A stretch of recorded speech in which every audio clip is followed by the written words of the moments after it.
Do you think the others are making good progress? Hope it's all going smoothly. Oh, hey look! They made it back as well! Prince! Lama! How did it all go? All is well, thank you. Nefer and Yehoda had to stay at the curatorium to wrap things up, so they won't be joining us for now. I ran into Miss Nefa and Miss Aino on the way back. Their work is still in progress, so I suspect they won't be back for a while either. You seem rather cheerful today, Mr. Flintz. I certainly am. I achieved what I set out to do and came away with more than I bargained for. Fighting alone can get quite tedious, but I had the good fortune to run into a pair of brave young warriors. We meet again. How have you been? Albedo! What are you doing here? That would be a natural assumption to make. It's also the correct one. These two courageously lent me a hand while I was fighting the wild hunt. When they told me they were Servarka's colleagues, it all made sense. And given how people of outstanding talent tend to cross paths, it's no wonder you're already acquainted. So, who's your travel buddy, Albedo? Why don't you come and introduce yourself?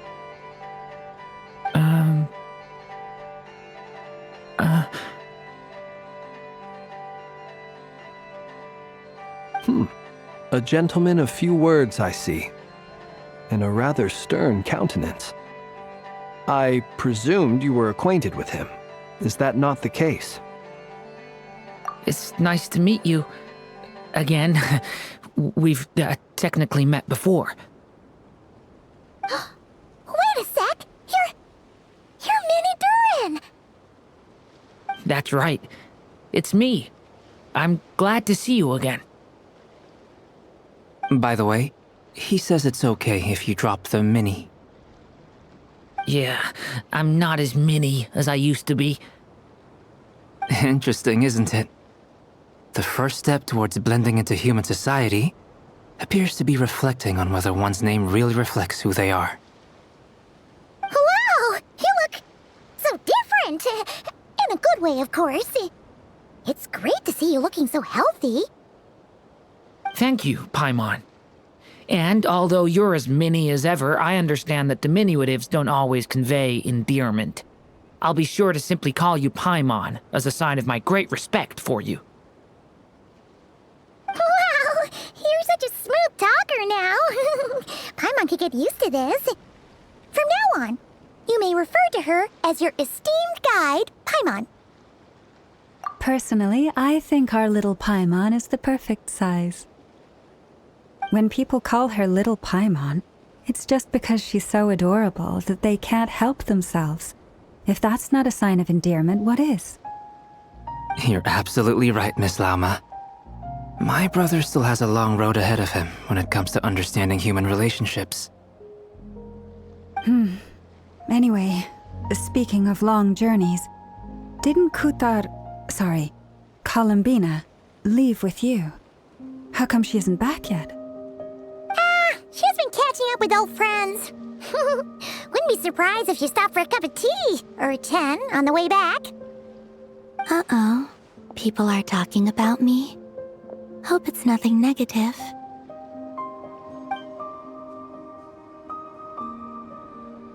Judging from your expressions, I'm guessing it all went well? It's getting crowded here. I'll go grab some chairs. No need. This is a job for an alchemist. I'll whip some up momentarily. Thank you for your hospitality, ladies and gentlemen, but I was merely escorting my friends back. I'll be meeting Sandrone shortly, as we still have some things to discuss. It's been a pleasure, everyone. But this is where I'll say goodbye.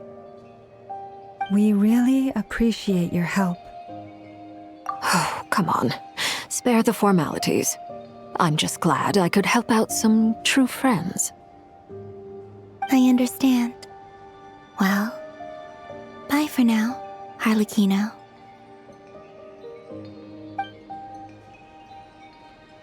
Oh, this place is hopping. It's probably a good thing one of us left. Otherwise, we might not fit all these people in. Are you saying we're about to run out of chairs? As a matter of fact, I am. Come on in and see for yourself.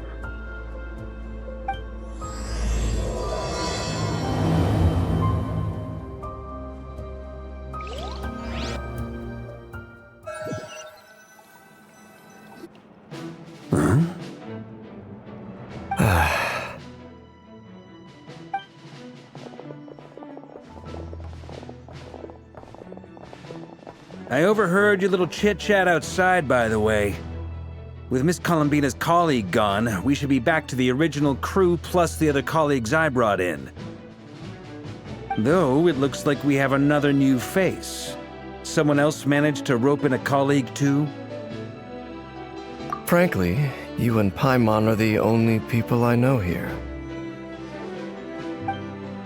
This here is Deansliff, colleague of Teyvat's greatest guide, Paimon, and greatest adventurer, the Traveler. Well, not exactly colleagues, more sort of friends. When someone else jumps in to do the announcing, you know you're speaking to someone important. Let's hear what he has to say.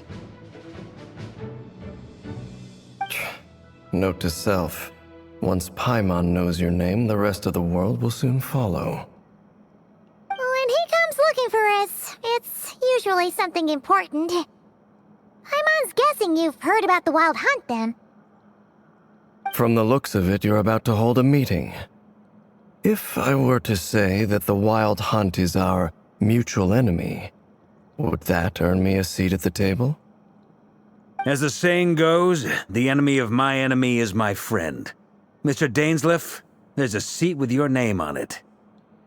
Though, I can't promise the same for everyone else. Hey, Albedo, think you can rustle up a couple more chairs?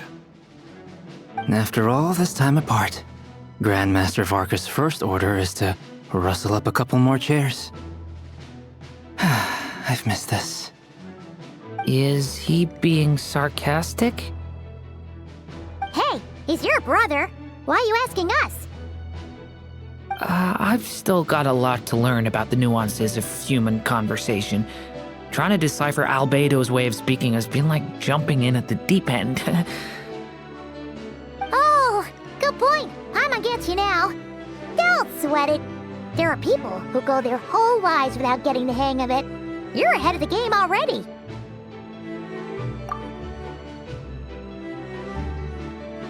I wonder what's taking Nefer so long.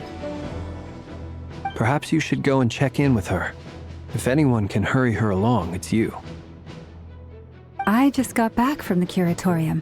Besides, aren't you curious to see what's taking her so long? Miss Nefer doesn't strike me as the type to share secrets. And since gathering intel is her specialty, I'm guessing she'd prefer to keep her methods confidential. Under such circumstances, would it not be tactless for me to impose? Oh, but it's fine for me to impose. What can I say? You have an unrivaled ability to garner people's affection, Miss Moonchanter. Besides, you have far more in common with her than I do. All right, then.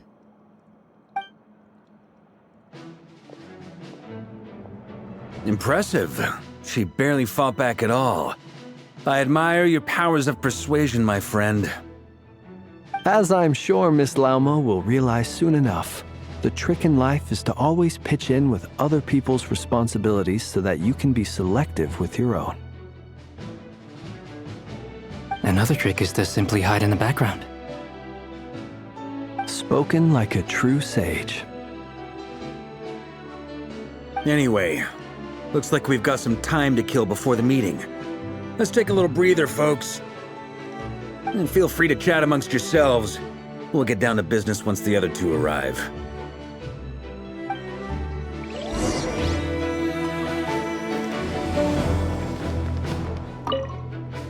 You're both awfully quiet. Why don't I start us off with an icebreaker? Much obliged. Have either of you ever had your portrait painted? If not, I'd be glad to help. That sounds like a lovely idea. You know how to paint, then? I dabble occasionally. He's an excellent painter. Tables, chairs, people, dragons, you name it. He'll paint it for you. I'm flattered. If I ever get the chance, I'd like to give it a try myself. I'll bear that in mind. Anyway, how about you, Durin? What sort of portrait would you prefer? Oh, I'd be fine with anything. Whatever style feels best to you. Very well. Then I'll play it by ear. You can replicate any style I want? I can try. If you show me a sample, I'll do my best to match it. Thank you. In that case, I'll dig up some reference material for you.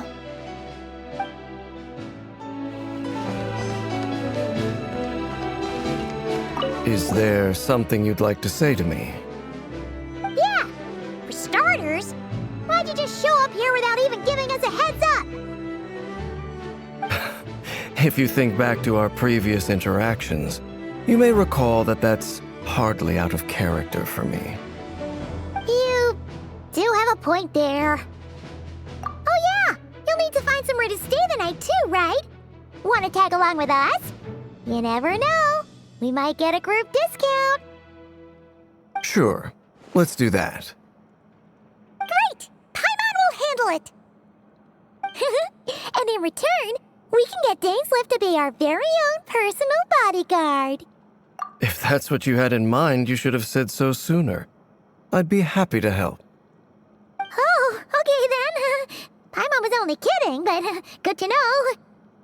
Anyway, since we're all here together, we might as well watch each other's backs. That's just what friends do, right? Indeed. Thank you.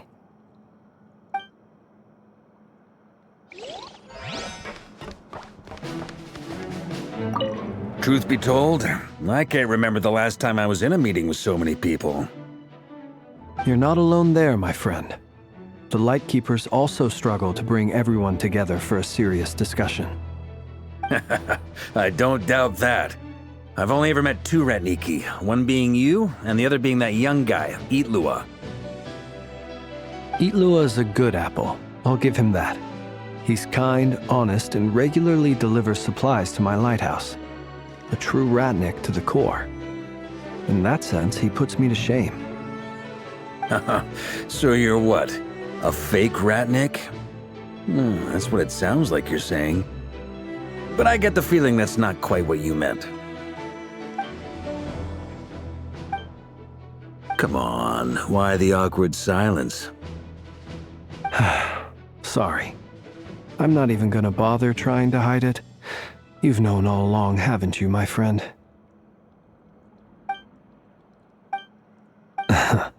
Now that was an awkward silence. Let's just keep this between ourselves. Probably best if Itlua doesn't know, huh? That goes without saying. Gotta be careful what you share with youngsters, after all. Anyone else in the know? Let me guess. The Traveler and Paimon? It's dangerous being too sharp for one's own good, you know. Then, in the name of the Animo Archon Barbatos himself, I swear your secret's safe with me. When we went for drinks, you said that you and Barbatos were practically best buds. In the light of that claim, do you really expect me to take your oath seriously? Of course. Just as long as you don't go spreading around the fact that I'm close with Barbatos, all right? Fair enough, then. Nothing like a bit of mutual leverage to seal the bonds of friendship.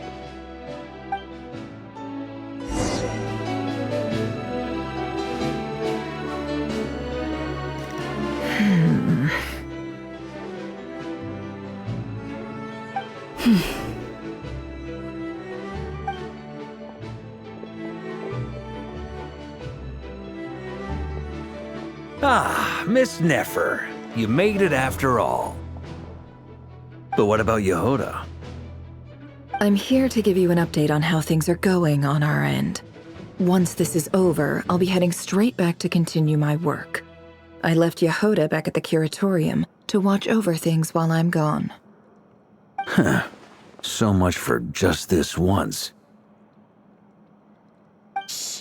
Not so loud! We're on a roll here. What if she remembers and suddenly decides to back out?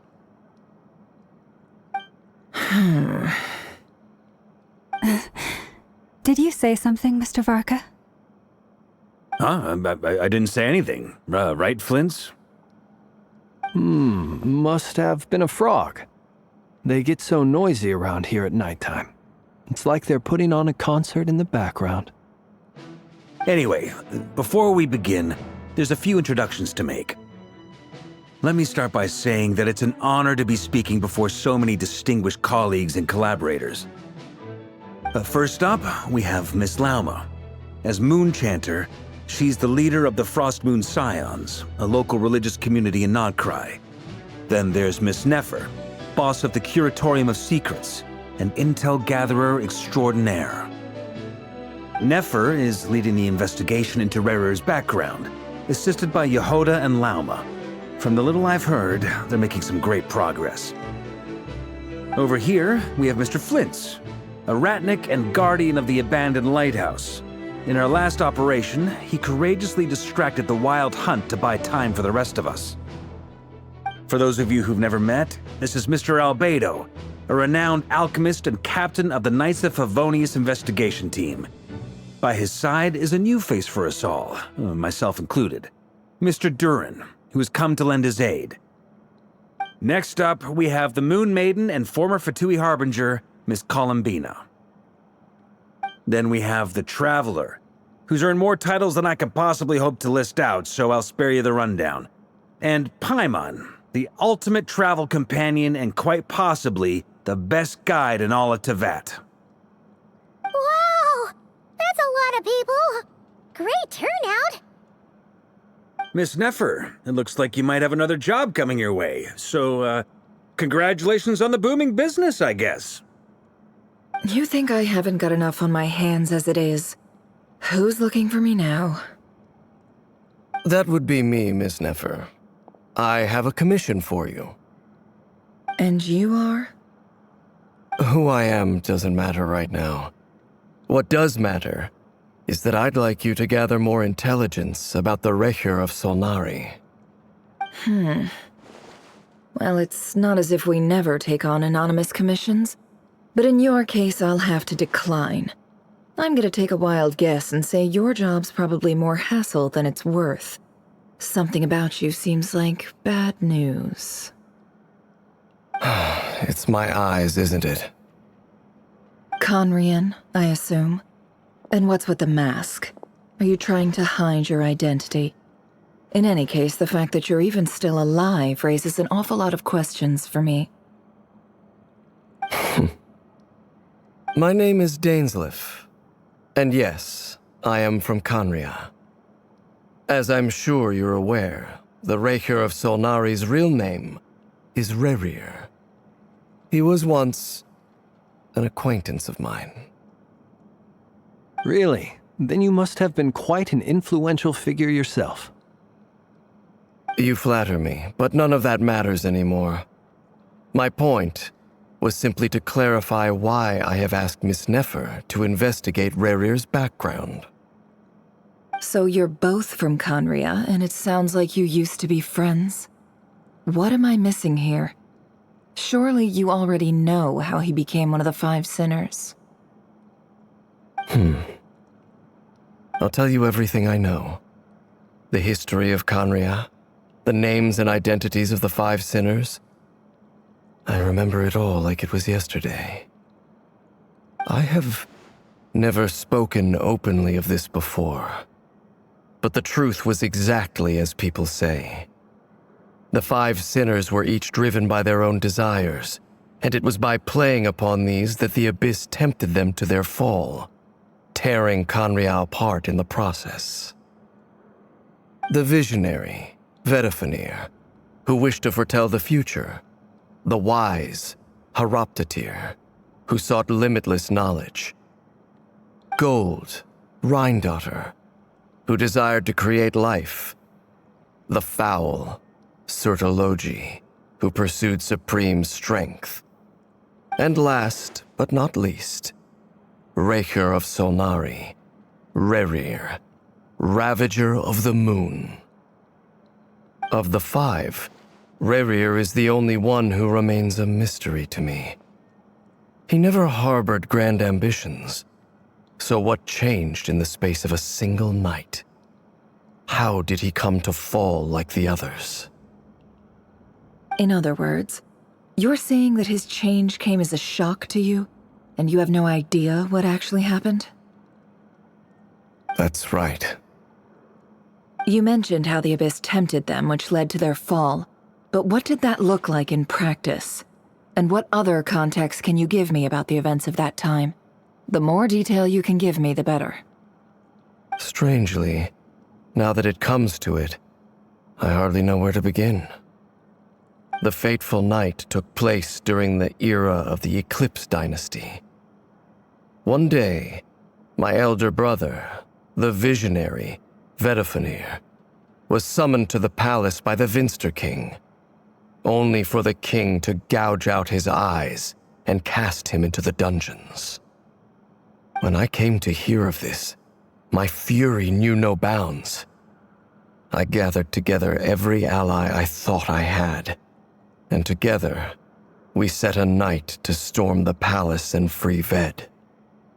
Centuries on, the memories of that night still haunt me like a never-ending nightmare.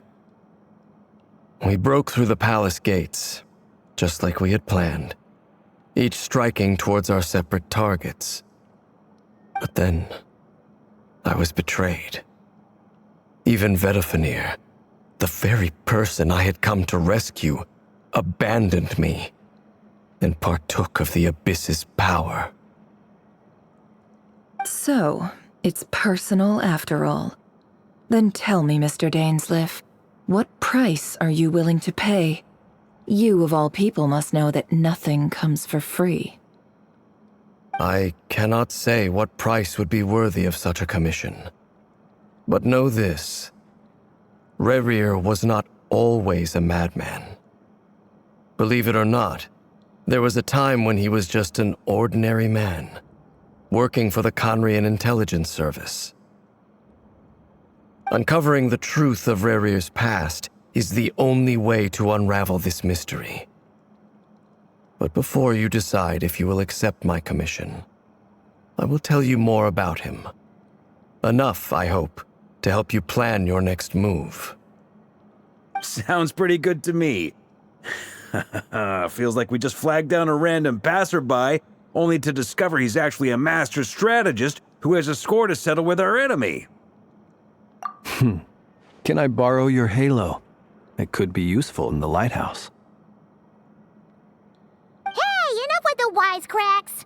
Besides, isn't that lamp of yours bright enough already? Relax. It was meant to be a compliment. If that was a little over the top for your liking, I'll make sure to tone it down next time. I'll give your proposal some serious thought, Mr. Dainsleif. Let's speak in private once the meeting is over. Before that, there's a few things I'd like to share.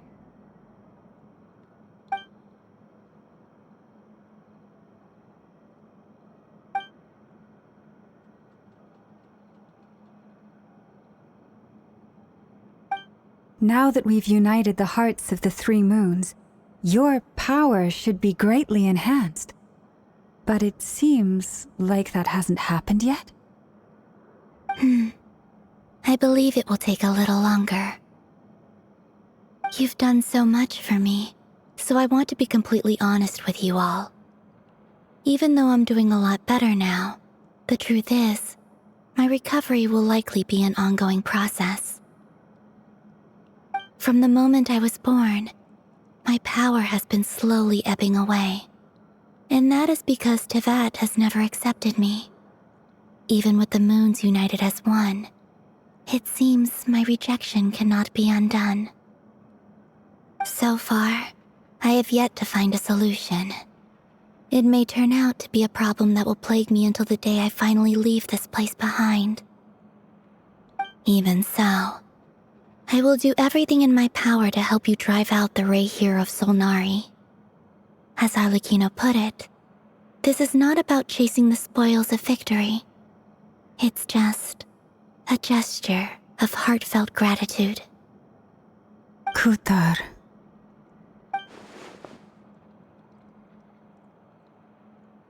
Defeating the Ray here of Solnari will be no easy task. While my strength slowly recovers, we'll also need to gather more intel. Naturally. We should take all the help we can get if we hope to defeat him. We've considered several viable plans now, but our choice hinges on the answers to a few key questions. Is it even possible to kill Rerir? What experiences shaped the person or monster he became? And what's he really after? Given Albedo's expertise in alchemy, I think we should leave him to try and answer the first of these questions. Understood. As for the other two, I'm afraid we'll have to count on you again, Miss Nefer. Believe me when I say it's not my wish to burden you. But right now, relying on your skills is our only option. So you're placing all your hopes on me, huh? We can't thank you enough for agreeing to help us. Honestly, I can hardly believe how lucky we are. You sure have a talent for changing your tune, Miss Moonchanter. Timid like Yehoda one moment, then flinches insincere flattery the next. Ladies, please. I must object to your portrayal of me. That's all. Feel free to keep bickering. Just pretend I'm not here.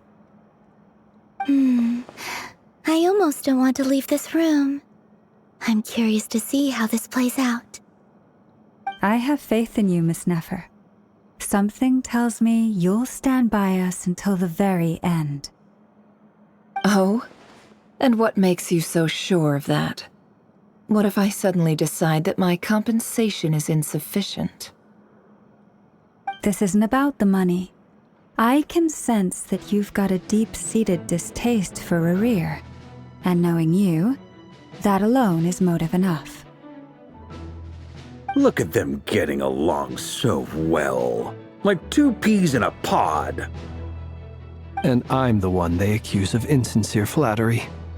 There is no justice. Miss Lauma, you have to understand something. Unlike you, I don't actually enjoy having everyone's hopes on my shoulders. Is that right? Well, maybe the fact that I'm willing to put my hopes in other people says more about me than you. But the fact is, I also trust you. And that's because I know that you're someone we can count on. Anyway, we've got our plan, so let's get moving. Mr. Dainsleif, let's talk. And Traveler, once we're finished, if you've nothing else planned, I'd like you to come with me. This whole experience is teaching me a lot. For instance, I now know that when other issues come up in the future, I'll have far more luck getting Lauma to convince Miss Nefer than trying to do it myself. Hate to say it, friend, but that's one of the funniest things I've heard in a while. Why? You think I've got it wrong? Quite the opposite. But what makes it so hilarious is how long it's taken you to realize.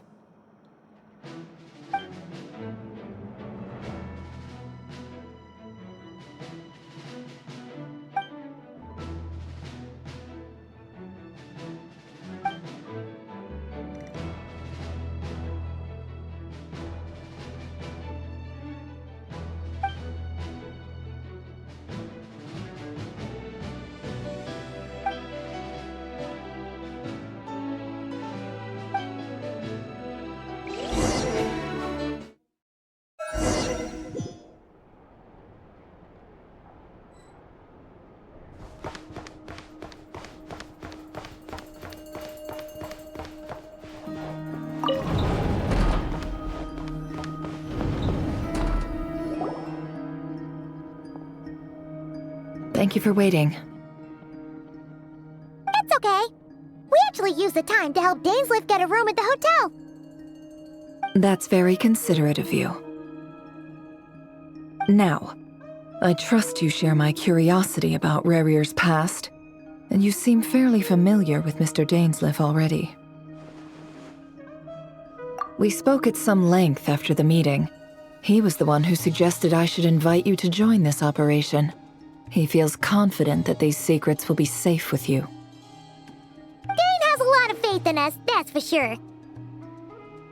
Likewise. I appreciate that you got right on board without interrogating me about why I invited you. It shows that you trust me to explain everything in due course. That's because we know what you're capable of. We appreciate you too, Nefer. You might have been forced to help in the beginning, but this time, it was your choice. That's one way to put it. Another is this, that once a decision's been made, it's set in stone. After that, my only goal is to see it through. Alright, so here's how it is. I'm going to access Rarier's thoughts again using my confidential method. Now, I'm sure you've seen things like this before on your travels, so you're surely well aware of how dangerous it can be. The reason I've gathered you all here is to ensure my safety during the proceedings. I plan for us to enter the fragment of his consciousness together, and once inside, I will focus on searching for information. Think of this as a diving expedition into someone's brain. If I'm the diver, you are my safety equipment, tasked with keeping me alive while I'm under the surface. Once the ceremony begins, we will all be spying on privileged information. But in the interests of safety, you must remain absolutely silent at all times. We will discuss our observations after the ceremony has concluded. Lastly, any individuals of a weaker constitution are advised not to partake in the ceremony. In any case, Paimon has her own job to do, which requires staying in the room but not joining the ceremony.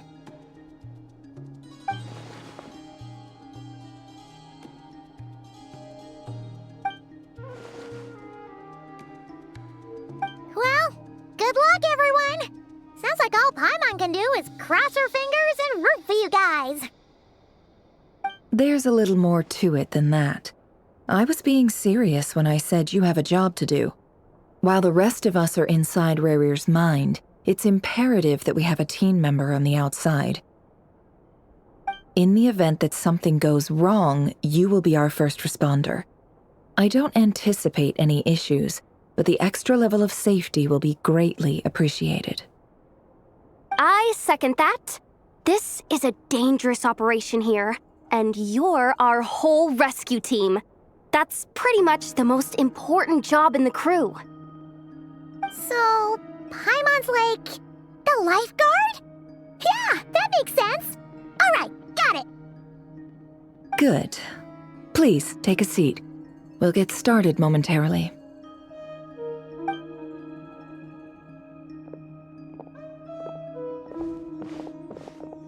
So, did Mr. Dainsleif tell you anything else? He told me that he believes Rarier kept some big secrets in his life.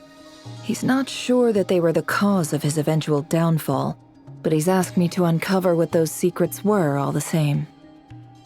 But surely you're not planning to go through with this, no matter the cost. If you think that, you'd be overestimating me. I'm a businesswoman, not a mercenary. But I do have my own professional reasons for taking this job. You think I'd turn down the opportunity to get a first-hand glimpse into Conrian history? No chance. Well, as long as you don't let morbid curiosity get in the way of safety concerns, we're good. We'll do whatever we can to help you. You're such a killjoy.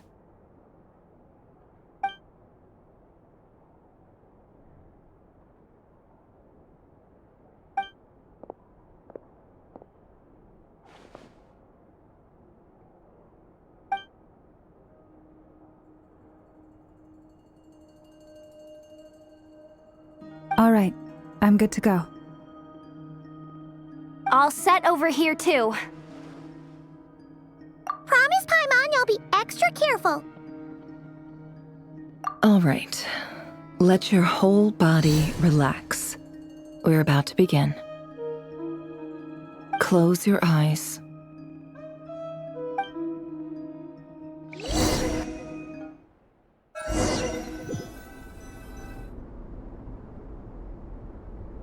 Phew. Could this be his office? Pretty standard setup. Bookshelves, paperwork, files.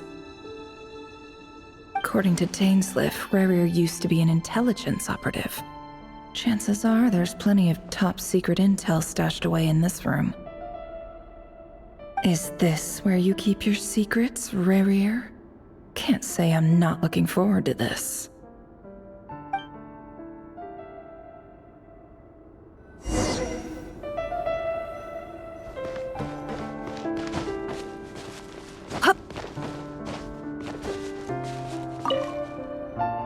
Wonder what kind of encryption technique this is. Seems like it has to be inserted into that camouflage device nearby. Aha! It's an audio recording. Please, hear me out. I can't shake this feeling that someone's been spying on our house. No, I'm not being paranoid. It's true. I saw someone dressed in all black. It was a couple of days back, but that was on another street, not near my house. I swear, I know what I saw! There's a note in the margin. Surveillance of the Runforther residence has concluded. We apprehended the target and filed the mission report last night. Could the voice in the recording belong to one of Rarier's targets?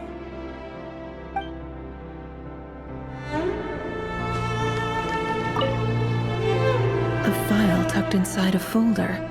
The title reads, Dear Breakfast Shop Owner. It's a list of names. But at this stage, I have no idea who any of them even are.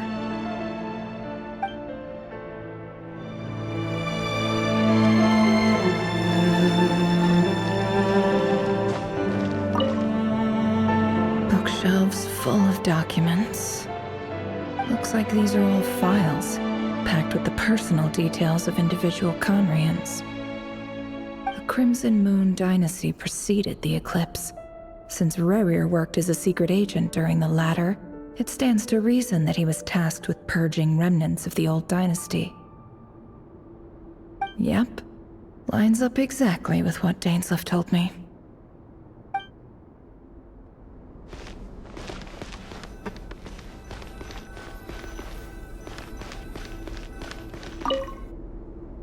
A box containing a ring inlaid with a precious gem.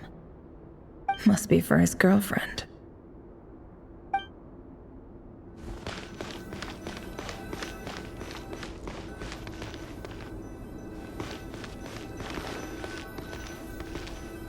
He looks even gloomier than last time.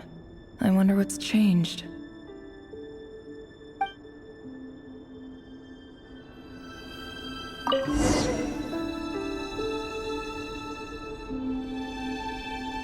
Today's files are in.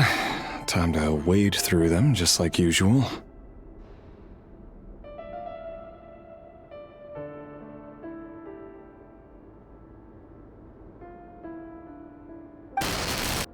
Male, 51. Occupation, cook. Confirmed Crimson Moon descendant. Has maintained frequent contact with other descendants over the past year. Poses a threat to the dynasty. Neutralized.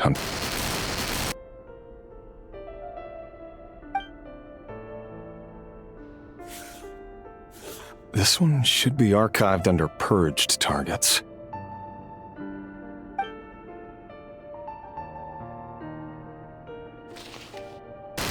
Female, 23. Occupation, office clerk. Confirmed Crimson Moon descendant. Has maintained frequent contact with other descendants over the past year. Poses a threat to the dynasty. Neutralized.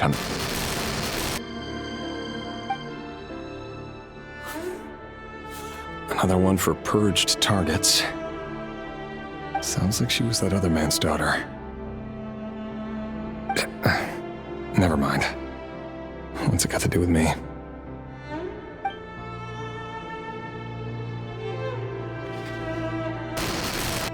Male, 40.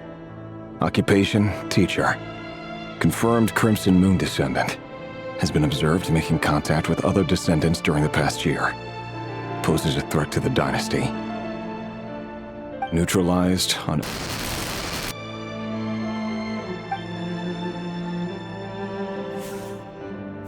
Just another nobody for the archive.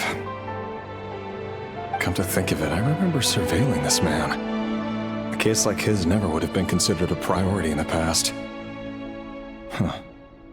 He barely even interacted with other Crimson Moon descendants.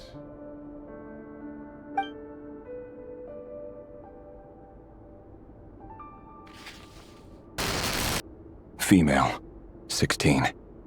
Occupation, none. Orphan and confirmed Crimson Moon descendant. Has been observed making contact with other descendants during the past year. Poses a threat to the dynasty. Neutralized on...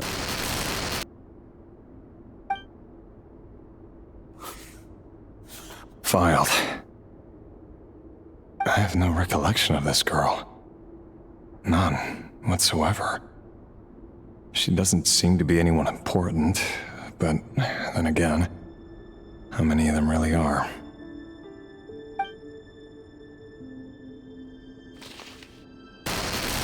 Female, 13. Occupation, none. Orphan and confirmed Crimson Moon descendant. Has been observed making contact with other descendants during the past year. Poses a threat to the dynasty. Neutralized on...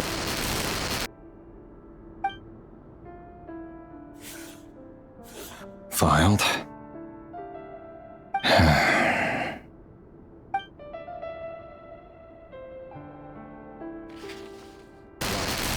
Male, 11. Occupation, none. Orphan and confirmed Crimson Moon descendant. Has not been observed making any contact with other descendants during the past year. Poses a threat to the dynasty. Neutralized on...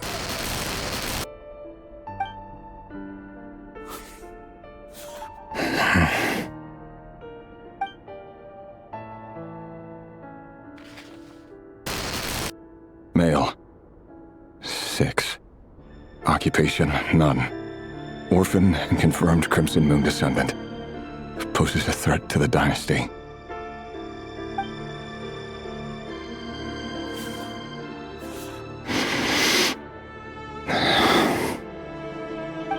It's funny, isn't it? Your job is becoming both harder and easier at the same time, depending on how you look at it. Sooner or later, the Crimson Moon descendants will be completely wiped out. But as their numbers dwindle, they become harder and harder to track down. That's not how it is. Fortunately, however, most of the able-bodied adults have already been taken care of. The remaining weaklings will be increasingly easy to deal with. No! No. My job is to ensure the survival of the Eclipse Dynasty. And the only way to do that is by eliminating any and all potential threats. It's a perfectly legitimate line of work. Every single one of my colleagues can attest to my fairness. And if my friends were aware of the facts, I know they'd back me up too. Assuming, of course, that they were aware of all the facts.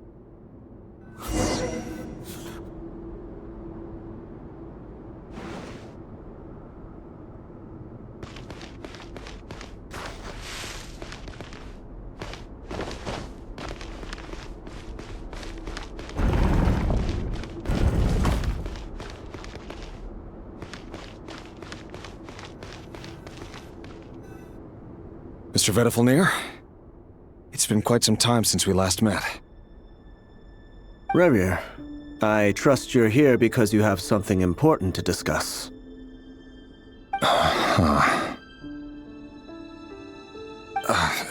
Forgive me. I wasn't tuning out, it's just, I noticed you didn't even phrase that as a question. As if you knew I was coming. Tell me, does someone in your position ever feel the need to ask questions at all? It is indeed within my power to foresee certain things. Things like your arrival. I was just thinking, it won't be long before I'll be inviting both you and Dane to my wedding. That isn't a lie, but nor is it a fact as such. It's a wish, isn't it? No fooling a prophet, is there?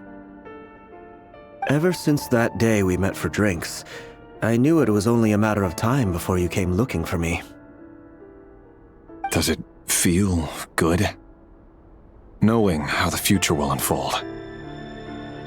I'm afraid the notions of good and bad fail to capture the complexity of what such a power entails. Once you've seen what will come to pass, it can be all too easy to succumb to fear and melancholy. Unless, of course, you learn to abandon these feelings.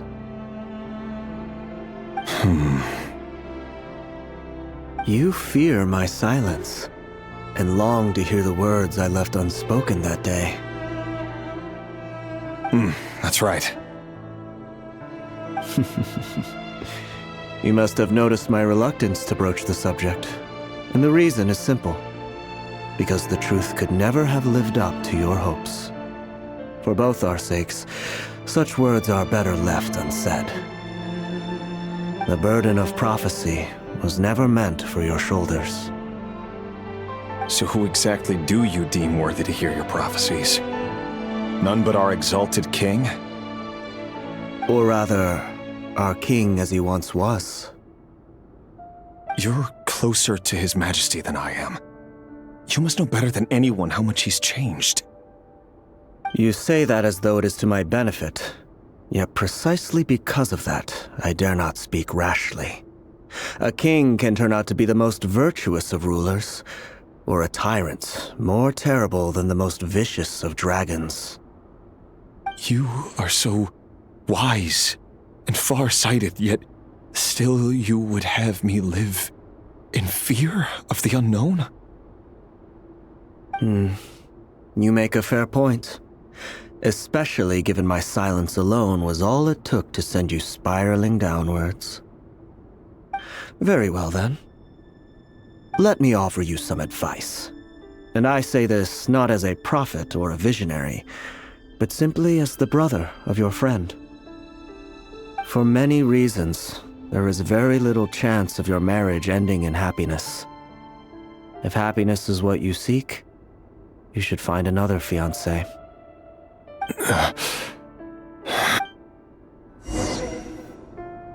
Hold on. There's that same black fog again.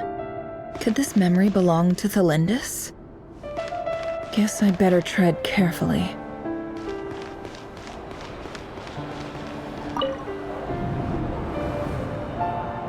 Wait. Hear me out. This time we finally got a clear look at his face and learned his true identity. His name is Rayrir, and he claims to be one of the king's guards. What did you say? A cruel irony, isn't it? The man you're set to marry leads a double life as a brutal executioner. Why are you telling me all of this now? Simple. It's because I want you to kill him. You are the only person he would never suspect. No, absolutely not. I would never dream of doing such a despicable thing. So you'll just stand by and watch him slaughter us to the last? Do not forget that the blood of the Crimson Moon flows in your veins too. The blood of the Crimson Moon? What does that matter now? The dynasty has long been dead and gone. You think that alone is reason enough for me to throw away everything I have? Why wouldn't it be? You two were once a child of the Crimson Moon, just like me. Don't tell me you've never felt so much as a flicker of fury for the way we were trampled into the dust.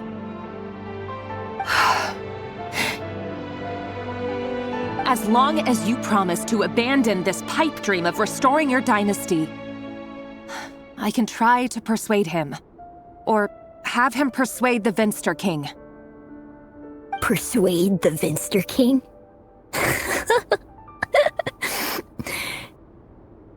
Do you even know why he's so obsessed with hunting us down? Why he keeps trying to force us to hand over our secrets? Over and over again? Or why we refuse to give up on restoring the dynasty? The Vinster King. A blind fool. His eyes clouded by powers from beyond this world. A petty little man with a miser's heart. And he dares to sit upon the throne? Mark my words. Sooner or later, Conria will fall. And it will be his doing. If you can't bring yourself to do it, so be it. Just you watch. It won't be long before calamity descends upon us all. The Rehir of Solnari. That really is quite a secret you've been keeping from me, Rerir. But who am I to talk? Am I really any better? I've kept my own past a secret this whole time, too. Love should be built on honesty. But ours was born from lies.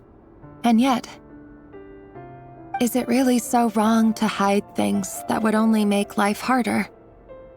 If we don't cover up the parts that no one else should see, how can we go on pretending to be normal? Vedifulnir must have known all this, and that's why he made his prophecy. In the end, nothing stays hidden forever. But I won't just sit by and watch this disaster unfold. I'll do everything in my power to protect what I cannot afford to lose. No matter who I have to face.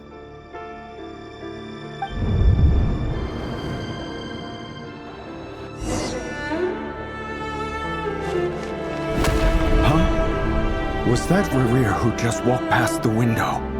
Doesn't it give you the chills that he still takes the same road to work every day? As if nothing ever happened. Those people at the deli. Enough already. They're clearly pretty taken by their own disguises, so just smile and play along. Pull the rug from under beasts like that, and you'll risk having your throat torn out. Deli? They're talking about those people from the opposition. Right. I'd almost forgotten they used to run a deli. People of no consequence always vanish so easily. And no one even remembers them.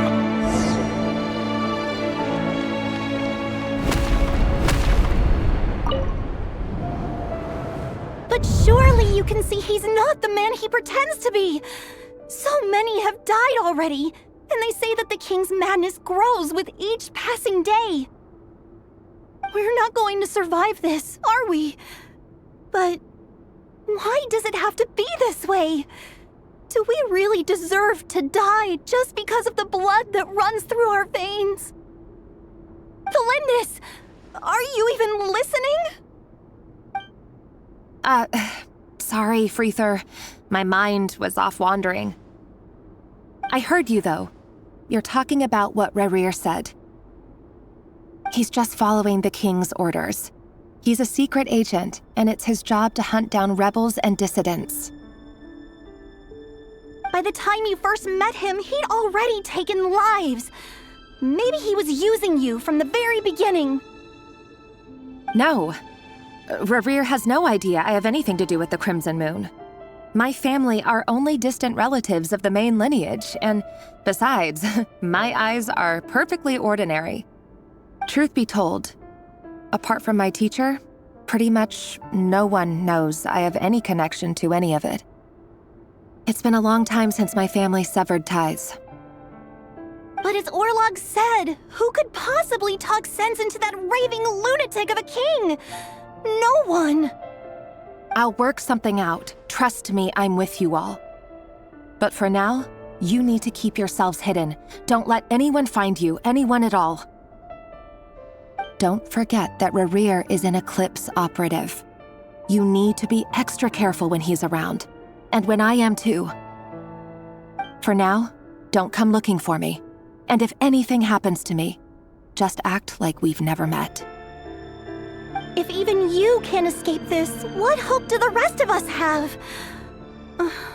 But after all this time together, surely he wouldn't lay a hand on you.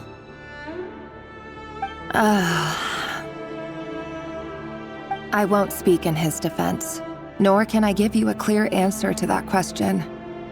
But I'll do everything I can to put an end to this. Here, hold on to this. If an opportunity to escape presents itself, take it. You'll be glad you took some spare change. You call that change? But what about you?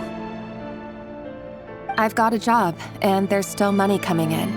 But you can't go anywhere right now. Please think about yourself for once.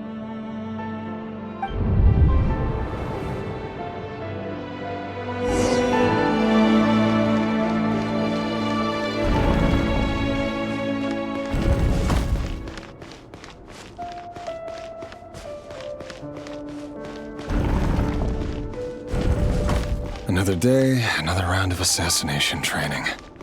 Training ground is just beyond this hidden passageway. When you kill a person, doesn't it bother you when you end up covered in their blood? Why would it? Aren't we all just walking blood bags? But not everyone is accustomed to hunting down others like prey. You've been a hunter for so long now, you seem to have forgotten that most people don't just go around killing one another.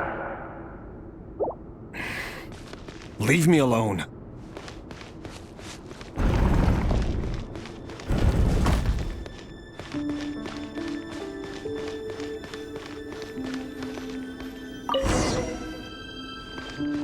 Make sure you have a firm grip on the handle, then choose your angle well. Keep your movements light and brisk, and the prey won't sense a thing.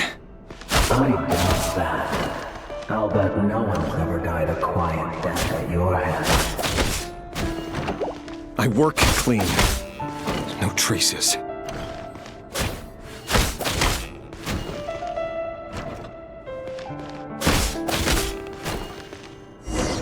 That doesn't make it open for blood, though. The king just happens to be now.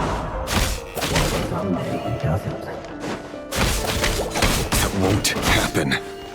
He's changed. Ever since you fell the spell of that hour. In the beginning, he only had to take out a handful of the guilty. But now... The ones I've dealt with have always been guilty. And I've carried out my work flawlessly.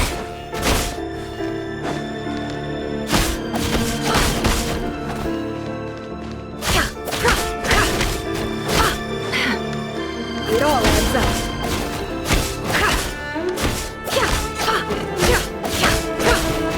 Can't hide the truth. You know I don't accept your proposal, don't you? Was it because she didn't trust you? Or something else? Enough!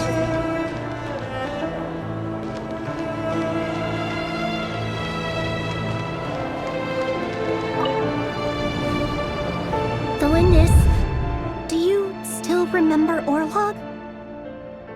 Orlog. The boy who was pretending to sell flowers. You spoke for quite a while, didn't you? Yes, we did. What about him? He was arrested 2 days ago. Chances are he's already dead. He... I just don't get it! After everything he's done, why do you still stand by him? Or does it mean nothing to you that people keep dying? No, that's not... Just hear me out. I need to go now, Delindis. They're looking for us. You take care too. If you ever need a place to hide, come find us.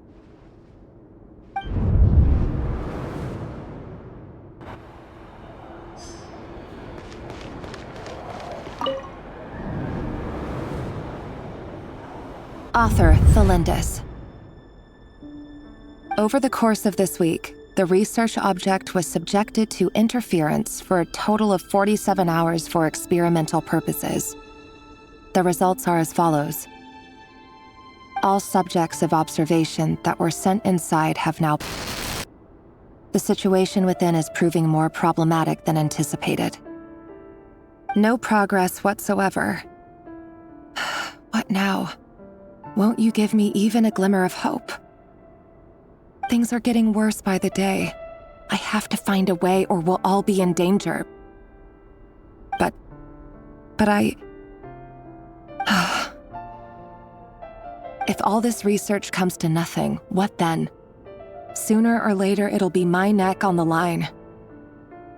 But could he really bring himself to kill me? No. Surely he wouldn't have the heart.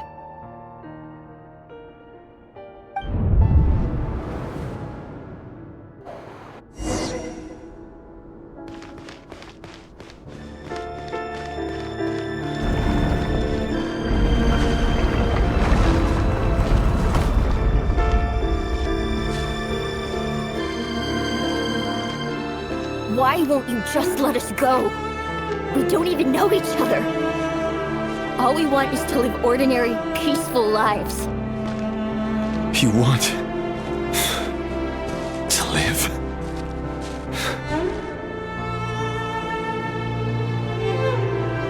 Yes. I just want to go on living. Is that really such an unforgivable crime?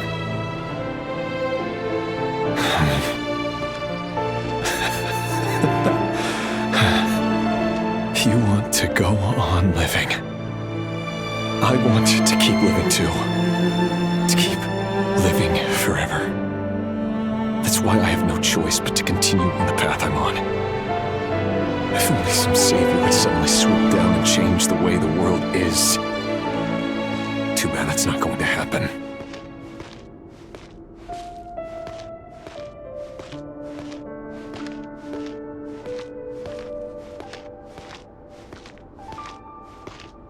Imagine that. If there really were such a person, you and I wouldn't be standing here like this, would we?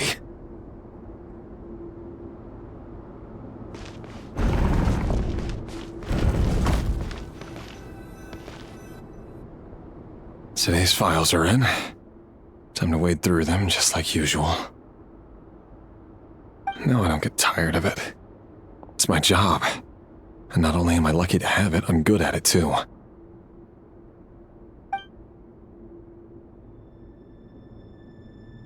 Huh. Wait. That's... Thelindis? No. No! No! Why? But you bear no mark of the Crimson Moon. How could you possibly have anything to do with them? It cannot be! A diluted bloodline. Carefully concealed. I see it now. You've been living in the shadows just like me. What a fool I've been. Numbing myself with talk of justice. Even imagining my friends would back me up. But in the end, Irminsul. Finster King! How far are you going to take this? From the direct bloodline to secondary offshoots? And then what? Today it's the descendants of the Crimson Moon. Who will it be tomorrow? Will you not rest until everyone down here is dead? No. This cannot go on. This is where it ends!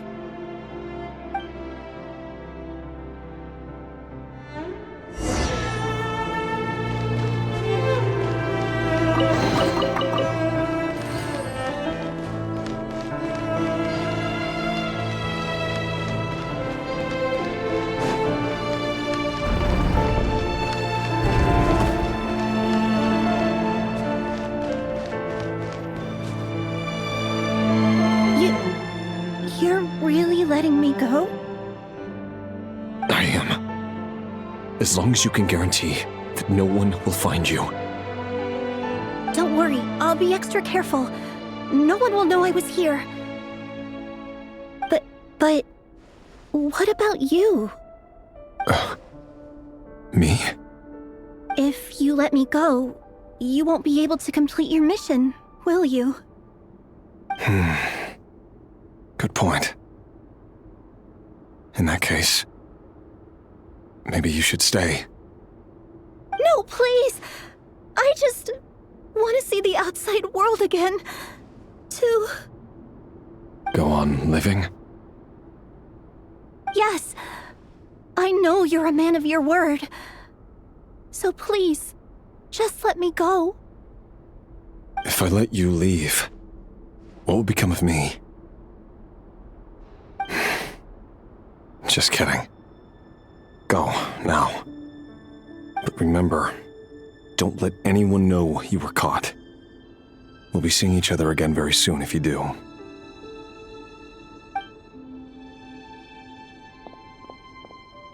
Even shadows in the dark must live by a code. But you can't save everyone. You've been whispering in my ear for days now, Vedifilnir. What are you trying to do? Break me down? I only say this because you long for an answer to your problems. Let her go, Rerir, or you risk losing everything. I will not abandon Thelindis. Then you'll need a little more vigilance and a lot more power. The world is changing, Rerir. Keep your eyes peeled for your moment of opportunity. That voice used to be so unclear, but now I know exactly whose it is. It's Vedifilnir. He won't tell me how to actually resolve any of this, but he keeps trying to manipulate me like a puppet. What's his game here? Tell me then, what will this moment of opportunity look like? And no answer. He's like a ghost. Always disturbing me when I'm on edge, but never answering when I need him most. So, the Eclipse Dynasty was purging, well, massacring the descendants of the Crimson Moon. And it seems like it was all connected to the Vinster King's research. The King's obsession with abyssal power left the future of Khaenri'ah hanging in the balance. No wonder every aspect of Rerir's life was so unstable. And it looks like this Thelindis, Rerir's would-be fiancé, herself belonged to a sub-branch of the Crimson Moon Dynasty's descendants. It almost defies belief that a couple like them could hide the truth from each other for so long. If the Vinster King hadn't intervened in such a drastic way, they might have gone on deceiving each other for the rest of their lives. And why does Vedifilnir, Dainslif's older brother, keep talking in Rerir's head? This guy kept more secrets than I ever imagined. The human mind is like a vast desert of shifting sands. When you follow the flow of someone's memories, you only ever see the parts they're willing to let surface. Time for something a bit more creative. We've been inside Rerir's mind this whole time, building up a picture of his psyche. There's already enough clues on the board to start reading between the lines and mapping out the rest. Now, we can finally begin to put the pieces together. Sure, it'll only be a reconstruction, part simulation, part reasoning, but it's usually pretty accurate. Once we've built up a cognitive profile, we just need to cross-check the logic behind his actions. And then we'll be able to take a sneak peek at whatever it is that Rerir has really been hiding.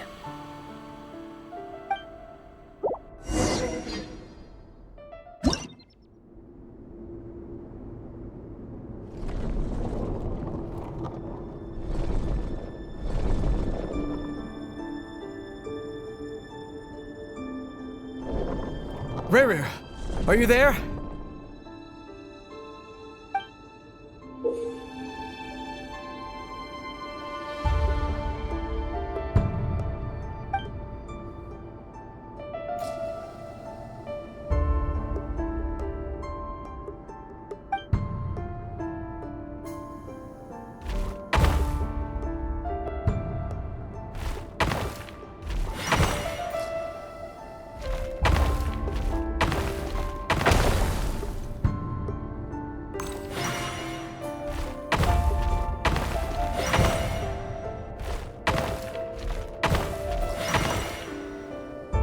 Hey, Rerir!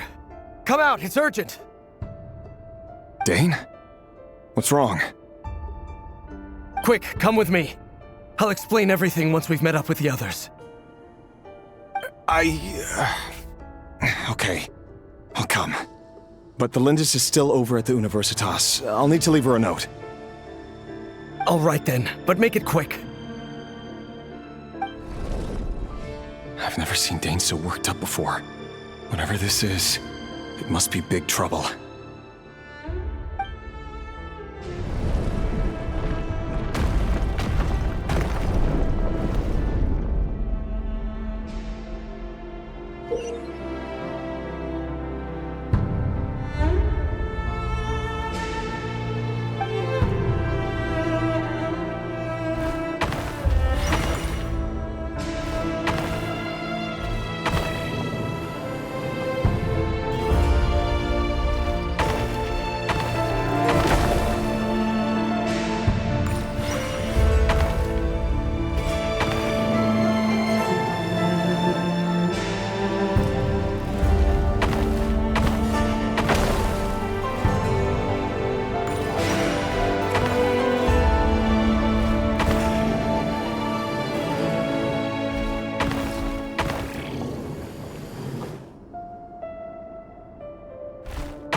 Well, this is a nice change, meeting you all at this hour.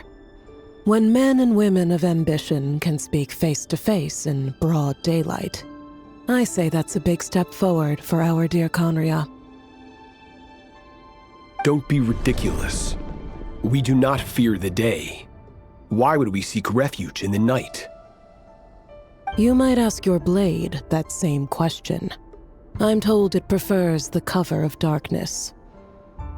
The word on the street is that Elégie only strikes when he has an unfair advantage. But that is patently false.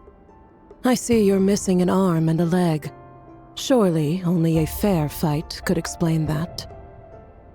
If this is your way of offering me replacement limbs, believe me, I'll take them. Oh, we can certainly discuss that. With bioalchemy, anything is possible. Assuming I have your full support in my research. Lunatic. Roptatir, what brings you here? Why, Dainsleif, of course. He invited me. Please, cast aside your apprehensions, Miss Rhindaughter. whatever the rumors may say, I am but a humble servant of the king, and I can assure you he affords me no greater convenience than he does you. Well, the Universitas Magistrorum won't stop fawning over you, so at least some of the rumors must be true. You're clearly doing well for yourself, so drop the humble servant act. It endears you to no one. You're president of the Universitas Magistrorum, the chief royal mage known as the Wise by royal appointment, and by far the most favored among the 4 pillars of Conria. Vice President Veit doesn't even try to hide his envy when he sees you. My success is the product of hard work and good luck. It's as simple as that. Were the king not such an extremist, I hardly think I would have received a senior post at my age. Of course, no job is without its gripes. Serving a king like ours can be a challenging task, as I'm sure you can imagine. And as for Veit, in missing out on the presidency, he's dodged a mountain of stress. Like everything else in life, it comes with pros and cons. You're all here. I apologize for the short notice, but it was an emergency.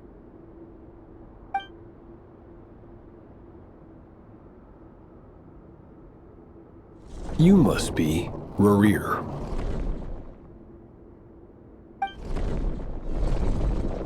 Mr. Elégie. Yes, I handled your case file during your sentencing. Nothing personal, of course. I'm pleasantly surprised that you remember me. You're clearly a person of substance if you've been invited here. But Dainsleif, you'd better have a very good reason for convening this little gathering. It's my brother, Vedofenir. After he spoke at the court this morning, the king was so infuriated by his words that he had him blinded in both eyes and thrown in prison. Vedofenir in prison? Strange. I thought the king trusted him and Horoptatyr more than anyone else in the world. Does this mean the king's circle of trust just got even smaller? It has nothing to do with trust. It's about what the king wants, which is as clear as day to anyone paying attention. I simply appease him, because it's in the best interests of the Universitas Magistrorum.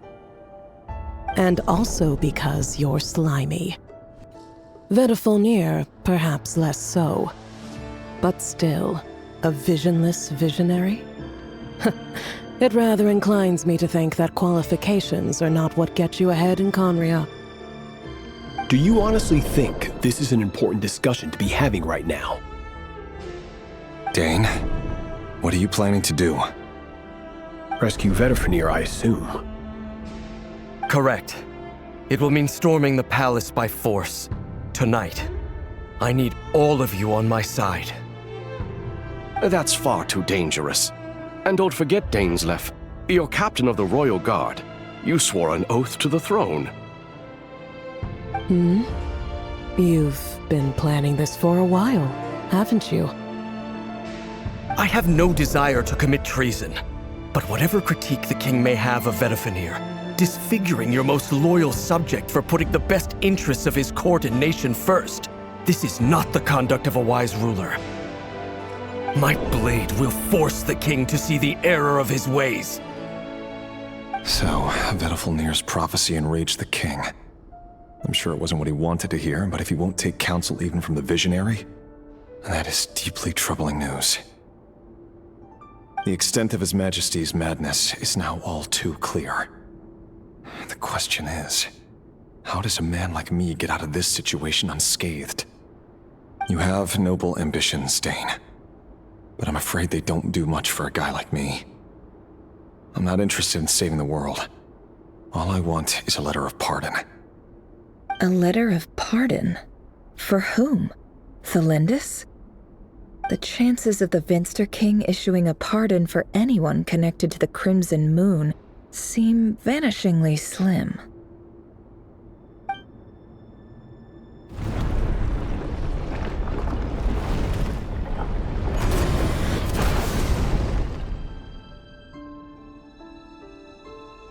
This black fog over the board must have some connection to Thelindis.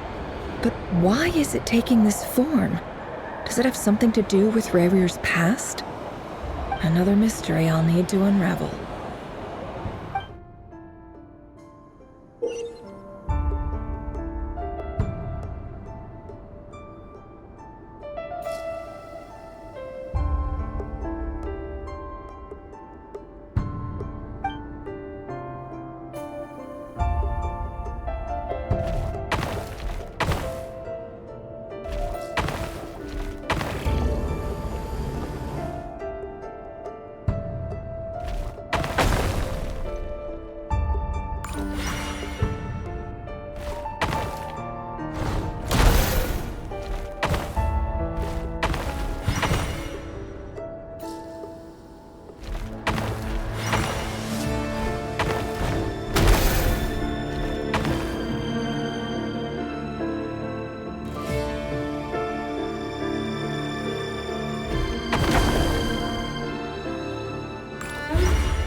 Author Thelindis.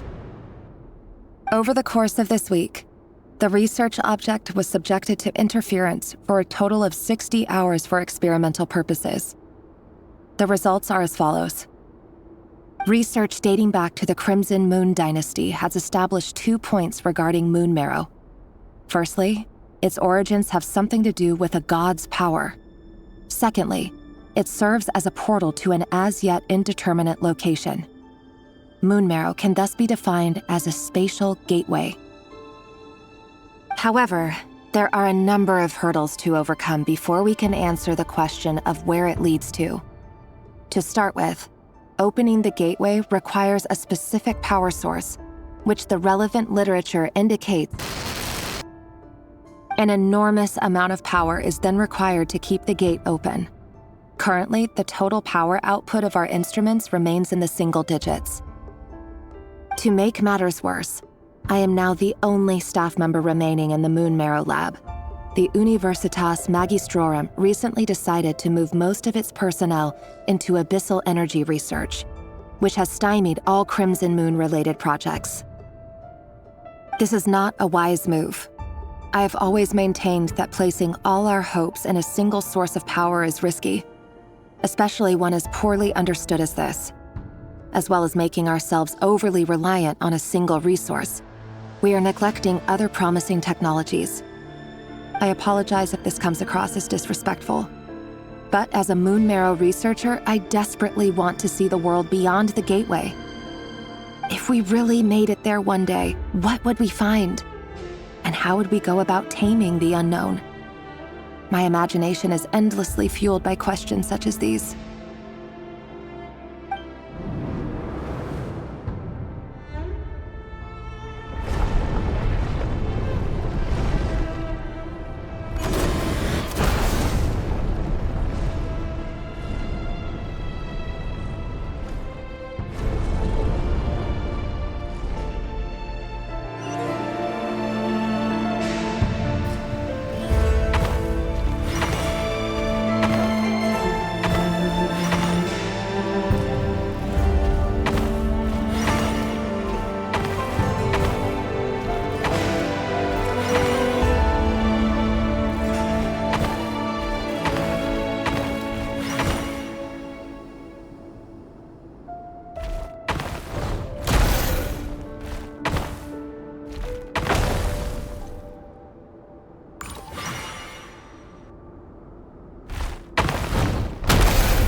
This is for you.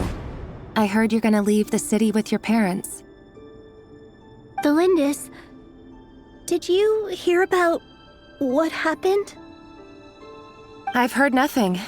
Rerir got back very late last Friday, and he was acting a little unusual, but he slept pretty well, so I'm guessing whatever he did was a good deed. You never saw him, and I don't know what he did. And this conversation never happened. You understand?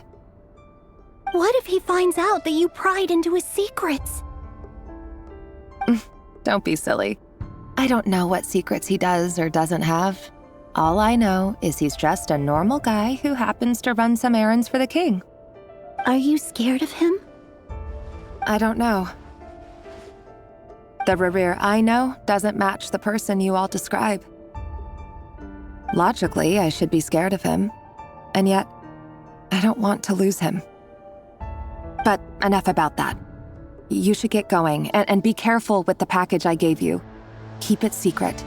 Keep it safe. What's in it? A piece of the moon.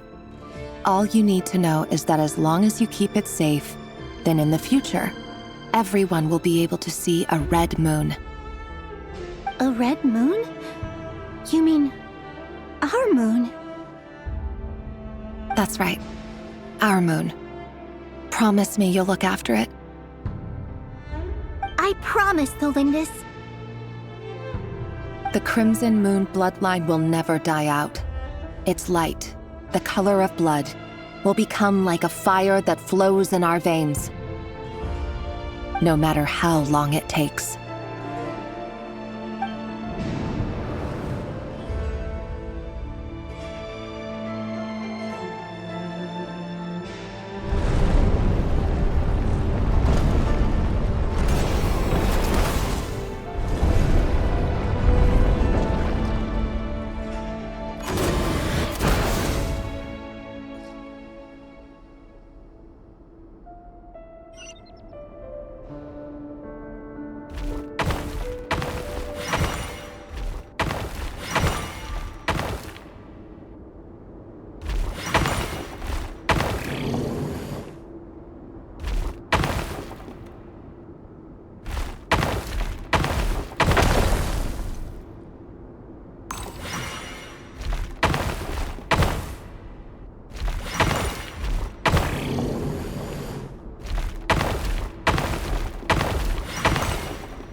Hurry, everyone, and stick to the plan. Sir Dainsleif, what are you? Is this treason? You know what happens to those who betray the throne. Please, don't do this! It is the king himself who has betrayed the throne. He has betrayed all of Conria. If you have any love left for justice in your heart, you should join me. It's showtime. Dane and his group will handle the troops in the palace. Then Hraptatyr and Rheindater will disarm the security measures. My job is to enter the prison and rescue Vedifalnir. Stay safe. Wish me luck. Look after my brother. Draw your blade. It is time for justice to prevail.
And the smell is abominable. Clearly, the king doesn't allow his prisoners a single shred of dignity.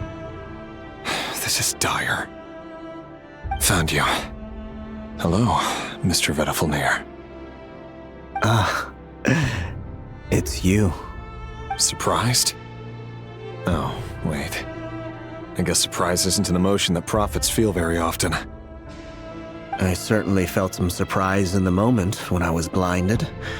Surprise at the king's sheer ignorance. Surprise at just how unfairly this world responds to words of earnest remonstration. I'm curious. What did you prophesize this time? It wasn't a prophecy. It was a word of warning. Someone had to say it. The king has forsaken all reason in pursuit of his obsessions. I simply told him that if he continues on this path, Khaenri'ah will surely fall. But he didn't listen. Worse still, he stabbed you in both eyes and locked you away. Dane asked for my help. The court is in complete chaos now, but I'm sure you predicted that. Everything is transpiring as I foresaw. Yet I am powerless to change it. Fate is an immutable force. I can but lament as the inevitable unfolds. I do wonder whether giving a man the power to see the future does nothing more for him than slowly crush his spirit. Forgive my curtness, Vedifalnir, but the king did not suddenly turn on you today. His suspicions have been brewing for a long time. You can't have wisdom beyond the reach of your fellow man without attracting his fear and suspicion. There are things the king does not want to see. So, he doesn't want you having visions of them either. He blinded you because he thought this would make the visions stop. He wasn't entirely wrong. I did indeed lose my power to see the future. Right up until... Until what? Just now. I believe I saw something new. Well, tonight could go a lot of different ways. 5 of us banded together to storm the palace, also we could rescue you. This will go down as the most tumultuous day in Conrian history. I sense hatred in you, but also hope. A desperate hope that with the tyrant deposed, that will be the end of the story. But this is not the end. It is the beginning of a new chapter in a whole new story. There are many men of honor and courage in this world, Rerir. But you are not one of them. You're not here for justice, are you? You're here for yourself. Is that a dagger? Interesting.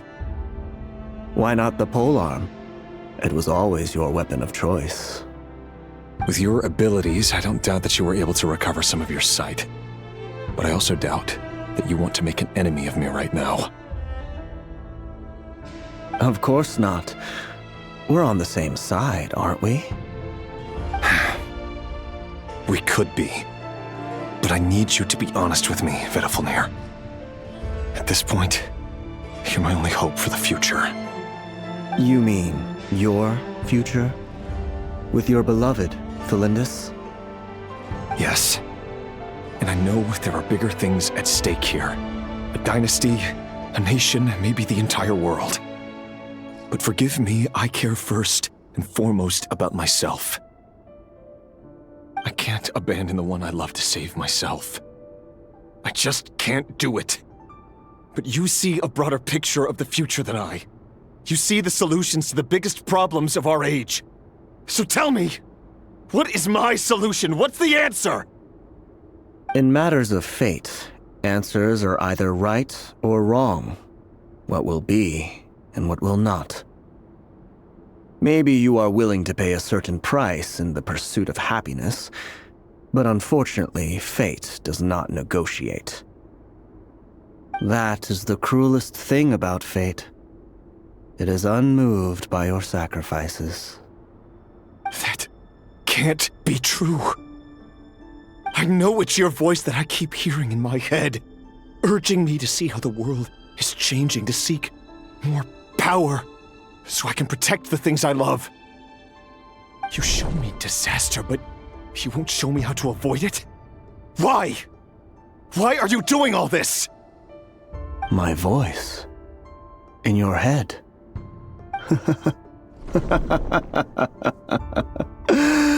So, you hear it too? The voice that steals your mind, gains your trust, and drives you crazy. It turns out that we are not so different, you and I. Vedafilnir just broke into the strangest smile I've ever seen in my life, as if he'd discovered some monumental secret. Very well then. My advice to you is as follows. You must persevere.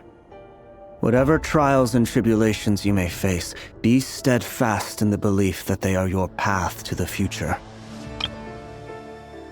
Vedafilnir just broke into the strangest smile I've ever seen in my life, as if he'd discovered some monumental secret. But then he suddenly switched to looking extremely weary. For as long as you live, your story with Thelindis shall not come to an end. That is the only chance you have of fighting back against fate. It is up to you whether you believe my words.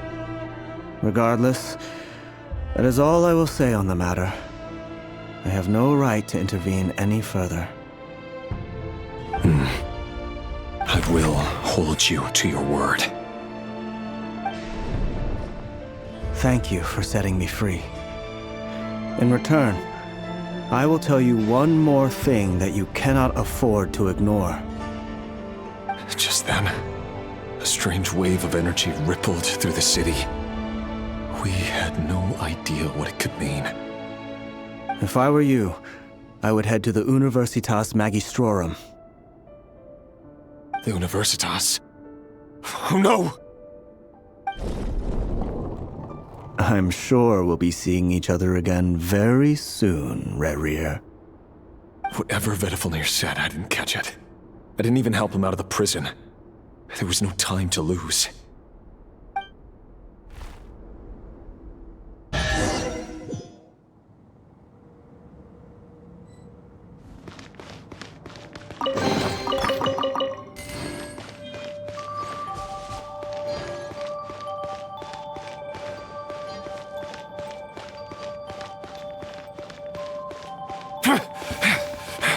Monsters?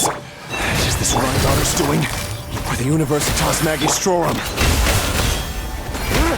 Out of my way!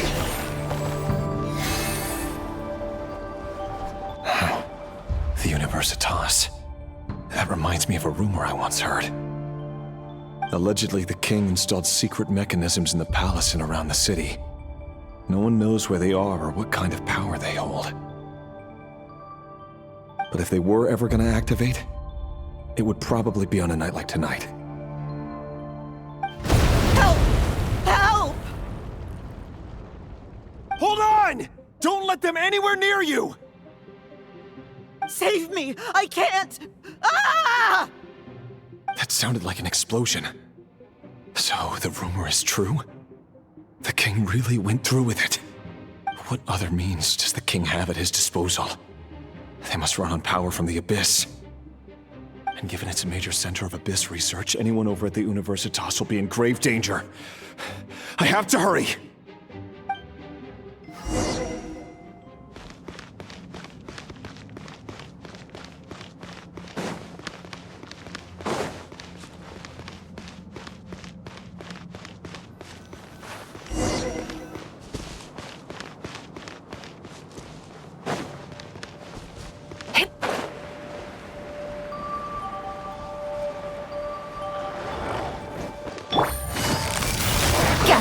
Here comes the catch. Leave this place for the It all adds up. Time to come clean.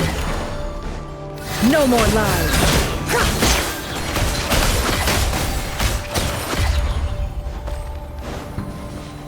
Wind, hear me. Quietly now. Things are about to get... Forest, protect us with one hope. It all falls into place.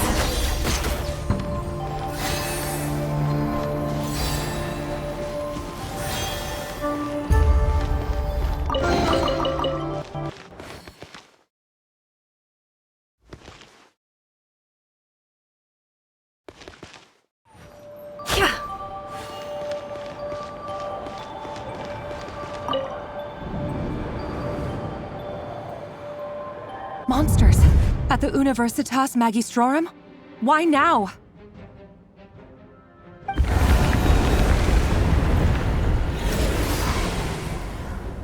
Oh no! They're coming! It's no use. The table won't hold out much longer. The weapons. Where are the weapons? Of course. All the lab equipment was upgraded after the inspection last week, but the new weapons haven't been allocated yet. I'm done for. Is anyone there? I need help!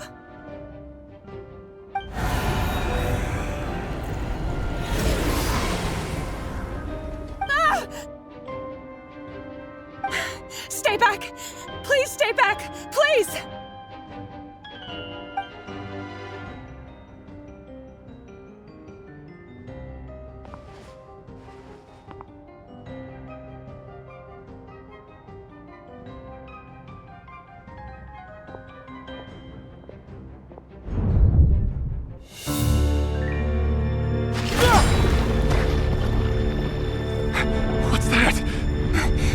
Rerir! So the rumors about your work are true. What? No! Listen, something happened at the palace tonight. We have to leave! You don't need to lie to me anymore. What do you mean? I know why you're worried, and I will respect the decision you've made. But it's okay, because I found a solution. I know how to end all this. You can have it back. The normal life you so desire. But until then, I'm afraid our wedding will have to wait. Cylindus? No, don't do it! Cylindus! Cylindus!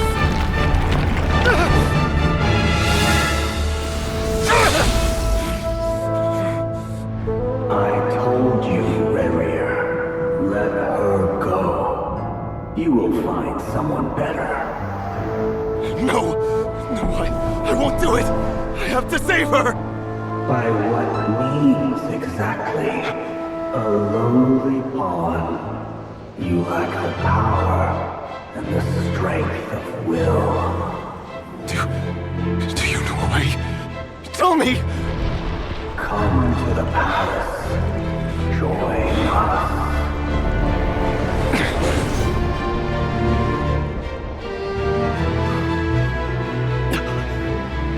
Rarier, thank goodness we... Step forth and take your share. You made it. Not you too.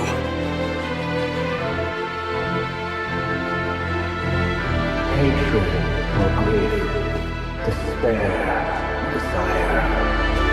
We all have our own.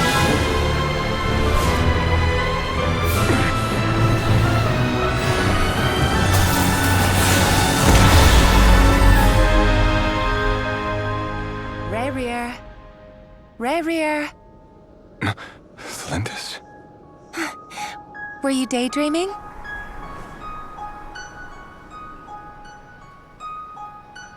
You still remember, Rarier?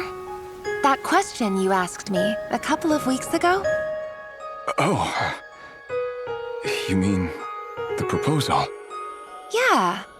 I'm wondering, where do you think would be a good place to discuss it? Maybe in the garden? Or were you thinking a fancy restaurant? It's your choice.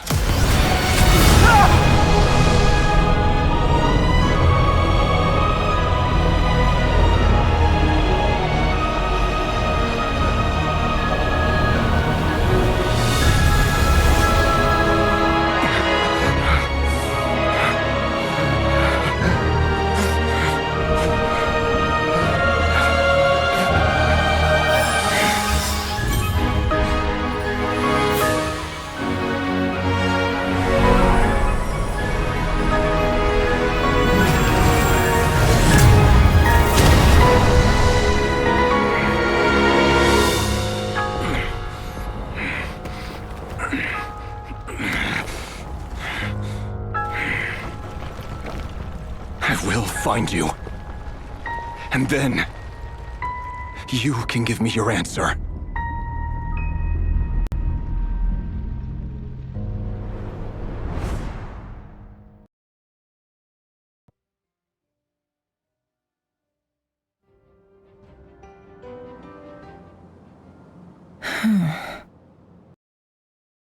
How the Raker of Solnari was born.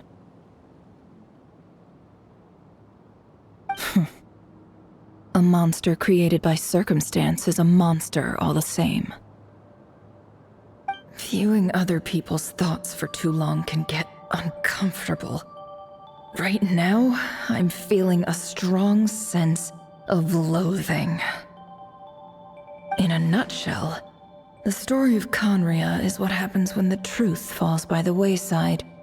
Everyone tells little white lies, and before long, you have a huge pack of lies that destroys everything. Whew. Time to get back. His past is filled with sorrow, but the tale of any fallen civilization is one of endless tragedy. Cruel as it may be, that was Conria's fate.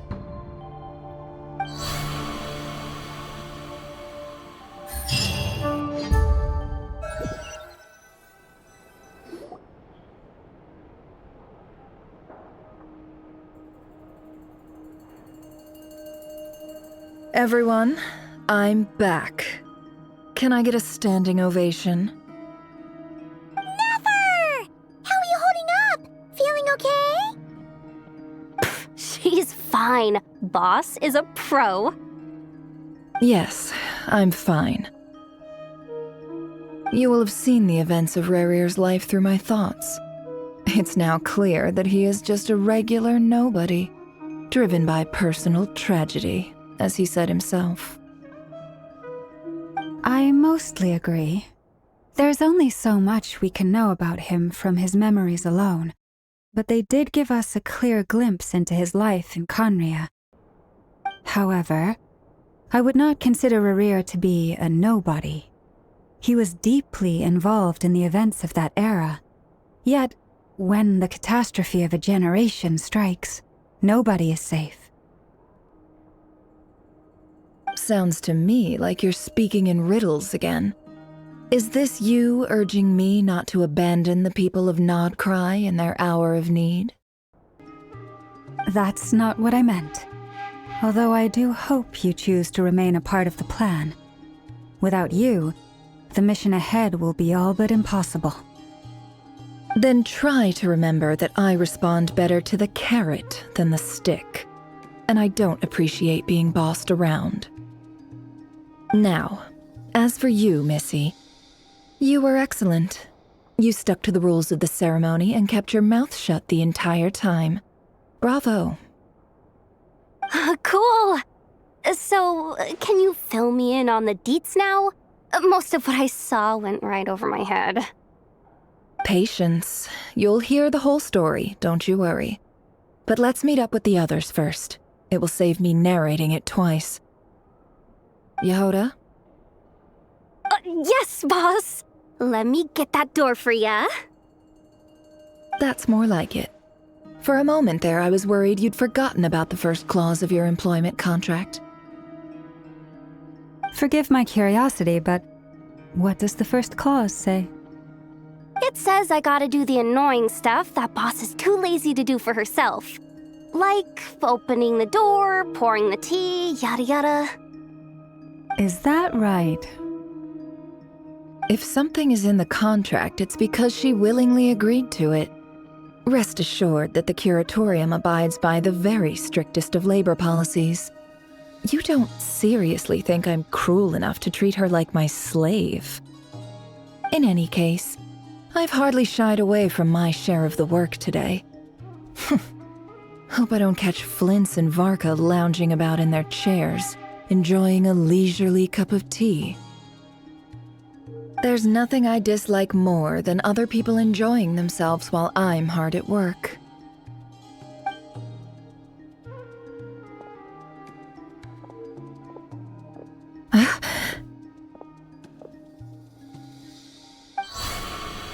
Oh no.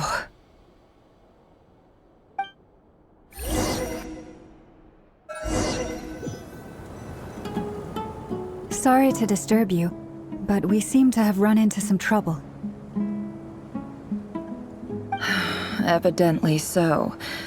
Don't worry, I'm not about to leave you to fend for yourselves. I'm not that kind of boss. And it would go against the curatorium's labor policy. I'm sorry? What did you hear me say?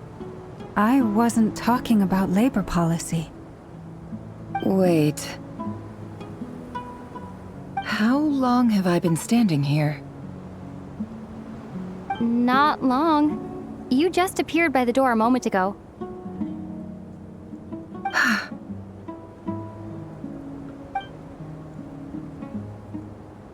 Boss, what's wrong? You look like you've seen a ghost. We've been tricked. We never left at all. Somehow I hallucinated that whole scene back inside the office. Hallucinated? But how?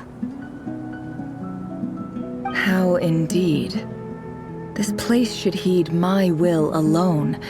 All thoughts and actions that occur in here are just a result of pawns moving across the chessboard in a carefully calculated manner. And nobody has access to this chess set but me. So you control everything in here? More or less. But yes, it's a special technique of mine. Has anything like this ever happened before?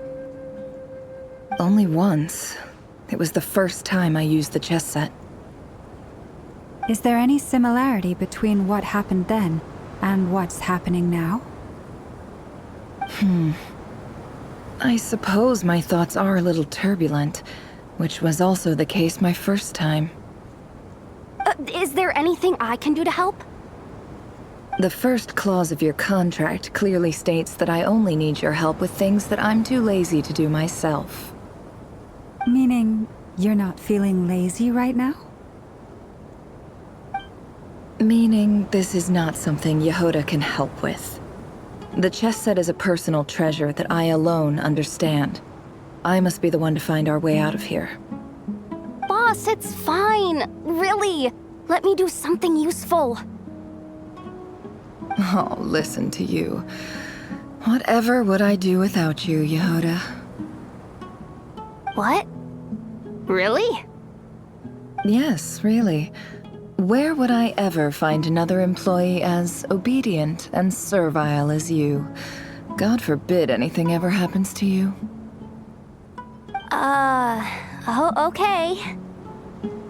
Well, anyway, I was thinking of fetching some water. There's gotta be a source around here somewhere. I suggest everyone finds someplace comfortable to take a rest. We gotta conserve our energy. Even though all this chess malarkey doesn't exist in a physical sense, mentally speaking, it's all real. And so is our tiredness and fatigue. You don't want to dismiss mental fatigue. Just because it isn't physical doesn't mean it's any less serious. But anyway, I got your backs, so don't worry about a thing. Don't I have the best employees? Jealous much? If we can find a suitable time, I'd love to borrow Yehoda for a day to help out at the Frost Moon Scions. Would you be amenable to that, Boss Nefer? Oh, Lauma. Have I ever told you just how pretty you are? Beauty runs from the tips of your antlers to the depths of your imagination. Time to rally, everyone. Follow me. As we continue our journey, the same rules will apply. That means stay focused and no talking no matter what we encounter. And don't disturb the chess pieces. You have my word that I will get us all out of here.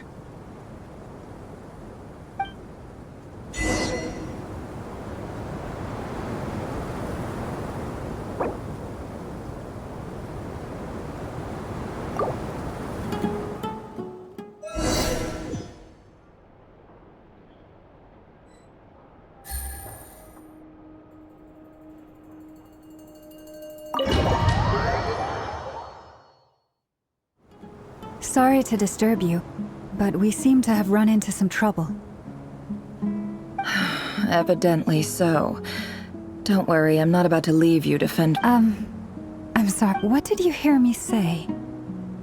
Wait, how long have I been— Not long. You just— Boss, what's wrong? We've been tricked. We never left at all. Hallucinated? How indeed. So you control everything in here? More or less. Has anything— Only once. Is there any similarity between what— I suppose my thoughts are a little is there any— The first clause— Meaning this— Boss, it's fine. Oh, listen to you. What? Yes, really. Well, anyway, I suggest everyone even though all— You don't want to dismiss mental fatigue, just because it— Don't I have the— If we can find a— Time to rally, everyone. Follow me. As we continue our journey, the same rules will apply. That means stay focused and no talking no matter what. You have my word.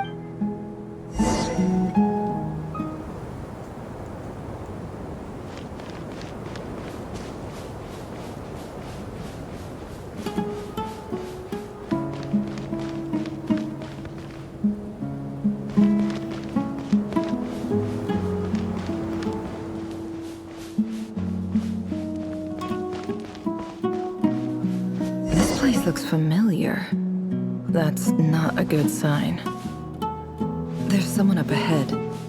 Time for a little chat. I wasn't expecting visitors at this hour. Wait, is that? Oh, it's him. There you are! Sinue's been looking for you all day. I think he has some news for you. Oh yeah? What were you doing just now, Uncle Retinue? Hiding away some more loose change? I know I saw some Mora. What do you mean loose change? Oh, come on, I'm too old for this. Just pretend you saw nothing.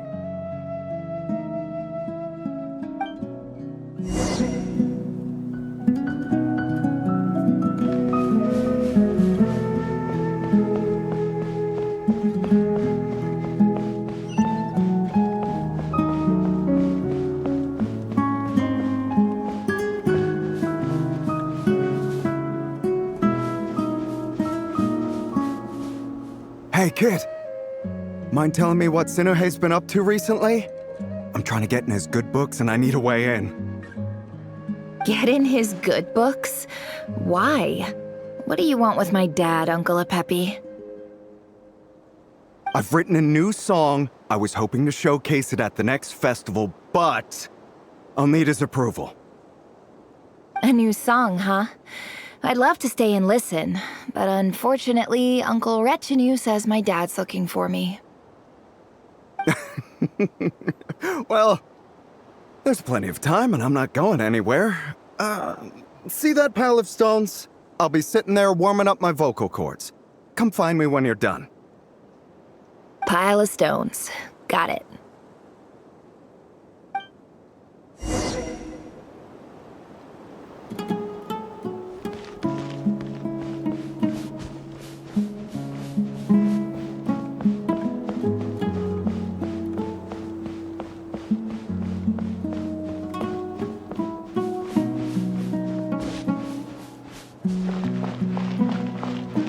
Hi, Dad. Uncle Retinue said you were looking for me. Ah, there's my little princess. If you'd gotten back just a little sooner, you could have shared the spoils of war with me. Spoils of war? Who were you fighting against, Dad? It was just a figure of speech.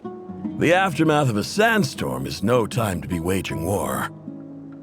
I was talking about our war against thirst. I went out to fix our water supply problem, and now I'm back. Which means... We have a well again! That's right. I found a new one and brought back as much water as I could carry. It should last us for a good while. If it wasn't for these blasted sandstorms, our wells wouldn't be caving in. You wouldn't be spending all your time out searching for new water sources. As the chief of our tribe, I'm supposed to be leading us out of hardship and poverty, onto better things. You know how prosperous our ancestors were. I've told you all the stories. And look at us now, squeezed into these hovels. No one would choose this, if it wasn't for the endless wars over the years. But things are looking up. I started working with some folks from the academia a few months back. They gave me some contacts in return for my assistance in the desert. So you're the academia's helper now? Special ambassador, they call it. Think of it as a partnership. It's nothing bad, okay? We've been isolated here in the desert for too long. Seeking opportunities elsewhere is the best thing for us, and the fastest way to progress. So, do you get anything good out of being a special ambassador? Of course. My luck's improving all the time. One day, I swear I'm gonna lead us out of this place. We'll find somewhere new. Somewhere better.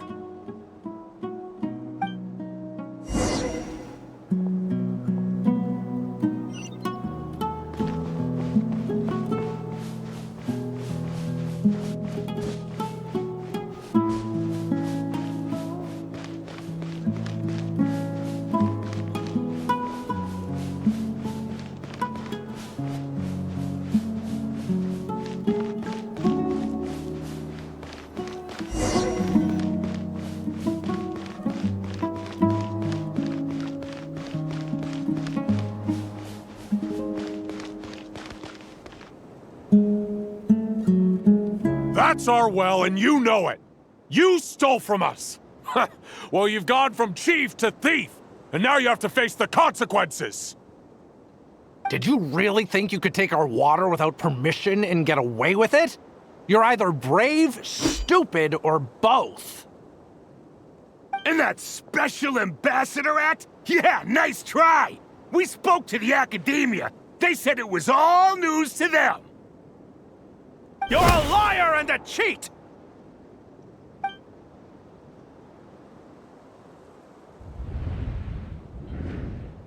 I heard Yehuda gasp, but I don't blame her. Most people are terrified by the sight of blood. Corpses strewn across the ground. The wounds are clearly from scimitars and daggers. The desert dwellers' weapons of choice. There's a handwritten note on the ground. Let's see what it says. Halil, this is Sinuhe, chief of the Shimti tribe. Surely you remember me. I was the one who helped you and your colleagues avoid the quicksand in the desert. This is my second time writing to you. I assume my last letter must have gotten lost in the mail, as I didn't receive a reply. I hope this one makes it to you safely. I'm writing to you because I need some help. That sandstorm the other day completely blocked up our well, forcing me to look for another water source in Iab and Unut territory. It was a matter of survival. Praise the gods. The well of the Iab tribe was intact. It was my last resort. I drew what water I could and left, but not without being spotted. I fear they will retaliate. You told me to write to you if I ever needed help. You said you'd be my ally in the academia. I urgently need you to formally recognize my title of Special Ambassador and send some of your people to assist me for a few days. It's the only way I can convince them that this was the academia's decision and prevent them from retaliating.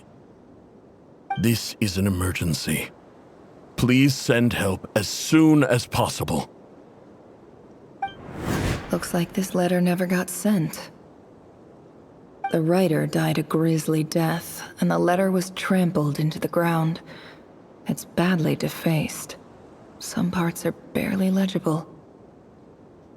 What a ridiculous lie the surviving Shimti tell.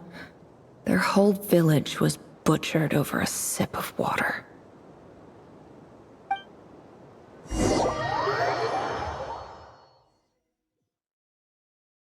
Ah, officer. Welcome. Welcome to our humble village. I thought you would at least have the courtesy to provide some respectable libations. This is the finest wine our village has to offer. I promise.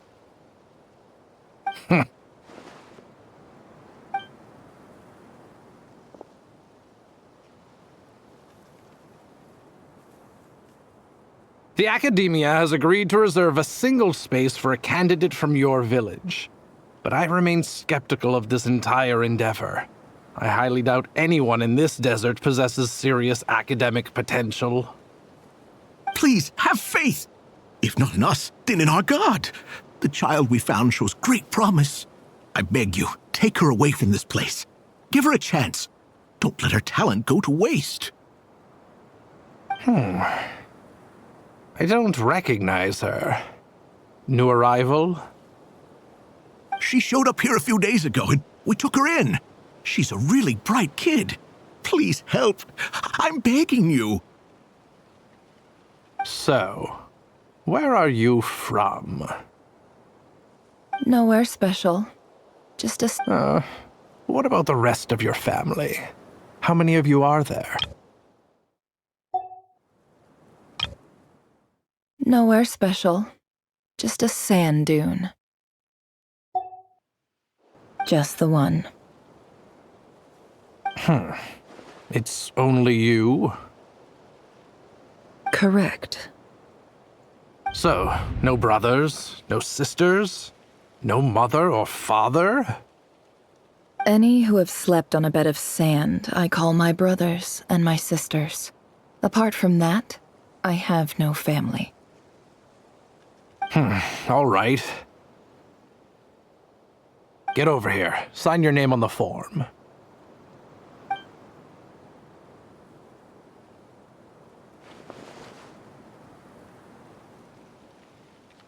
Never? You're rather fair-skinned for a desert dweller.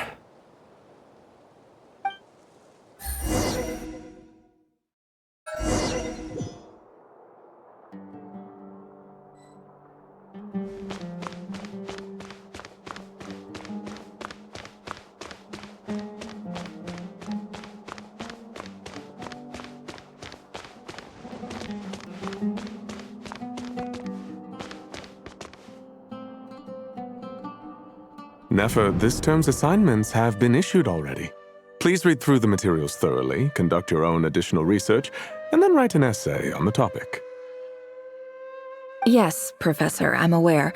I just had a couple more questions I wanted to get your perspective on. Oh? Please, ask away. Well, I saw the other students' problem sheets, and I couldn't help but notice that my assignment is much easier than theirs. Do you really think I'm a weak student? A weak student? Goodness, no. Quite the opposite. You have a sharp mind. Almost too sharp. I think what you're saying is, a weak student wouldn't have noticed the discrepancy. And if they did, they certainly wouldn't complain about the lighter workload. You see, sharp as they come. You see things the way they are, and I'm sure you know why they're like that. Because of where I come from. Because I'm different. I'm sorry, Nefer. I don't like it any more than you do. It's just... Anyway, you said you had a couple of questions. What's the other one? I wanted to check. If someone sent me a letter to the academia, where do I go to collect it? Ah, your family wrote to you. Well, as long as they put your name on the envelope, someone should hand it right to you. Not exactly. It's not even a recent letter. I was just curious where the mail would end up if no one collects it. The House of Dana, I expect. I know there's a box for unclaimed mail somewhere in there, probably sitting on a shelf. Whatever you're looking for, that'd be the place to start. Okay, got it. Thank you, Professor. Oh, don't mention it. Honestly, I feel like I failed you. I'm supposed to be your teacher, but I haven't taught you anything. Hey, don't say that. You're a great teacher, and you do your best for all your students. But the rules are the rules. You're not allowed to teach students like me. It's not just the academia either. The whole world bends over backwards for the successful and leaves the losers to suffer and die. Oh, my dear child. Don't tell me you've given up on life already. I haven't. I just think that if you want to make it in this world, you have to find a way to become successful.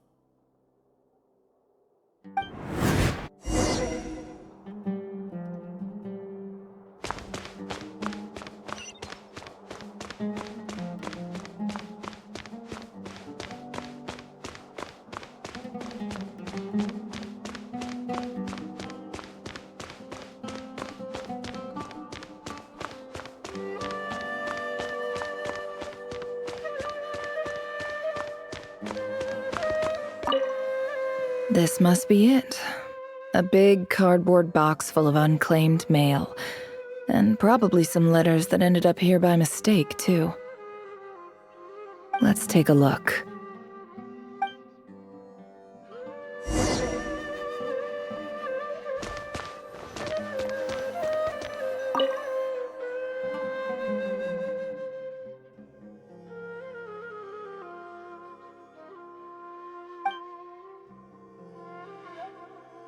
A dilapidation survey from Port Ormos. Looks like it's from a Core of 30 representative. What a strange thought. A bunch of mercs losing sleep over rundown buildings. This one was never even opened. I guess the recipient didn't care what the Core of 30 had to say about anything. Who was it addressed to? I don't recognize the name, but it must have been a Ksharawar professor.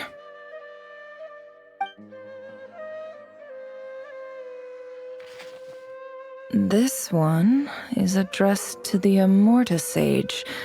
The title is Changes Observed in Satyavada Life Symptoms.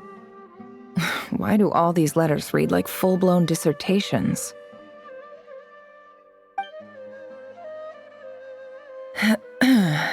Guided by the incense, we became lost somewhere in the forest. All the barriers between levels of consciousness disappeared as our minds soared around in circles, looking for a branch to seek refuge on. In clinical terms, these symptoms fit the description of incense poisoning. The Immorta Darshan strictly prohibits the use of hallucinogenic substances, but I believe there are still people getting away with it. For example, my neighbor who always breaks out into song and dance after using incense. This seems like something the academia would want to know about. Why wasn't it collected? Wait, what's this written on the back? It's so small. The note says, "The sender authored this letter while under the influence of mushrooms. I would send it back, but no return address was provided. Stamped by the Grand Conservator of the House of Dana."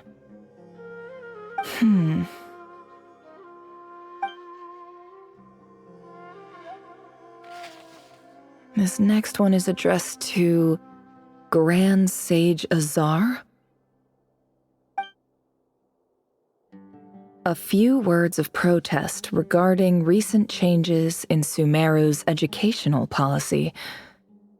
In recent years, the academia has taken on a small number of students from the desert region, as per the policy to this effect. However, it appears to me that these students have not, in fact, been provided with educational opportunities that are, in any meaningful sense, equal to those enjoyed by their peers.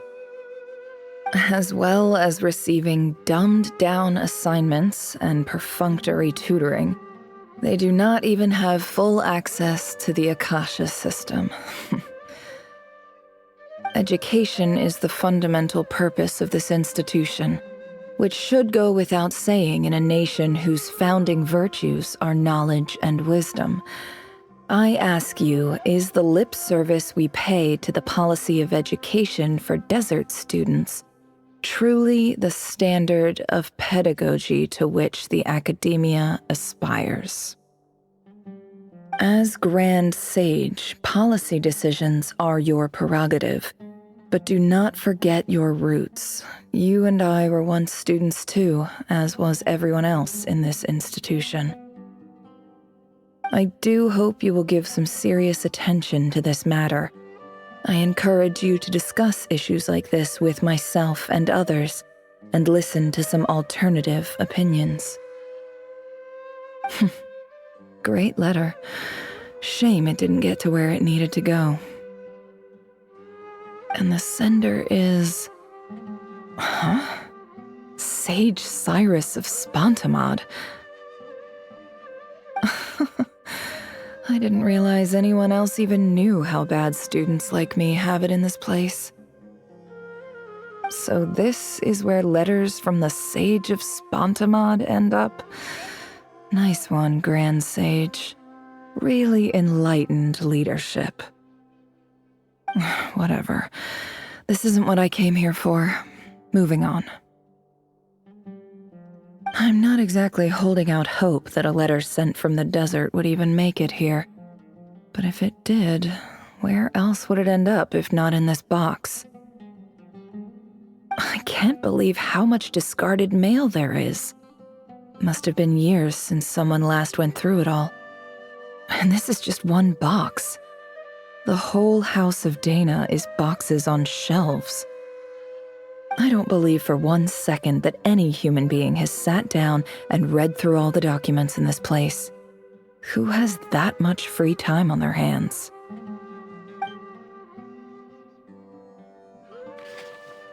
Wait, could this be it?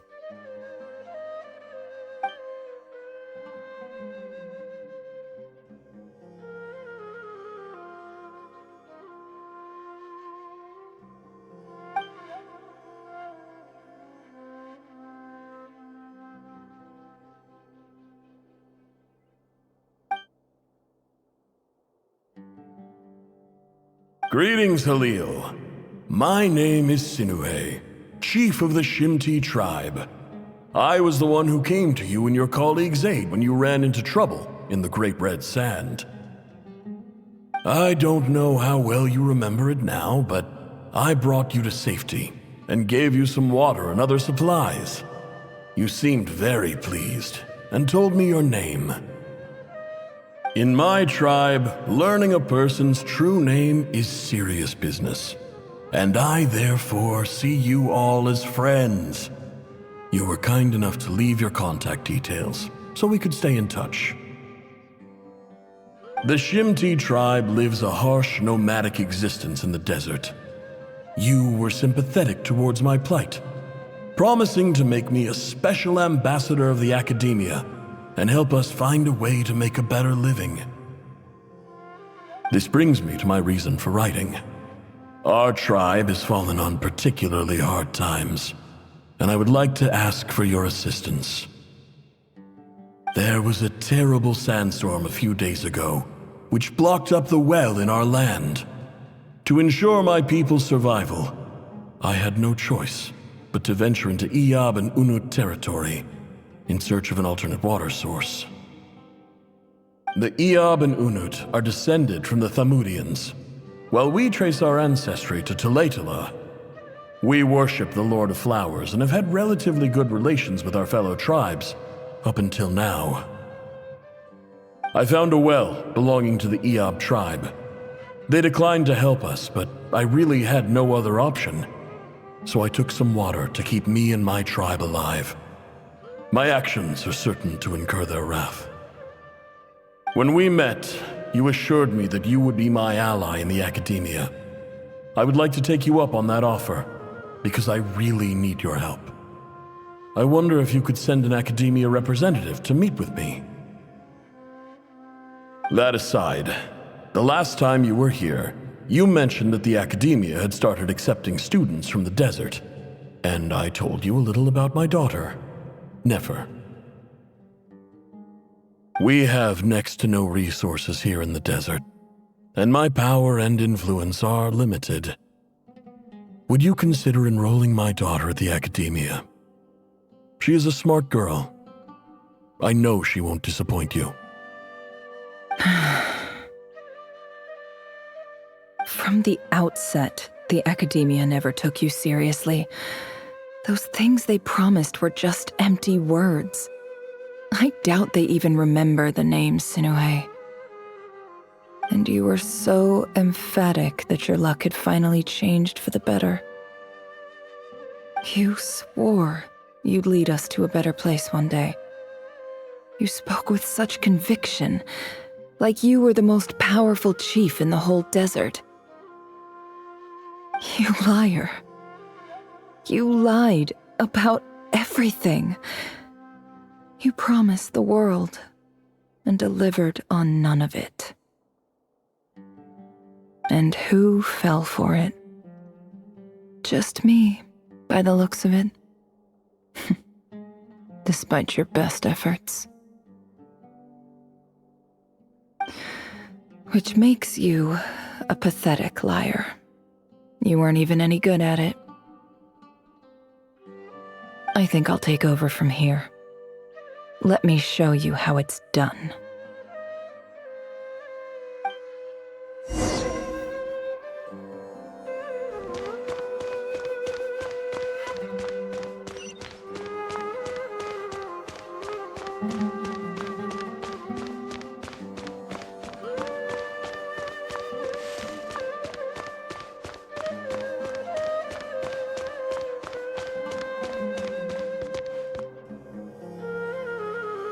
I just came to say goodbye. Thanks for everything you've done for me in my time here. Nefer? You packed your bags. Where are you going? I'm quitting. Something's come up in my hometown. Gonna head back and deal with it. Huh? But this was a hard-won opportunity for you. You know that better than I do. It was, but it doesn't matter. I have more important things to deal with and they can't wait. Oh, and I didn't want to overfill my bags, so I left some incense on your desk.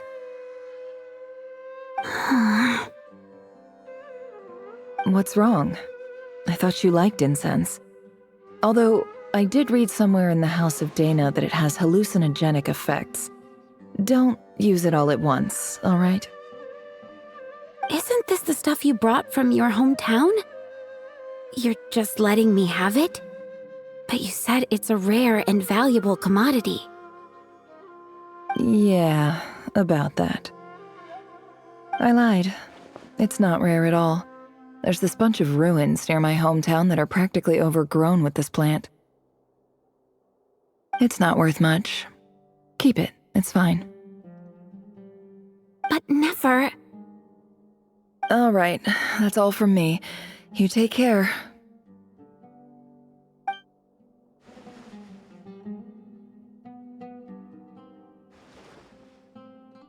Don't forget me, okay? I mean, we're more than just classmates, right? We're friends. Yeah, I'll remember you. I lied again. That incense is worth a fortune, and it's a rare find even in those ruins. And as for remembering her, I have far too much to do when I get back. No time to reminisce.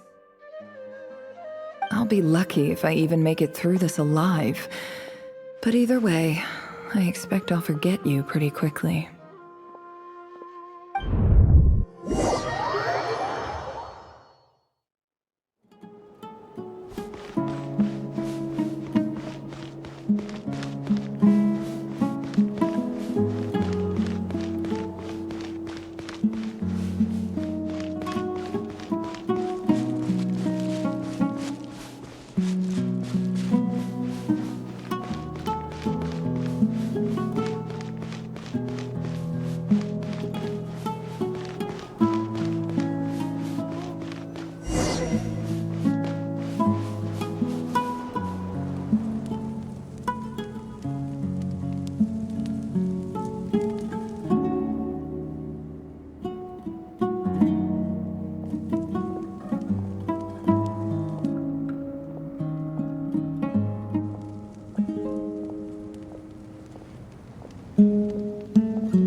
It's a pleasure to meet you, Mr. Arif. So, what does the Academia want? Since they've sent their special ambassador, I assume there's a big business deal to be made. If not, I'd be very disappointed. Please, sir, lower your blade. You're lucky I'm the one they sent. Not all special ambassadors share my admiration for the Iab people. The ever-shifting balance of power in the desert reduced the once great civilizations of this region to rubble and sand. But the story of the Iab has a very different trajectory. Others grew weak, but you grew strong, beginning in obscurity and moving to prosperity. You're the only ones who defied the trend. Huh. So, you do know who you're dealing with. This well is the perfect symbol of your strength, is it not? It used to belong to the Unut, but it looks like you have control over it now. You're not wrong, but I'm sure you didn't come all this way just to flatter us. Of course not. I came to bring you some very good news. Some information that recently came to light, which might just be your ticket to freedom. Records uncovered by the Vahumana Darshan show that a certain well currently under Iab control is built on top of some ancient ruins. These ruins are of great archaeological interest to the Academia. I checked the map carefully on my way over here, and I'm confident that this is the well in question. The Academia is offering 50 million mora in return for excavation rights. 50 million? No, wait. If these ruins are as important as you say, 50 million's a little low, don't you think? Don't get greedy, Iab. We know far more than you think. We know that you seized this well by force. Wasn't that the first step in your rise to power? To drive away the Unut and steal their water supply? So what if it was?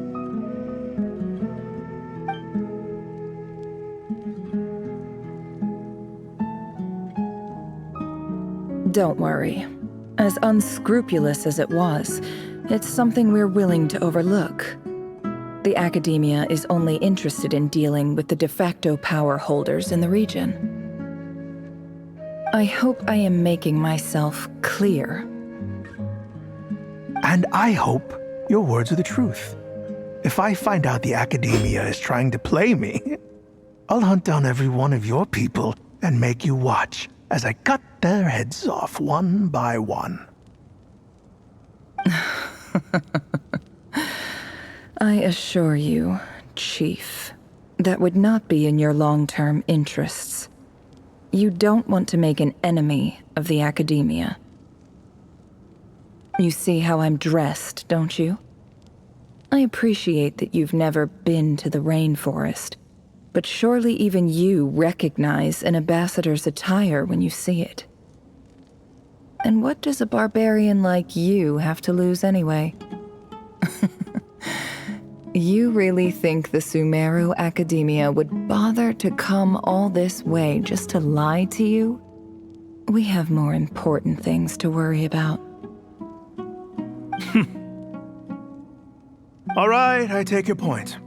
The Academia is the highest authority in the land. I'm sure you're trustworthy people. In that case, we have a deal. We will sell you the excavation rights. I'd like to thank you, Ambassador. This is good news indeed. Excellent news. In fact, it calls for a celebration.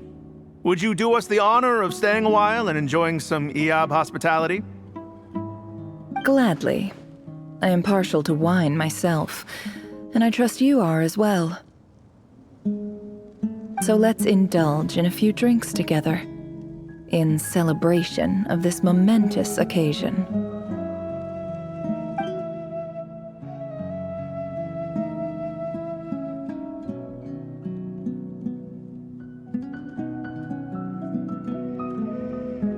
Chief! Chief, it's an emergency! It's the Unut. They've taken the well. What? Well, don't just stand there. Take it back. Yes, Chief. I have every confidence in the Iab's military superiority, and yet... What is it? The Unut's response was alarmingly fast. The day after we reach a deal, they seize the well. This can't be a coincidence. Perhaps there is a traitor in your midst. I don't think so. I am obliged to remind you, Chief, that the Academia will only deal with the de facto power holders. If you cannot regain control over the well, I'm afraid you won't see a single mora of that 50 million. No! Please, Ambassador, just give me some time. I swear the Unut will not get away with this. That well is ours, and so is the mora. Glad to hear it. I will wait here for an update. If there is a traitor, I will find them. In the meantime, make yourself at home. I'll report back as soon as I have an update. Much obliged.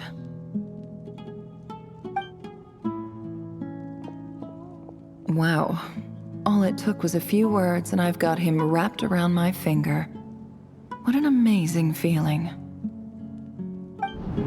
So, in summary, Ambassador, the Academia would rather negotiate with our tribe instead of the Eab, yes? The Eab are ruthless murderers who don't listen to reason. And now they have the gall to interfere in our research projects in the desert region. So let me ask you, Chief, if you were the Academia, what would you do?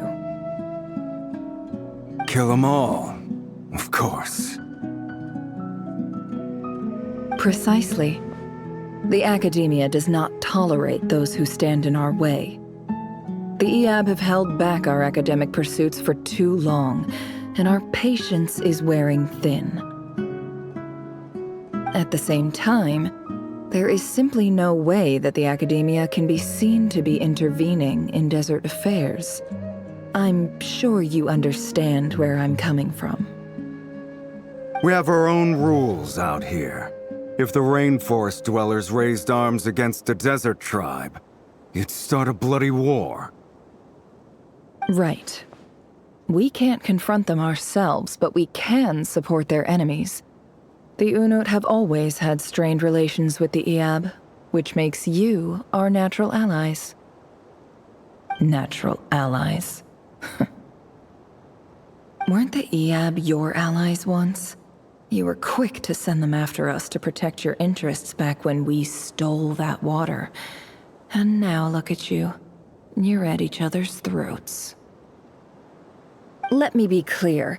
The Academia wishes to collaborate with the legally recognized rulers of the desert in this matter. We are asking for excavation rights to that well, and our offer is 50 million mora. Say no more. I believe we have an understanding. Good. Then I suggest you get to work. Get us access to that well, and the mora's yours. You see, Dad? Lying is easy when you know how. People will believe anything.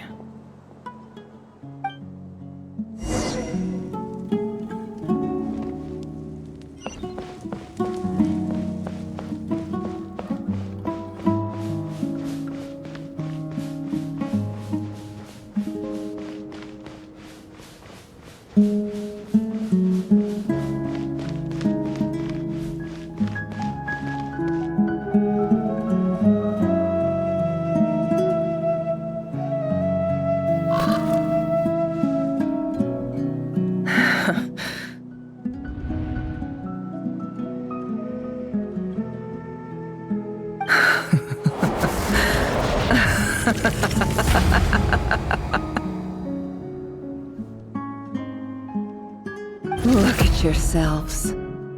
You may be vile, savage monsters, but your butchered bodies bleed like any others. You're no different. You're nothing special at all. The monsters who destroyed my home, they're just ordinary, petty human beings. What a joke.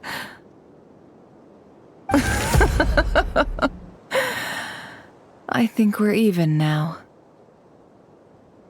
Maybe I've even done the desert a favor. It's a better place without all these people around. Oh, Sinuhe, my gullible fool of a father. Perhaps if you'd been as ruthless as I was today, our tribespeople would still be alive. In this dog-eat-dog world, a chief needs to be tough to survive. But you couldn't do what had to be done. So I did it for you. Nefer, it's okay. All of this is in the past now. I believe I remember you promising to remain silent. Yeah, but even so... Yehoda, is there anything you can do to ease the tension? All right, time for a sharp turn onto a completely different topic. So, anyway, that's enough of that. When are we getting out of this place? Feels like we've been walking forever.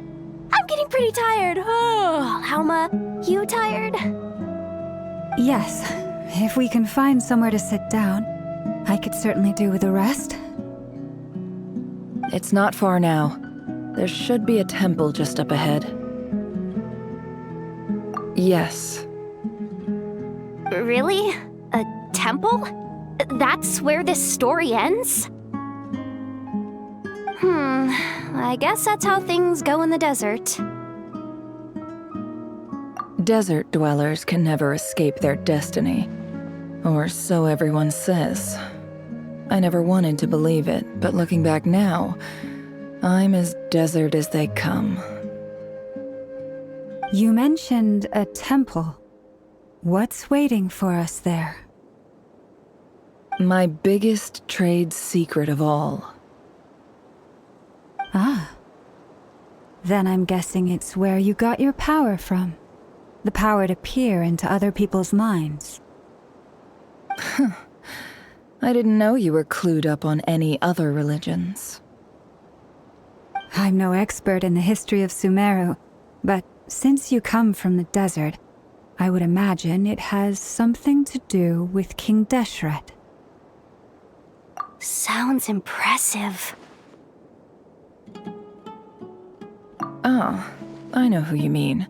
General Mahamatra Sino. The spirit of Hermanubis dwells within him. That's Boss Neff for ya. She knows everything. Sino's hardly a figure of obscurity, but I know about Sethos too. What about him? Is he a big deal or something? Well, he's not a small deal, let's put it that way. Please, this is the bare-bone basics. Save the flattery. Thanks for your patience, everyone. I'm sure it's been a lot to take in. With any luck, that's our exit just up ahead.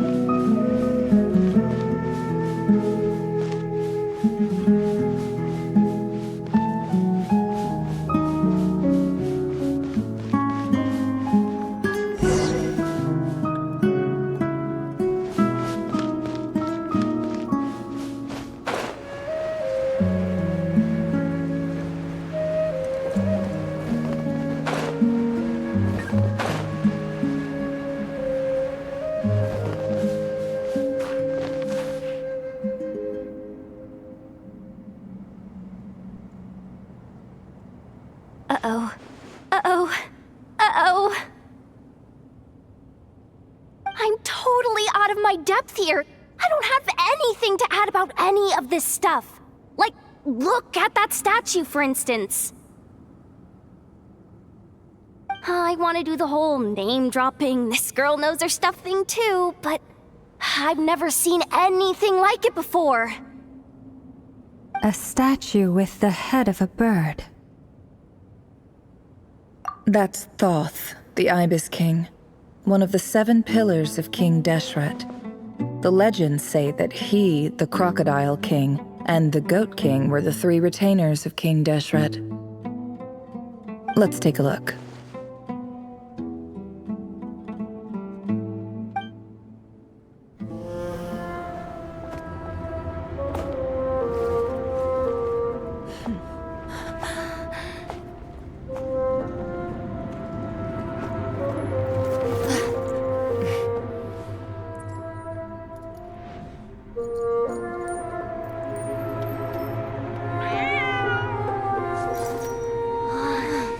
It's just Ashru. So, all is well?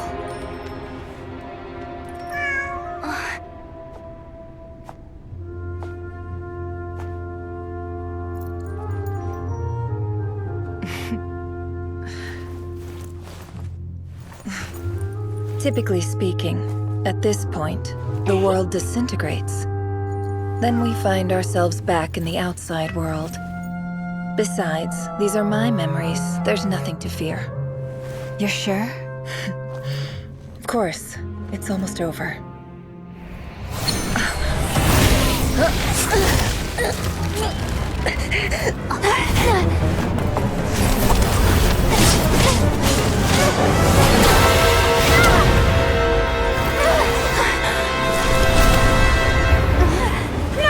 Hold on!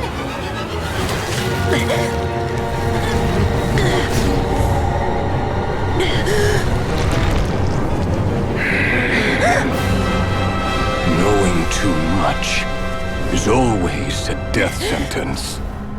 Speak for yourself.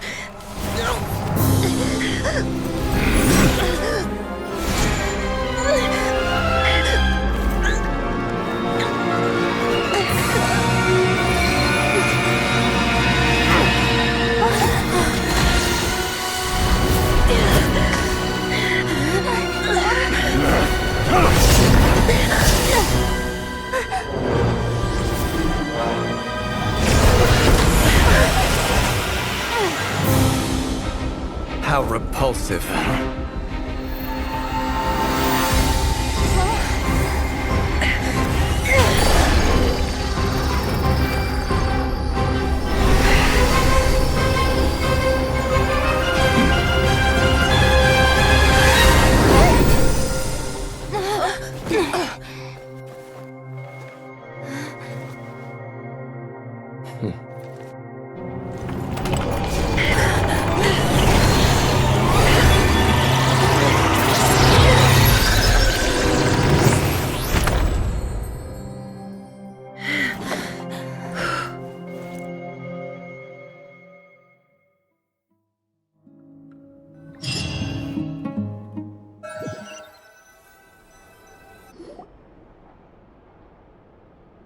Timed that pretty well, didn't I? It's okay. I'm just glad no one was hurt. Paimon noticed you doing something too, Dainsleif. Were you helping get them out? Of course. When I asked Nefer to conduct this investigation, I was not naive to the dangers involved. I had a duty to ensure your safety. Good to know your sense of justice is still intact after all these years. I take that to mean that you saw the truth. That comes as a great relief. I certainly did. And thanks to your help, I also managed to trap Rerir inside the chess set. Whoa, really? How'd you manage that? Well, to be honest, I sensed that something was wrong long before we made it to the temple. By using this fragment to probe into Rerir's past, well, the monster formerly known as Rerir, it seems I alerted him. I was tracking him, then he caught on and started tracking me too. Can't say I'm surprised. But how did he track you through your thoughts alone? That shouldn't be possible. Rerir was a secret agent who reported directly to the Vinster King. He is an expert at finding a trail and hunting down his pursuers. No wonder. He infiltrated the chess set, read my thoughts, and built a new virtual chess set inside of it. That's why we weren't able to leave at first. Speaking of your chess set, it's quite a remarkable item. Would I be right in thinking you have some connection to King Deshret? You overestimate me. I only have a connection with one of his underlings, the Ibis King. You all saw how this came to be. A long time ago, the Eab massacred my tribe, the Shimti, in our home village. A few years later, I enrolled in the academia, where some new information came to light. The Unut and the Iab fought a bitter battle over the rights to a well, all for the sake of a non-existent 50 million mora. The Iab ultimately won that confrontation, but their victory came at the cost of almost every warrior in the tribe. The final blow to the Iab came at the victory feast, when an Unut assassin beheaded their chief right before my eyes. The remaining Iab fled and have been scattered to the winds ever since. Having gotten my revenge, I returned to my hometown, where to my surprise, the nearby temple was still standing. There it was, seemingly immune to the relentless hostility of the desert, while my tribal home lay in ruins. As I stood there gazing at the temple, I noticed a cat just outside. This cat, as it turned out, was home to the spirit of the Ibis King. He led. This chess set is my gift from the Ibis King. The chessboard within is made to the same specifications as the one in the mausoleum of King Deshret, and represents his power of piercing analysis. As I stood there gazing at the temple, I noticed a cat just outside. This cat, as it turned out, was home to the spirit of the Ibis King. He led me to a gate deep inside the temple, and there he made a deal with me. With this chessboard in its container, I gained a certain ability to perceive hidden secrets. Now, you could conclude that the Ibis King simply wanted to give the people of this world the power to seek the truth, but I don't believe that's the full story. Every god plays favorites. Their hearts are as fickle as any human's, full of secrets, perversions, egotistical tendencies. But precious few gods are willing to admit this.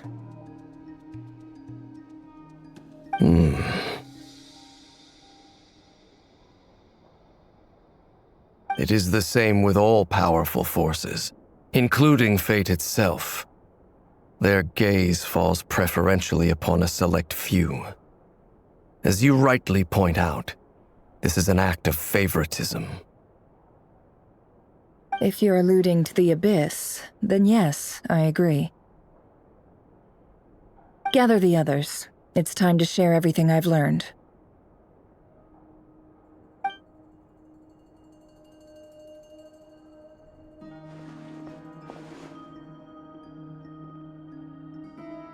Thank you all for being here. As promised, I did some further investigating into the Raker of Solnari's background. I am pleased to report that the investigation has been most fruitful indeed.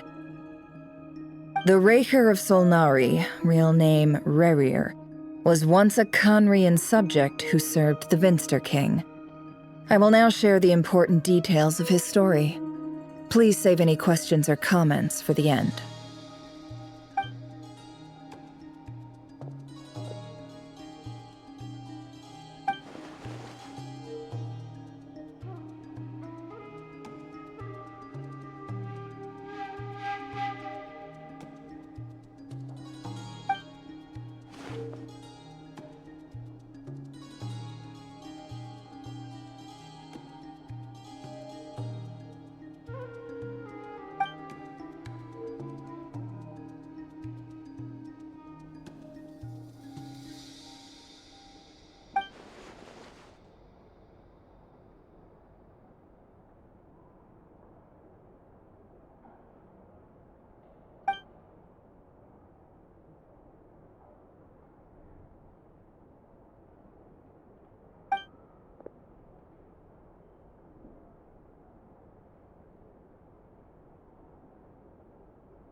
So that's why he's so obsessed with the moon.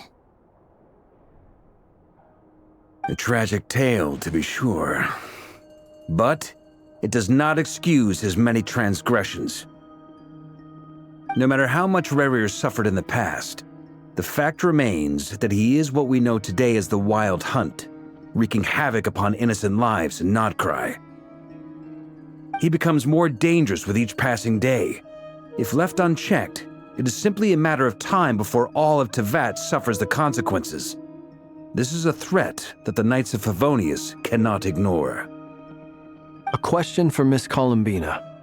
Forgive me if this is presumptuous, but have you ever seen the spatial gateway that appeared in Rerear's memory? Never.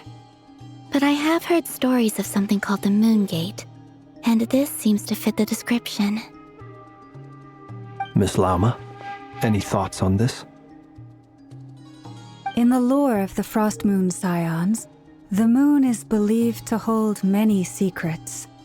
Some sources speak of ancient knowledge, others of a gateway to the unknown. The term Moon Gate is one I have heard before, but as is the case with all of our legends, there are no records of any first-hand witnesses. We cannot know whether it truly exists. Then back to Miss Columbina. As a moon goddess yourself, do you have some idea of where the Moon Gate leads to? Not at this stage, sorry. I do hold the power of the Frost Moon, and my strength is recovering well. I can sense that the gate would open at my command, but...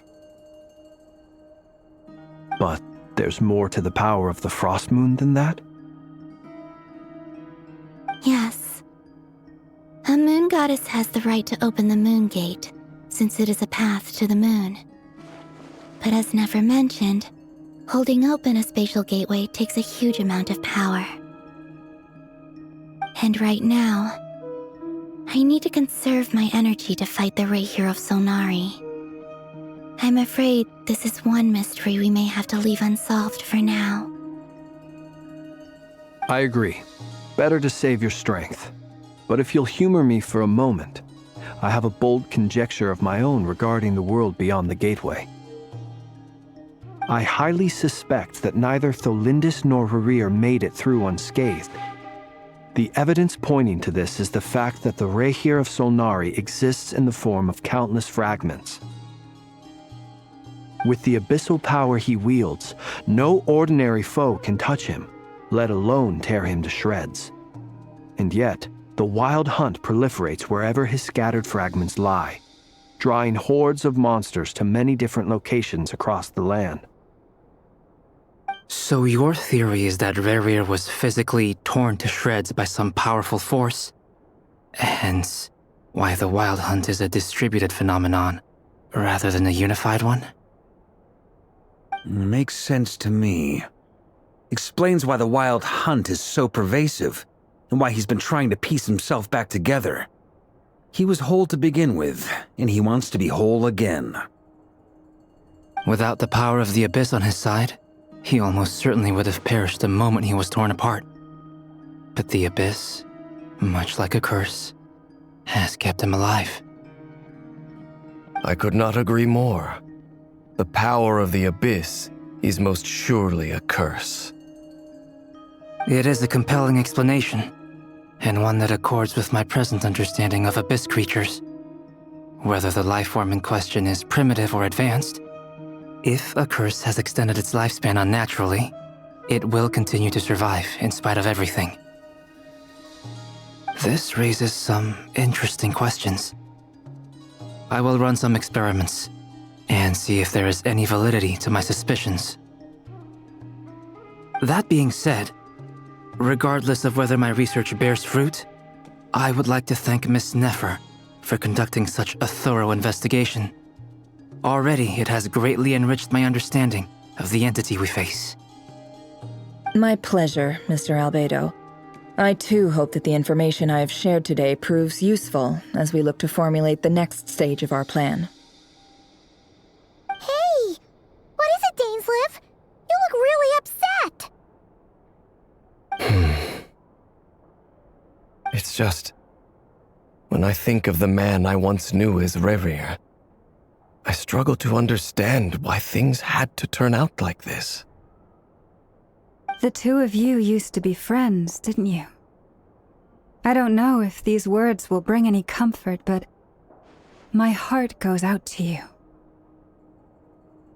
Mine too. We can never know all the hows and whys of the way things are. The moon and stars are full of untold secrets and lies, and the skies are host to many more mysteries than these alone. Yet, none of that can begin to compare with the complexity of human life. Those are the first comforting words I've heard in a long time. Thank you both. Well, I think this is a good place to end today's meeting. I'm sure Nefer needs some time to recover. She's been through an awful lot today. That's very thoughtful of you, Loma. Of course. Sounds good to me. Take some time to rest and digest before we reconvene to nail down a plan.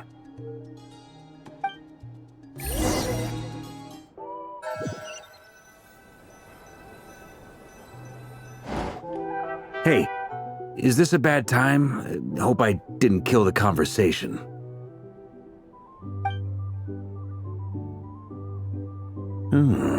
Nice room. Oh, I'm not coming in, though. Why not? It's just a hotel room. If it's all the same, I'll just stay out here. I might not look the part, but I'm technically a knight. Barging into people's private quarters isn't the kind of thing we do.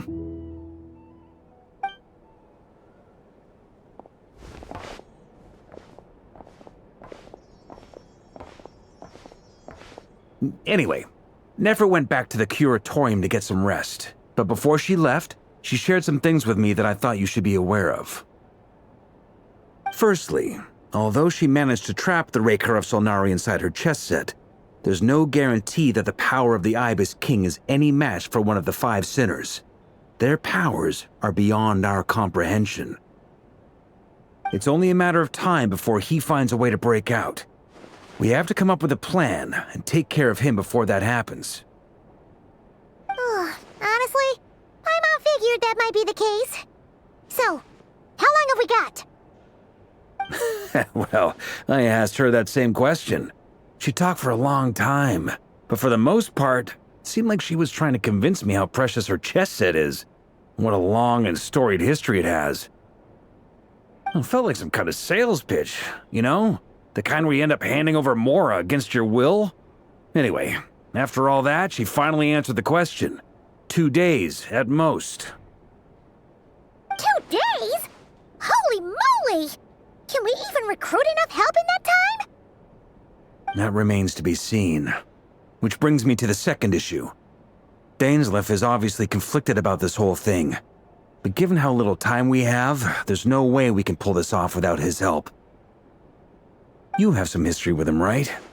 Do you think maybe you could talk to him for us? Great. I appreciate it. All right, on to item 3.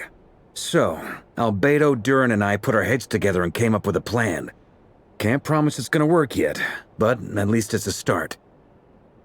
We figured we'd bounce the idea off you first. We'll explore it further once everyone's recovered. Oh, Paimon's dying to hear this. All right, so here's what we're thinking.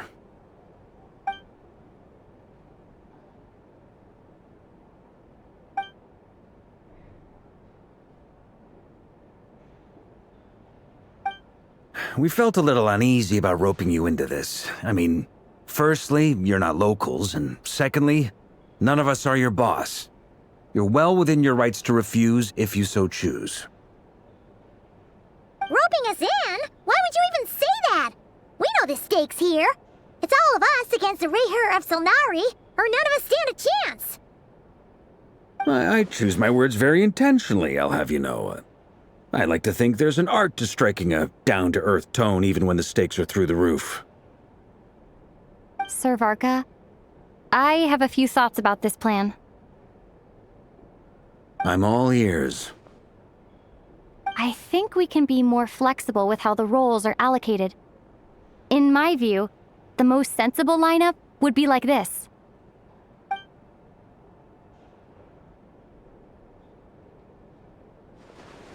I see your point, yeah. But if that's how we're going to approach this, you'd better make sure you're ready. To be clear, I don't doubt your abilities. Far from it. I just want to make sure. Are you really willing to take all this on? I want to do everything within my power. The Rahier of Solnari is a truly fearsome opponent, and if I do my part, it'll greatly reduce the risk for everyone else involved. Well, that tracks with what I've heard. Jean's mentioned in her letters that you're so diligent it's almost abnormal. As in, most people weigh up the risks and rewards in situations like this. But you seem to just march towards danger without a moment's hesitation. Of course, everyone appreciates a fearless pioneer. But all that aside, I'm the Grand Master of the Knights of Favonius, and you're our honorary knight. I want to make sure your courage doesn't come at the expense of your safety. Thank you, Sir Varka. I should be the one thanking you. It means a lot to have you on board. I'll give some serious thought to your suggestions.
This is a thorough plan, but I do have one last question before we take action. How can we be sure that our enemy won't leave the designated area? Great question. Albedo's been hard at work analyzing Rarer and the Wild Hunt's behavioral patterns. His conclusions are as follows. Firstly, from the earliest known confrontation until now, Rarer has never displayed any ability to manipulate the dimension of space. So it's unlikely he has any power in that domain. Secondly, he seems to have a particularly strong vendetta against our group. If we put him in a fight-or-flight situation, he'll choose to fight every time. Thirdly, finally, and most importantly, he is consumed by hatred, both for the moon and for his enemies. Turns out, we tick both of those boxes. We have a reincarnated moon in our ranks, and a spy who accessed his private memories without permission. He'll be baying for blood, not looking to escape. As someone who's had their fair share of interactions with the Wild Hunt, those all seem like valid observations to me. Understood. Then I will defer to the verdict of the group. Well, everyone, that's the plan in full detail. Albedo and Durin are carrying out their part as we speak. Plan approved. Scheduling. Okay, any firepower you need, I got you covered. Let's light this baby up. The Frost Moon Scions are behind you as well. And the rest of you?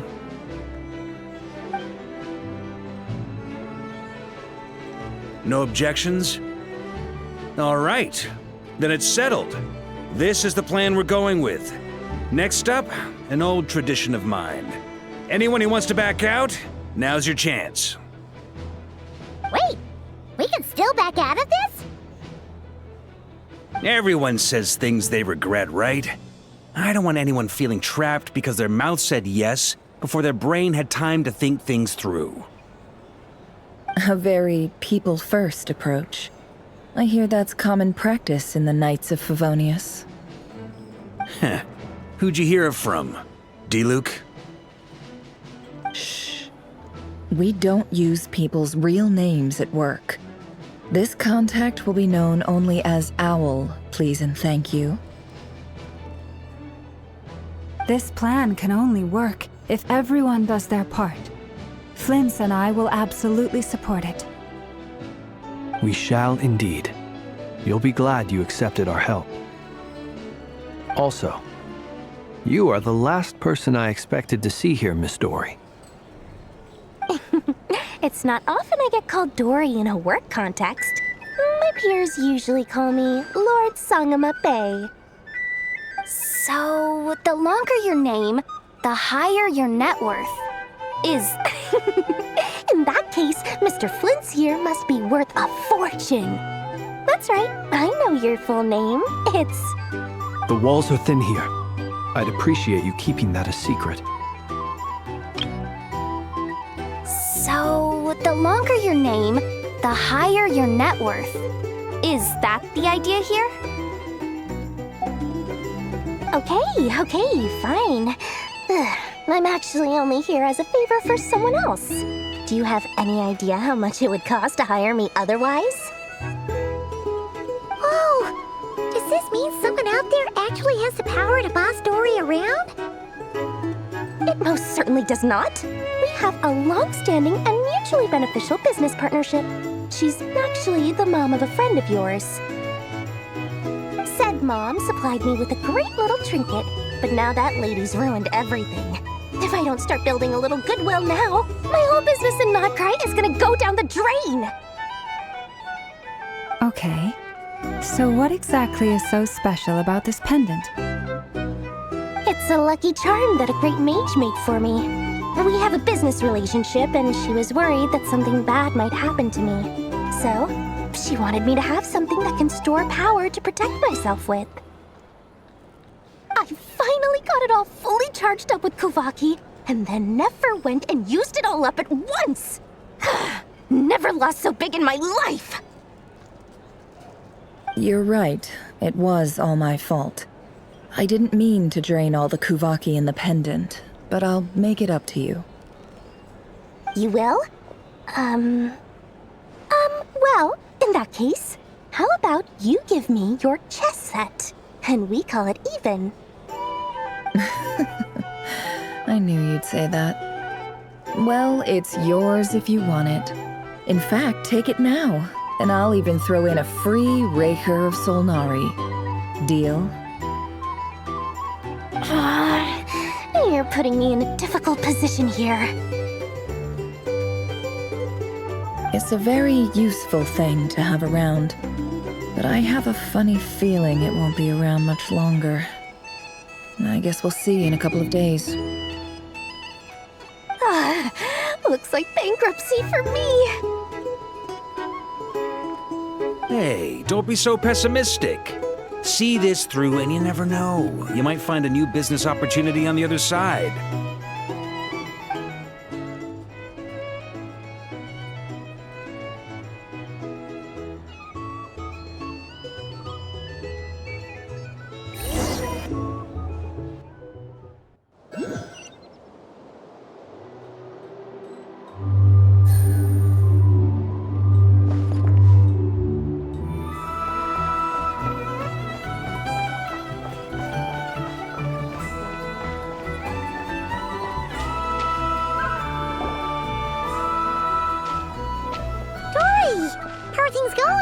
Feeling ready?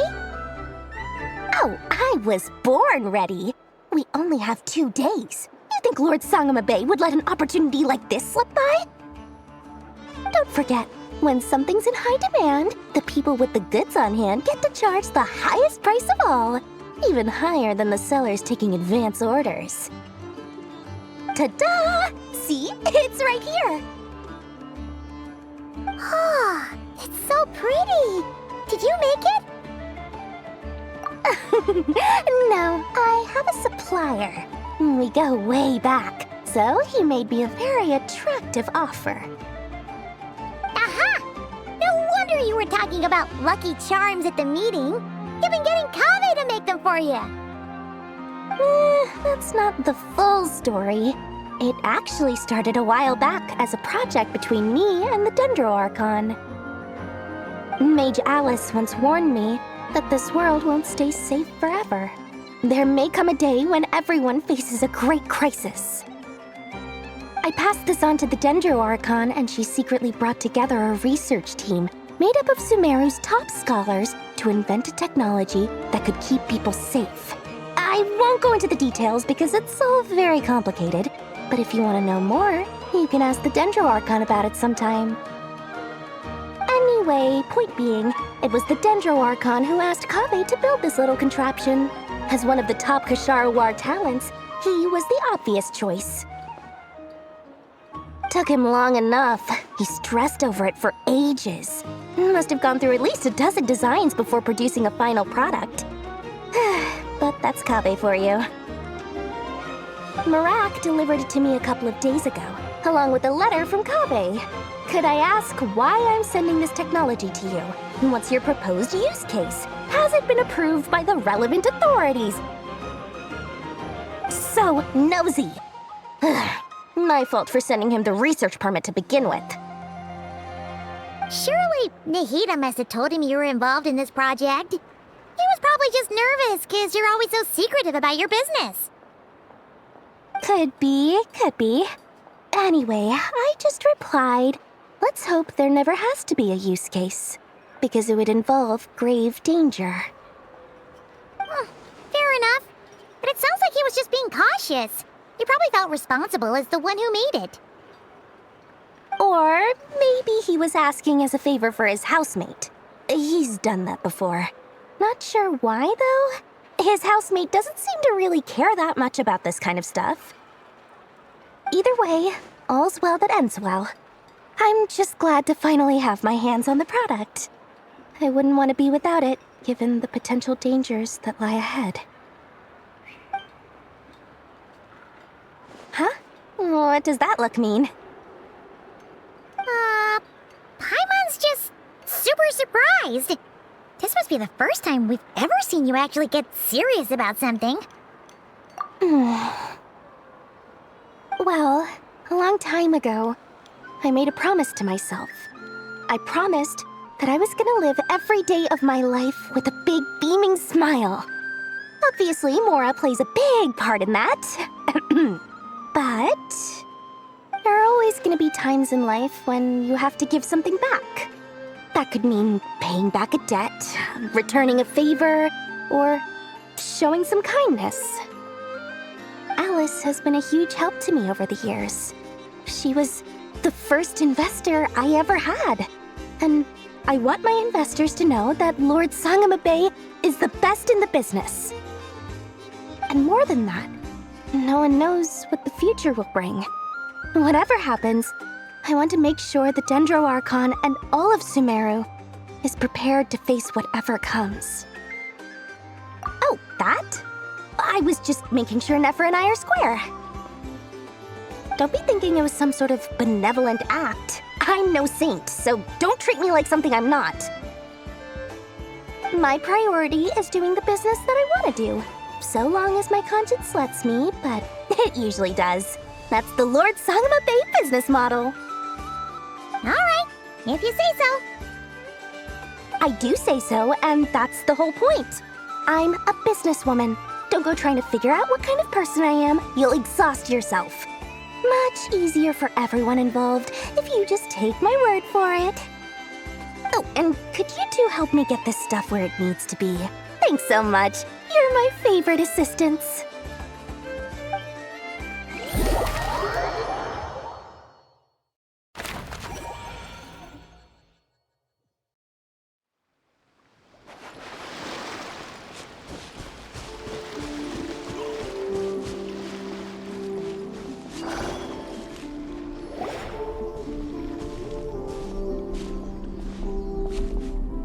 Traveler, Paimon, it's good to see you. Everything going smoothly over here?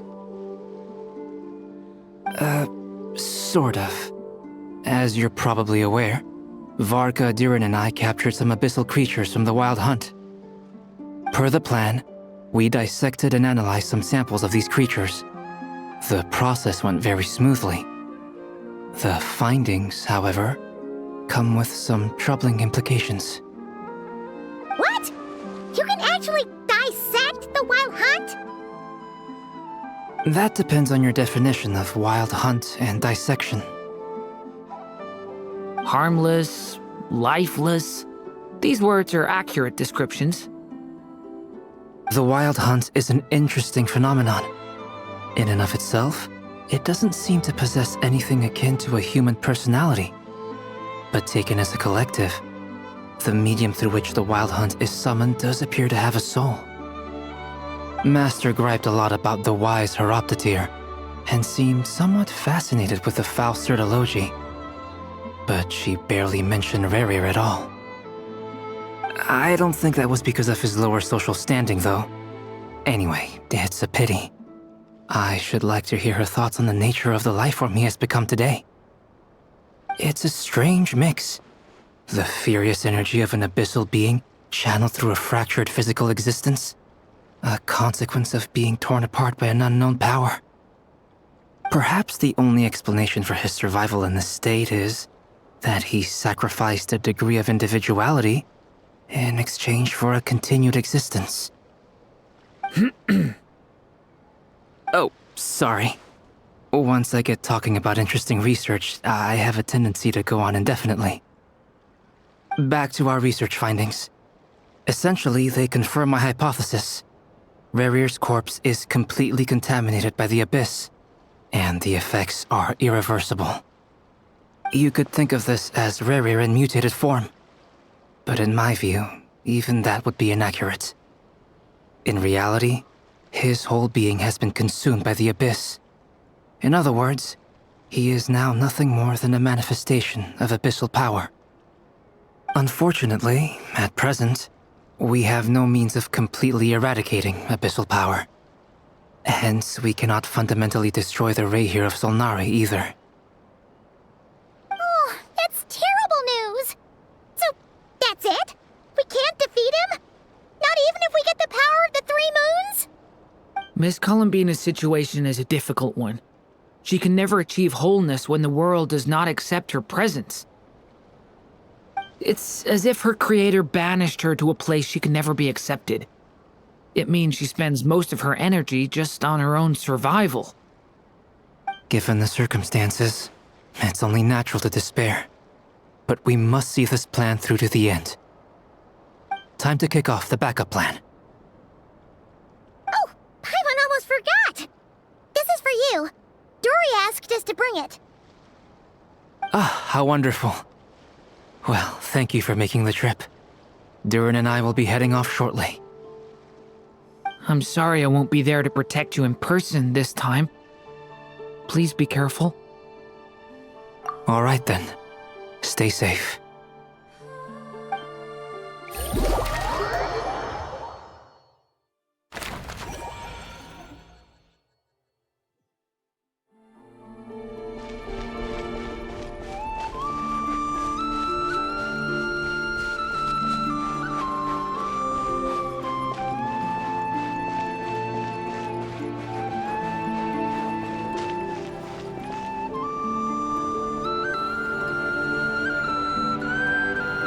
Miss Lauma, is everyone here? Yes. The fate of my flock is in your hands, Grand Master Varka. Please keep them safe. My lady, what are you saying? Within the next 24 hours, we will face the biggest crisis the world has ever seen. This is not a burden that we deserve to bear. But I believe that we reap what we sow in this life. So I intend to act. I must do what I think is right. For me, that means fighting for the future of Nod-Krai. This gentleman is the Grand Master of the Knights of Favonius, Varka, Knight of Boreas.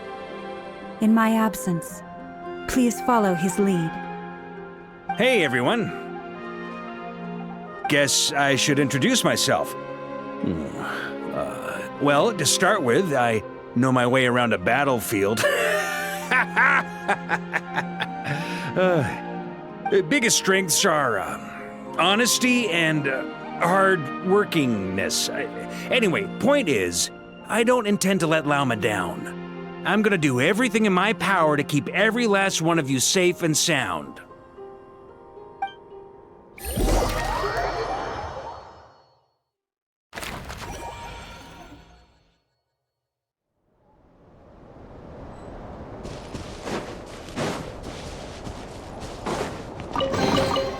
A chest full of valuables and a trove of potential clues.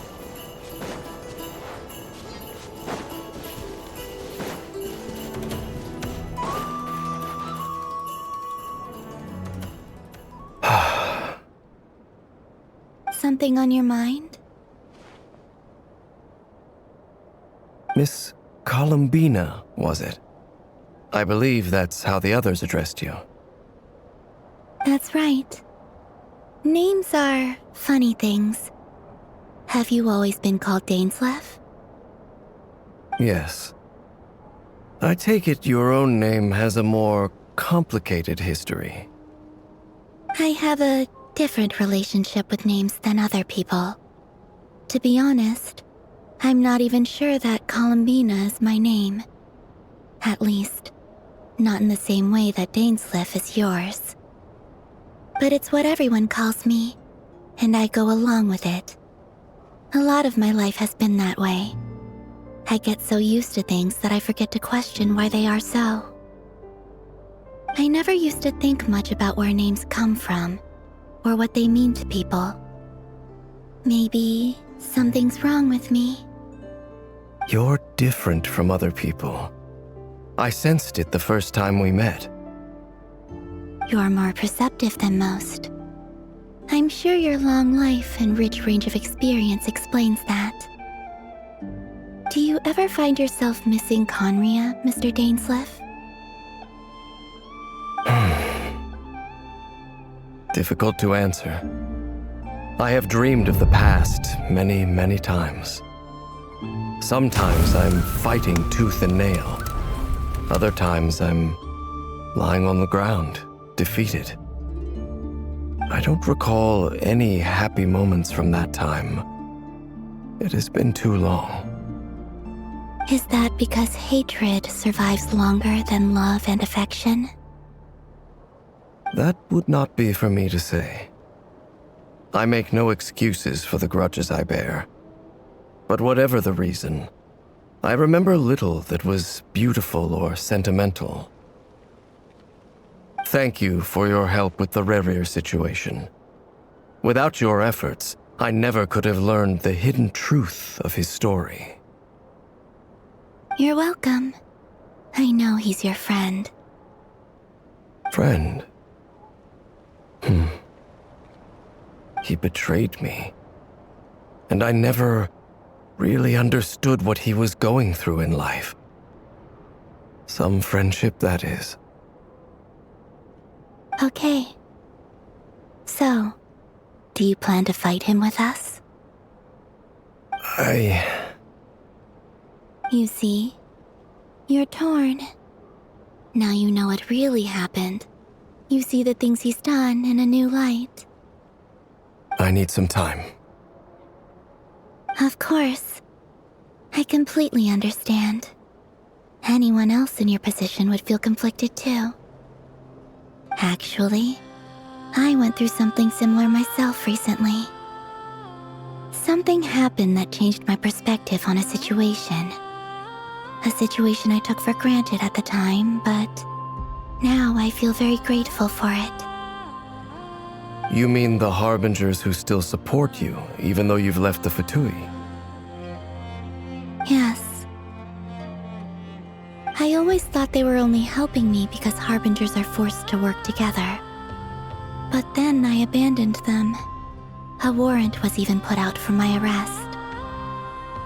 Yet even now, they support me, which means I was wrong about them all along. Clearly, they view you as a friend.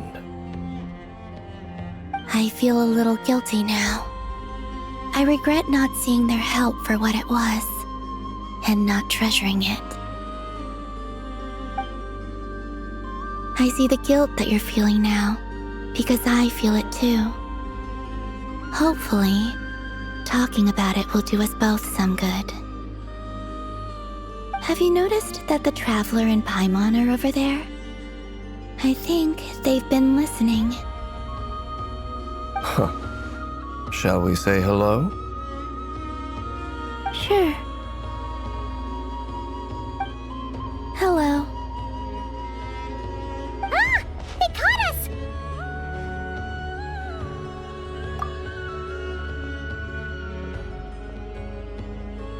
I apologize for making you worry. No doubt you wish to know where I stand on the plan to take down the Recher of Solnari. I'm afraid I need a little time, but I will seriously consider joining you. You will? Oh, thank you so much! Everyone will be so grateful to hear that! They needn't be. This was something that I was going to have to face up to eventually. That doesn't matter to them. They're grateful to you regardless. You can't control their gratitude, so just accept it.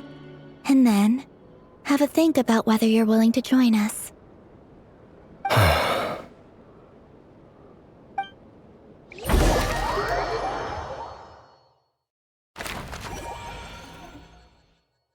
It's nearly showtime! Let's go rendezvous with the others. You know the place.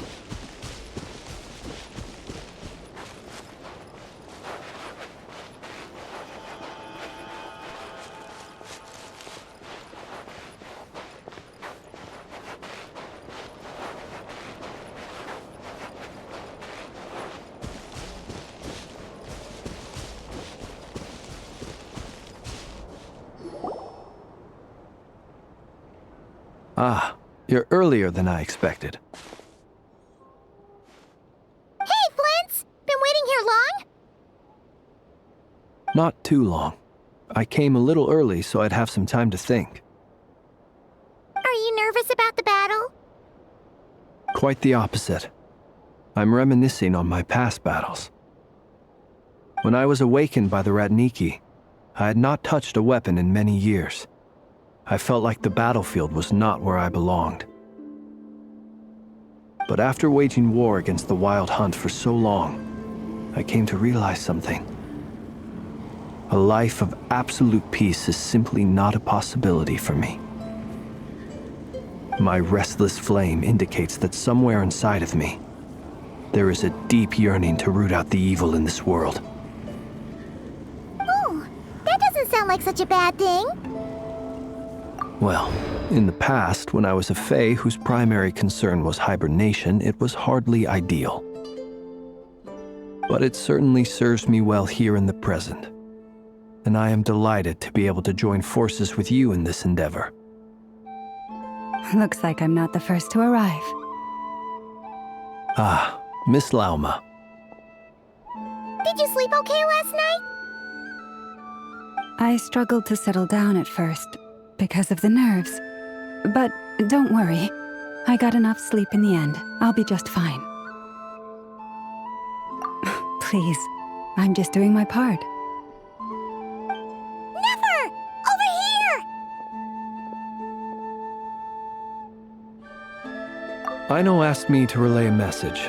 She said Anefa will be on high alert and keep a close watch over all secondary districts where defense is required, providing support as necessary. Meanwhile, Aino herself will provide range support to us directly, using her latest invention. Excellent. My thanks to all involved. The chess set's looking a little unstable. It won't hold him much longer. We should be prepared to engage at a moment's notice. No sense sitting around waiting. Let's make the first move while we still have the option. I agree. Paimon, find a safe hiding place. Got it! Be careful, Traveler! I will.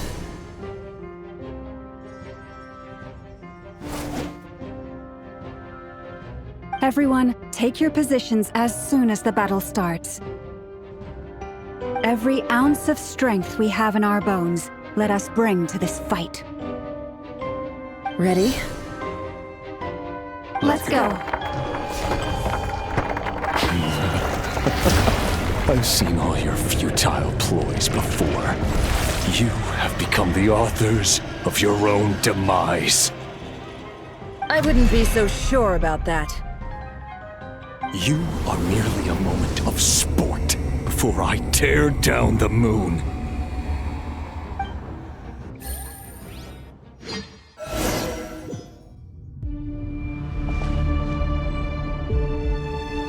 Stay on your toes. Yep, you too. The moonlight. Let me help you guys. Crazy.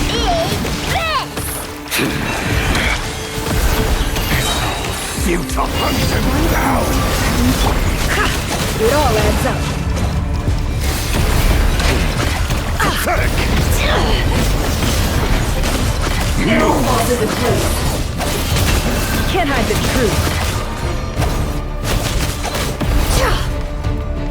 The moonlight betrays futile. No more lies.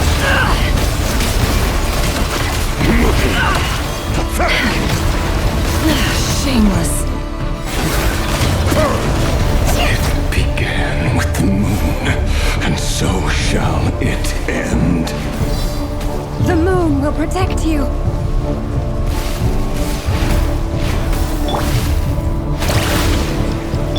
Vengeance is song. Do you see now?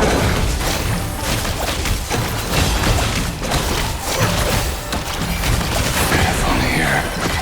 When will it be as you foretold? The moonlight betrays you.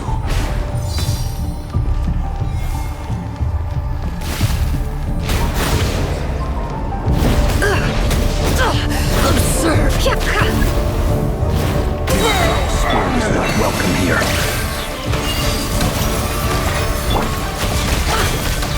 It all adds up.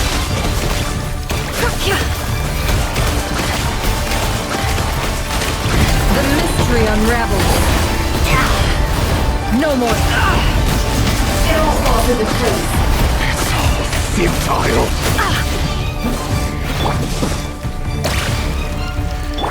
Leave this place. Can't hide the truth. Pathetic. Let's see what you're made of. It's all futile.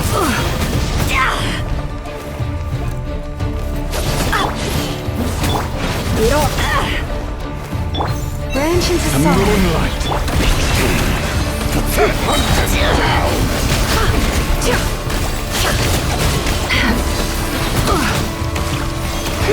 It's all futile. Hunt him down. Time to conclude. Your little game of heroics is over. Who wants to go first?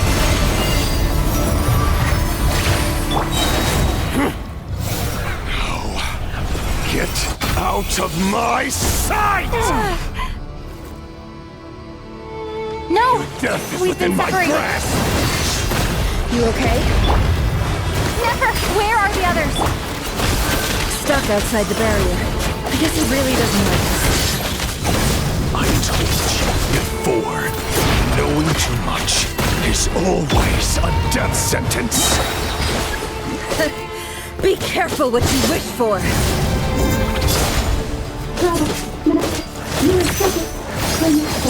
Lauma!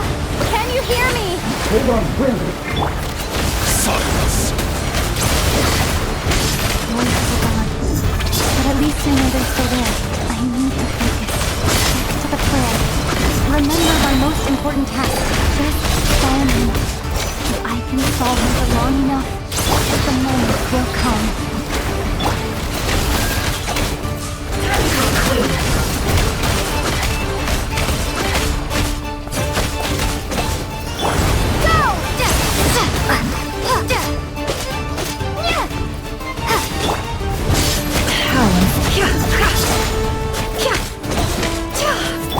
Water jet! Wipe out! No more lies. Let's see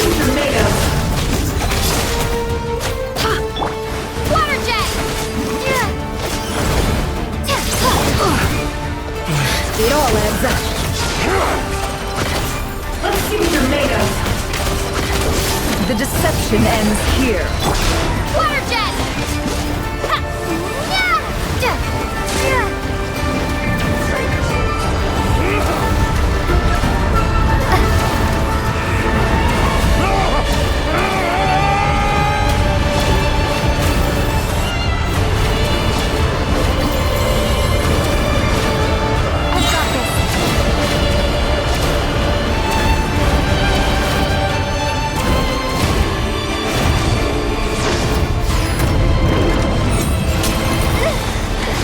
Broken.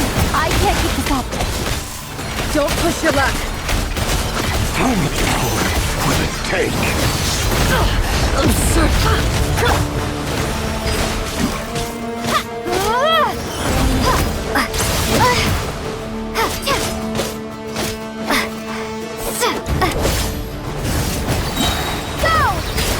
Wipe out! It all falls into place. Seek within. It all adds up. Let's see what you're made of.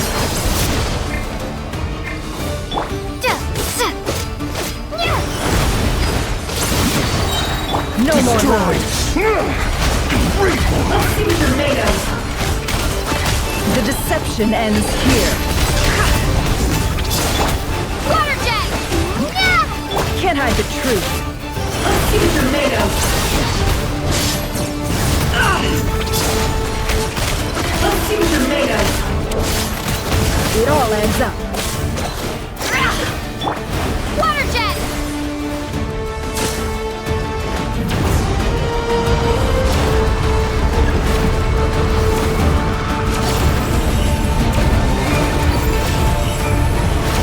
Curses. There's no other way.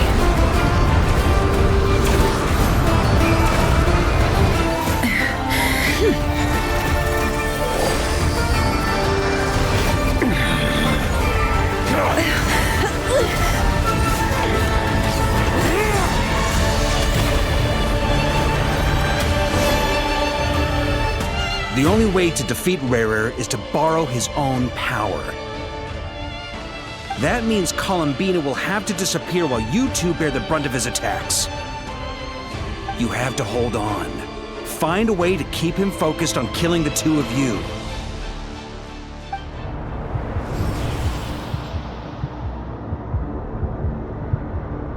Never! Your eyes are bleeding. Soon you will be powerless to resist. And then, I will reduce you to dust. But that dust will plague your memories.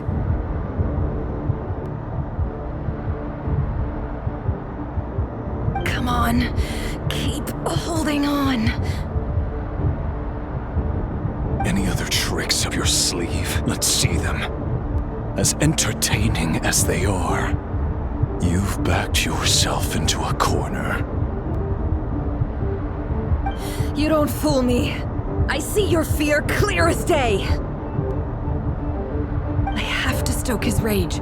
Make him unleash everything. You fear what you could never defeat. You fear the thought of never being able to save your beloved. You cannot win the fight against fate, Rarer.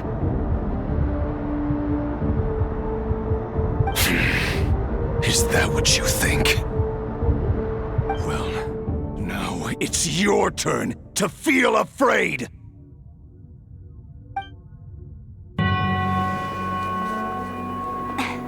You fear the sound of your own name? Is it us you hate?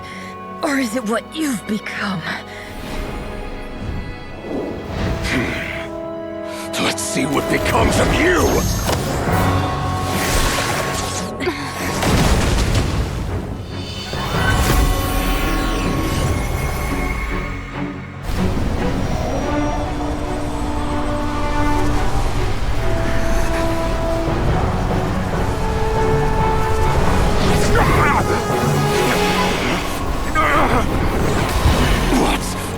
happening.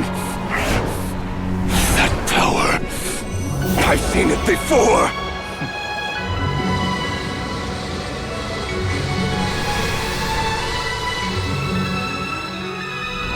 His power is on another level. We'll need to use an alchemical array to convert his power into a usable form. Then quickly channel it into Columbina, rendering her powerful enough to compete with him. I'll join you. I can help. If I release enough abyssal energy into a confined space, it'll create a potential difference, allowing us to extract a huge amount of elemental energy. Next, I'll synchronize with everyone's minds using pyro, then give you temporary access to their abilities and fields of view. But it won't last long. Can you see? Well enough. So, we have a student of Gold Rheindotter in our midst. How about that?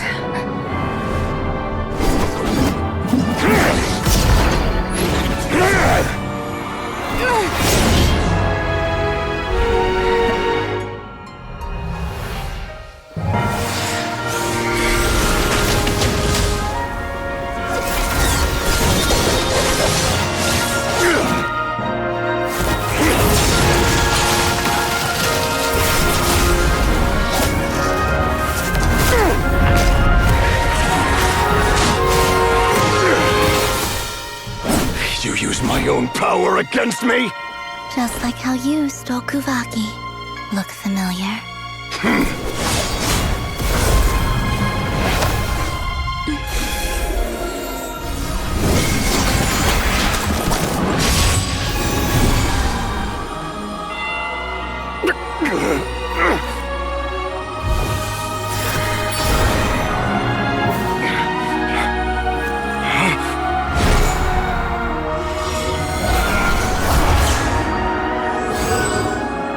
Don't you realize?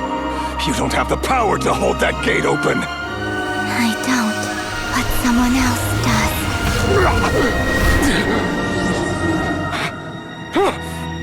Goodbye, Rerir.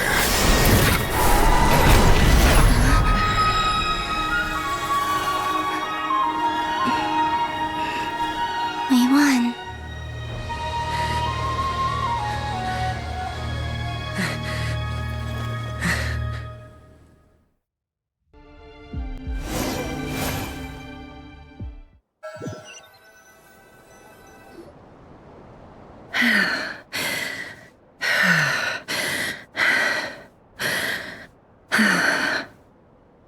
Nefer, how are your eyes? They're fine. Apart from the blindness, of course. It's not too late. Let me handle it.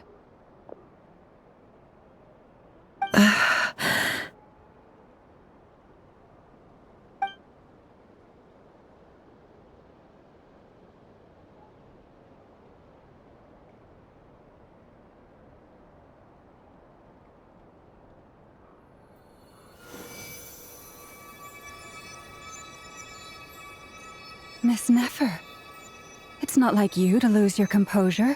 That was the most reckless thing I've ever seen you do. Reckless how? The situation was critical. Our lives were at stake. We had to do something. Even so. Okay. I guess you're right. Under the circumstances, it was a wise decision. You traded your eyes for an incredible victory. In business terms, I suppose that's a huge return on investment. I'd be hard-pressed to argue otherwise. Still, I don't like this outcome, and I don't want you to lose your sight for good. People suffer when they make sacrifices they shouldn't have to make. Whether that means faith, strength, or in this case, your ability to even see. I had hoped you could win without sacrificing so much as a single hair on your head.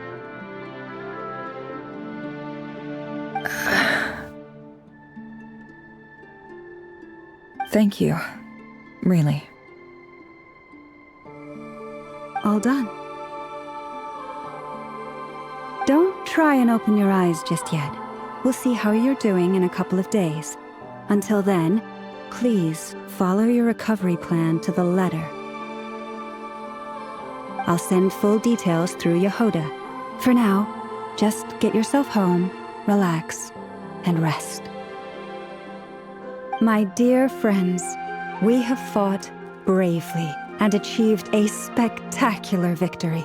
A dark cloud has been lifted from the skies of Nod-Krai. All in this land will be grateful for what you have done. The moon will remember this day. Thank you both.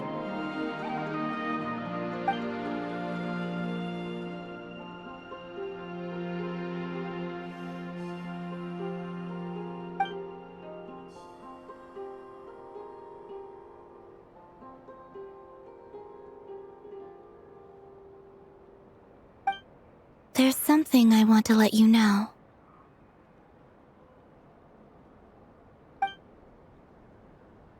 What is it?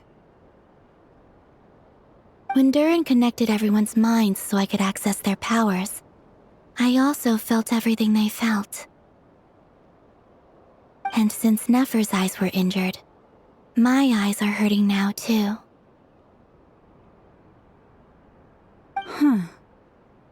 Hold on. Let me try. I only feel the pain. There's no actual damage. I just thought I should tell you. You're right. There's no damage. That's a relief.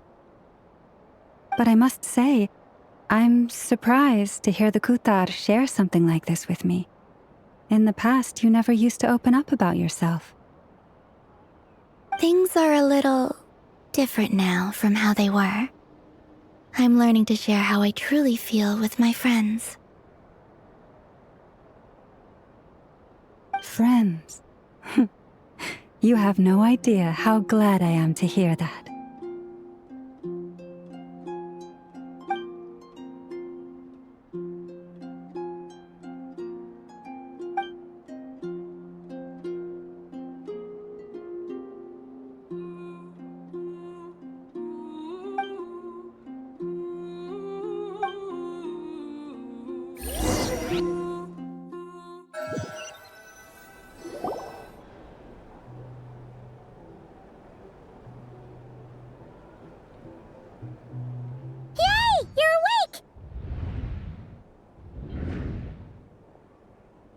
How are you feeling? Any aches and pains? Did you sleep well? I'm doing all right, Paimon. No need to worry about me. Phew! Well, that's good. Paimon's been sitting on the edge of the bed worrying about you for ages. You slept a whole day and night. Poor Paimon had to eat all by her lonesome. Glad to hear you didn't starve. How was the food? Well, it wasn't the same without you there to share it. Honestly, Paimon just can't relax when you're not your usual self. She couldn't enjoy the food and settle down to sleep. Well, I'm back to normal now. Oh yeah, and Albedo swung by earlier. He said to tell you to head to the tavern when you woke up. Varker and the others are organizing a victory feast and they want to celebrate with you. He also dropped off some medical supplies, but you seem fit as a fiddle, so guess you won't be needing those. If you're feeling up to it, let's head over now. Wouldn't want to keep them waiting.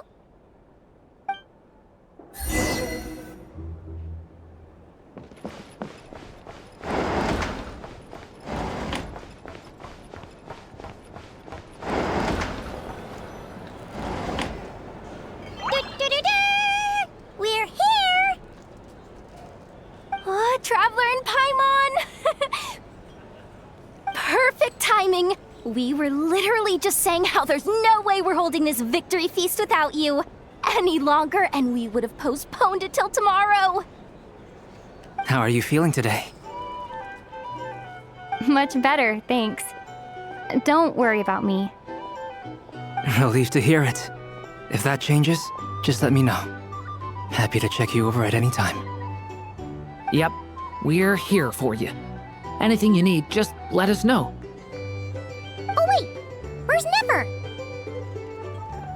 How are her eyes doing? Nefer's right over there. I'm sure she'd love to catch up with you.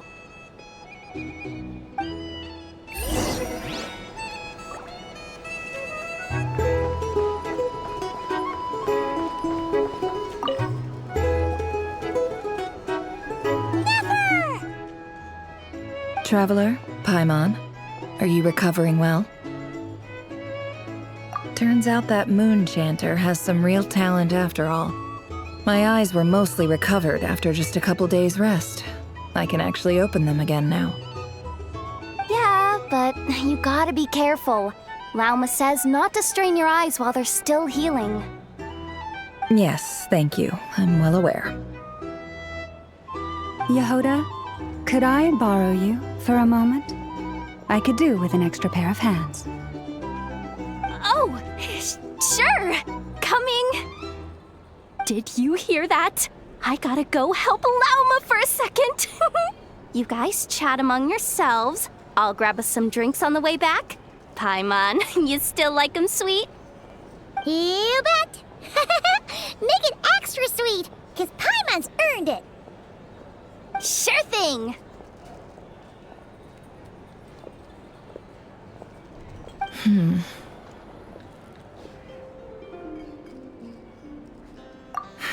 The Raker of Solnari. Kind of a snake, don't you think? No, definitely a snake. A poisonous one who spewed his venomous hatred everywhere. Anyone who seeks revenge out of hatred for other people has become a snake. That's something my dad used to say. Perhaps. I'm sure it sounds like a very wise and open-hearted perspective to your ears. But me? I think hatred is a perfectly justifiable emotion. What else is left when everything you depended on in life gets stripped away? Something's gotta fuel that drive to keep on living. If you're worried about me, you can nip that in the bud. I'm not someone who gets stuck in the past. It's just... I suddenly feel like I was wrong to call my father a liar. He was just a fool. That's why the Academia turned their back on him, and why the other tribes ganged up on him. Oh, Father. How much better things could have been if you were a skilled liar. Look at the Ibis King. Thoth is a fiendishly cunning liar. And yet, strangely, he feels more like a father to me than my real dad ever was. He's never brought it up, but I'd bet he feels the same way. Why else would he give me the power to perceive the truth, while at the same time training me in the art of deception? Well, King Deshret banished him to Aru, which is essentially a prison, and posed 3 questions to him. He promised that he'd have his freedom if he could find the answers. His response was to take on a physical form and approach me, hoping that I could become his envoy and search for one of the answers on his behalf. Did he really think I'd fall for that? He's stuck there. He can't make me return what he gave to me.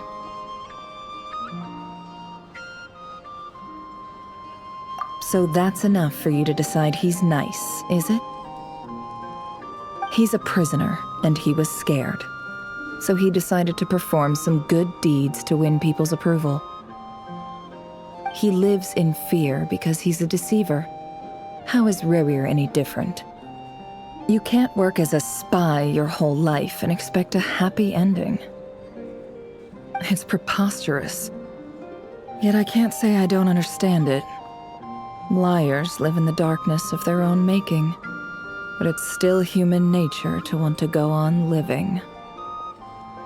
They say that a liar's soul is the most worthless thing in the world. What do you think? Good. If you understand that, it means you're smart, and you see things objectively. If you ask me, The soul of a liar really is worth nothing, because all they care about is themselves.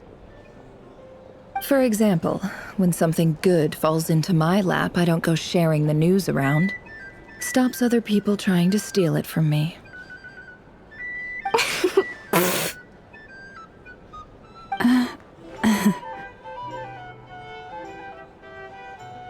So be it. They have sharp ears. I can't keep anything from them. Wow, is that what it looks like? Well, you all know my past now, and I can't simply eliminate everyone who knows too much.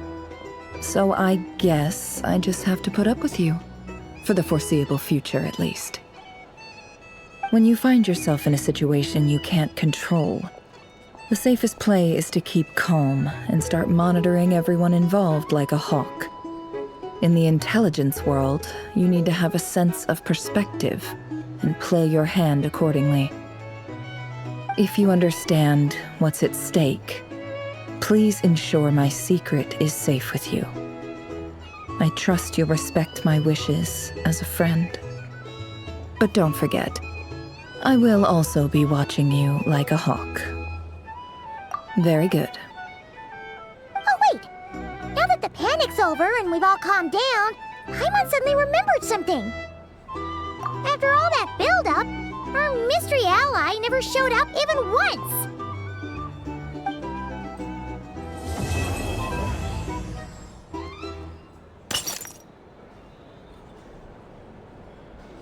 Huh? Am I imagining things?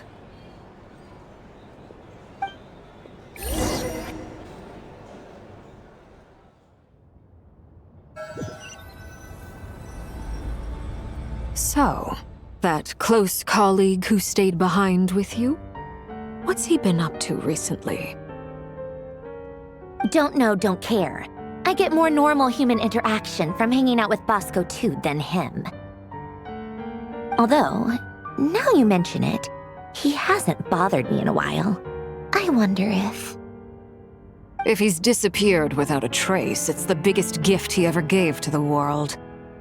But I somehow doubt that's what's going on. He won't lie low forever, so we'd better stay on guard.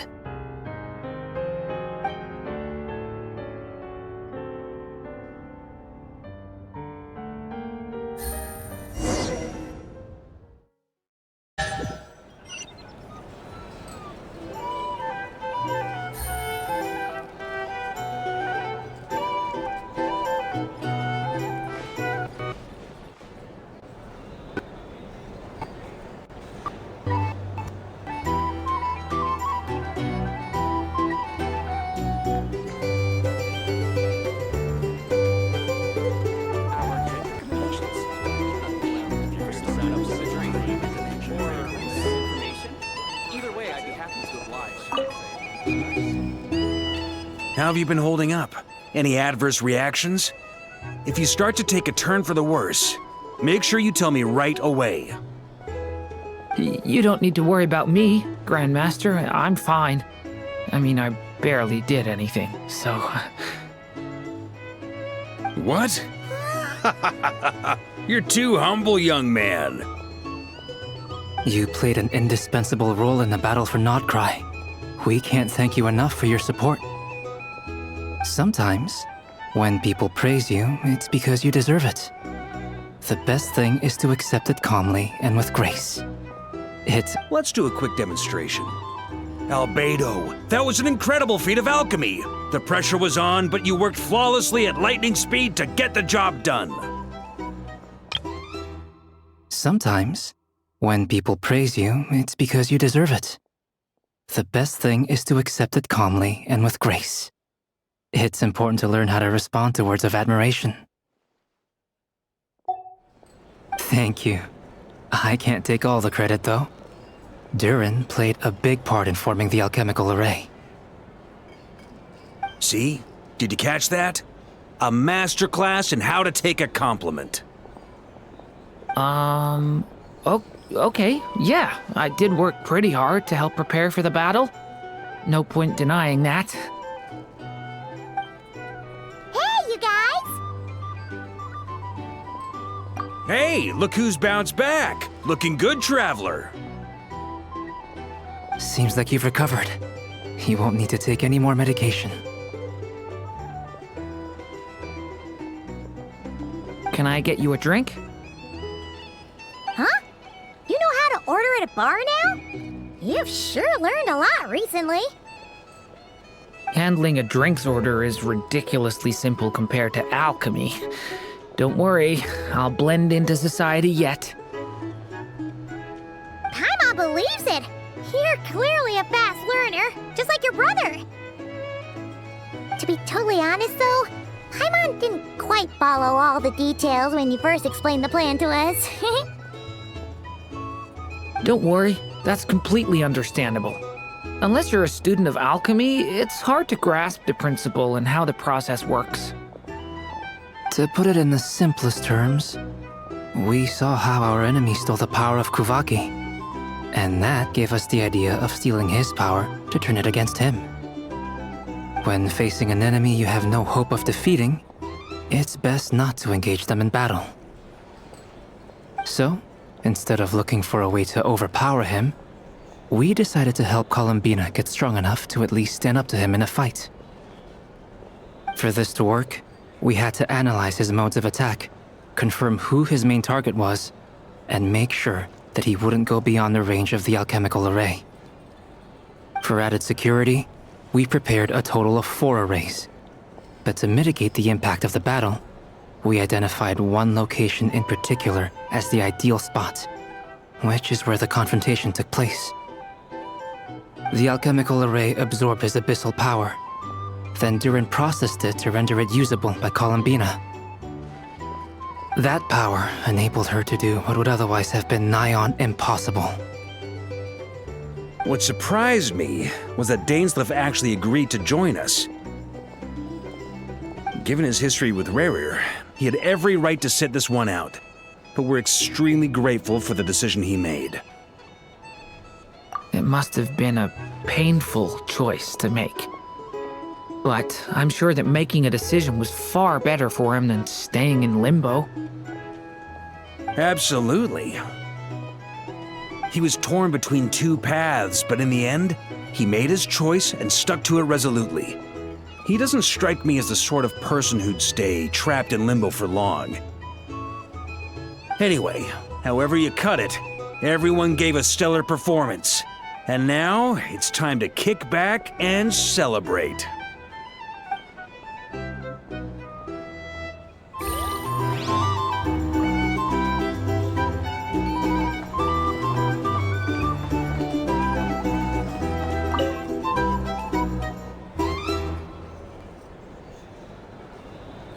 Ah, Lord Sangama Bay. How lovely to see you. I must thank you for the device you provided. It was an enormous help. Would I be right in thinking that it was developed by the Academia? Why come and ask me when you clearly know already? I mostly came to thank you. That's more like it. A little gratitude goes a long way with Lord Sangama Bay. Play your cards right, and you might even stand a chance of becoming my long-term supplier. The chance to work with such a kind and charitable investor as yourself would be a great honor for the Curatorium. Huh? Charitable? Who said anything about charity? First time hearing about it. Let's see. The first plot of land you purchased in Nod-Krai, your desert interests, and... Stop! What do you think you're doing? Exposing my investment history! It's nothing to hide from. They're all perfectly legitimate investments. And some of the land you purchased was with the intent of building a sanctuary? Yes, I heard about that too. How did you... You're a curious case, Lord Sangama Bay. You don't like people finding out about your good deeds, do you? But I'm afraid no matter how hard you try to keep things under wraps, where there's a will, there's a way. You did it for Sumeru, didn't you? It was empty land that was gonna go to waste otherwise. I figured if I built something there, it might at least get some use in an emergency. Disasters are capricious things. They strike without any warning. I've lost family to a disaster before, and I don't want to lose any friends or business partners if I can help it. My elder sister used to dream of finding a sanctuary. Somewhere with plenty of food, water, and medicine, where everyone could live happy lives. It was something I looked into, but after discussing things with the Dendro Archon, I decided on a more effective strategy. The tech people handled the tech, and Moneybags provided the Mora. It just made the most sense. It's a pity that so few people know the truth about you. Everyone says that you view everything in terms of Mora, and all you care about is growing your own wealth. So, what's the problem with that? Everyone wants to be rich. It's human nature.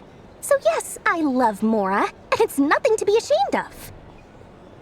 But surely you have dreams of your own beyond just making Mora. You don't get it, do you? My dream is to invest in other people's dreams. And, you know, make a nice little slice for myself along the way. Just thinking about it makes me happy. That sweet, sweet sound of Mora. Thank you. For the device? And the pendant. Oh, that. I was just returning a favor. Don't worry about it. Seems like we've both been away from home for a very long time. Yeah. So long that I barely remember what my family even looked like. That would be your mother, father, and sister? Yeah, though it's been years since my sister passed away. It's not like I want to forget them, obviously, but memory can be even more ruthless than the most calculating business person. Beyond a certain point, if something isn't helping you, it just gets rid of it. My sister can't help me now. Slowly but surely, her face is fading from my mind's eye. It's become a— Not everything will fade. When loved ones pass away, the beautiful memories are the ones that last the longest. My sister can't help me now. Slowly but surely, her face is fading from my mind's eye. It's become a vague impression. Yeah, that's true. If you ask me, that's the one silver lining in all of it. Well, that, plus, I'm sure that life is much better now than it was back then. Oh, absolutely. I have tons of Mora, a big beautiful house, business is booming, and I'm as happy as can be. You've got a lot going for you too. Boss of the Curatorium of Secrets? I'm sure there's plenty of Mora to be made in that line of work. I appreciate the vote of confidence.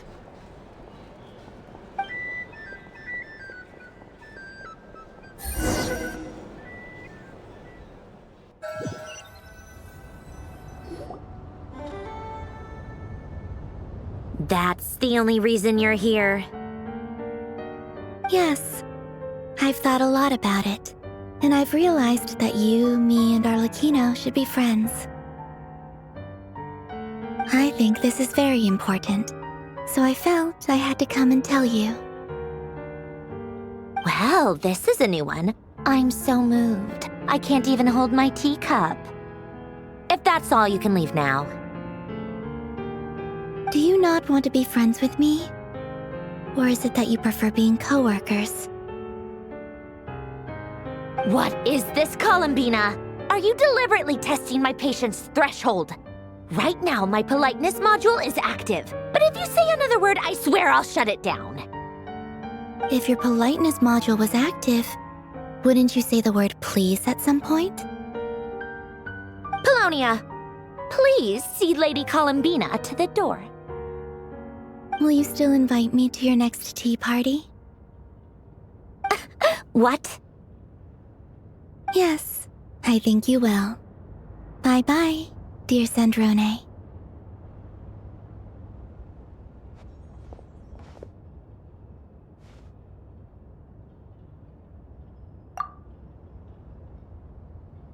Last time, the Wild Hunt escorted you out. Would you rather I handled it myself this time? We just wanted to, see how you were doing now that it's all over. Why? Out of concern for my safety? I hope you didn't seriously think that the Rayhir of Solnari would be able to lay so much as a finger upon me, given how prepared I was. Mostly because you kind of helped us out, so we just wanted to check you were okay. Looks like all your robots are fixed, huh? Oh, don't you worry about that. Tea time is already a write-off. The visitor before you managed to kill my appetite. If you're in the mood for tea, go ahead and help yourself. Otherwise, it's going to waste. My coasters are still missing in action, though. Use this notebook instead. Whoa! Pretty hefty notebook. Look at all those calculations. You can ignore those. They're just dumb scribblings. I doodle and write in my free time. Sometimes I remember the distant, dreamlike past. Sometimes I imagine the far-flung future. And other times, I grit my teeth and note down all the crazy nonsense going on in the present. Some people do the crosswords in the newspaper. This is my equivalent of that.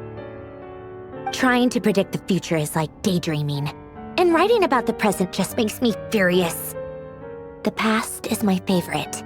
If nothing else, it's already set in stone, so I don't have to rack my brains trying to figure it all out. Huh. Although, having said that, the only vaguely interesting memory in my past is probably that guy they call Lord Artificer. Who else? Pretty much all the mecha in Fontaine are his personal handiwork. Wait, are you saying you know him? Like, personally? As a friend? I mean, I guess we were friendly enough. Yep. In fact, I'm probably the only normal person left who knew him at all. We used to chat occasionally back when he was still around. Before he passed away, he asked me to destroy all his manuscripts. I honored his request, but I did read through everything first before destroying them. I mean, I couldn't let the genius of Lord Artificer Alain Guillotin disappear like that. Would have been such a waste. So, that's where the formulas in your notebook are from? I just told you. Those are my equivalent of crossword puzzles. They're just dumb formulas that I solve for fun when I'm bored. Alain's work was like epic poetry. The formulas in my notebook are just silly little riddles in comparison. Not that there's anything bad about them. I mean, at least, solving those riddles isn't going to hurt anyone. Except me, 'cause I lose a few brain cells in the process. Anyway, while we're on the topic, I might as well tell you about what happened to him and his friends. Alain Guillotin had two close buddies, René and Jacob. They spent their childhood years together in the Narzissenkreuz Institute. They were all quite competitive, so there was some rivalry between them, but it was a friendly rivalry. But beneath the friendship and the rivalry ran something deeper, a sense of nostalgia for the past. Unfortunately, childhood would end, the prophecy would come true, the apocalypse would arrive, and the future would never be. A mad dream that would normally only capture the minds of lunatics began to take root in their hearts. A dream of saving the world. And if René and Alain had been people of lesser wits, that dream would probably have ended up as something for them to joke about in their older years. But alas, they were some of the sharpest minds around. They nurtured that dream with the full power of their intellect, and it grew into something that ate away at their souls. The first of them to fall under its spell was Renee. Against Alain's wishes, he persisted in experimenting on a mutual friend of theirs to try and save their life. Alain did not approve and parted ways with Renee. It's complicated. Alain wanted to believe that Renee only did what he did for the sake of their friendship. But when he told me about what happened, I could tell he still had some suspicions about Renee's motives. Perhaps the seed that would grow into a nightmare had already sprouted in Renee's mind. Even then. The next time they met, Renee's soul had been completely engulfed by the dream of salvation. His futile attempt to change the tide of fate only resulted in a wave that swallowed up the world, even before the apocalypse came. And although that wave died down eventually, I hear that it just recently came back with a vengeance. As I understand, Renee wanted to live out his dream of salvation once more. But I'm told that the attempted resurgence finally died out for good. At long last, Renee awoke from his deluded dream. Though of course by then it was far too late. What do you think of Renee? Do you admire his transcendent genius? His view that any price was worth paying to achieve the lofty goal of saving the world? Or do you despise him? Dismiss him as an evil madman who wrought havoc on the lives of everyone around him as he pursued his delusional dream? Same difference, really. Just a matter of perspective. What a cop-out. But I suspect you'd have a more incisive and insightful answer if we dug into it further. I don't like fanatics who give up their whole lives for their ideology. Nor do I like fools who let their delusions take control. Maybe I could understand if Renee had just been an ordinary person. But he had a sage-like intellect, and still managed to get himself lost in the labyrinth of his own desires. Anyway, that's enough about Renee. Now, moving on to Alain Guillotin, the Lord Artificer. He managed to put a stop to the first storm whipped up by Renee. But after that, Alain lost his friends and family. To his credit, I suppose, the loss of his family and friends was purely a tragic accident. It's not like Alain sacrificed them for his cause or anything. After that, the only thing supporting his work was the same dream that had dragged his closest friend down to the abyss. But although the desire to save Fontaine drove him to found the Fontaine Research Institute, Alain continued to reject any form of transcendental knowledge or power. He was suspicious and fearful of it, having seen the way it had affected his closest friend. I think that formulas and machines derived solely from human intellect were the only thing that gave him a sense of spiritual comfort. Yet Alain's intellect was simply too great. It barely left him space to breathe in his lifetime. Once he realized that the end of his life was approaching, he finally accepted the truth. The Nod-Krai Institute needed someone, and a human being, to see its story through to the end. He quit working on his formulas, trading them in for the fairy tales that had played such a formative role in his childhood, but which he barely touched in his adult life. He told me that the director of the Nod-Krai Institute used to read those fairy tales to the children as bedtime stories. Apparently, they worked wonders at sending kids off to sleep. I think that all he wanted at that time in his life was to be able to sleep deeply without being plagued by depression. By that point, nothing else really mattered. At the very end, he laid down to rest in the ruins of the former Nod-Krai Institute orphanage, while the Fontaine Research Institute he had founded continued tirelessly with its work.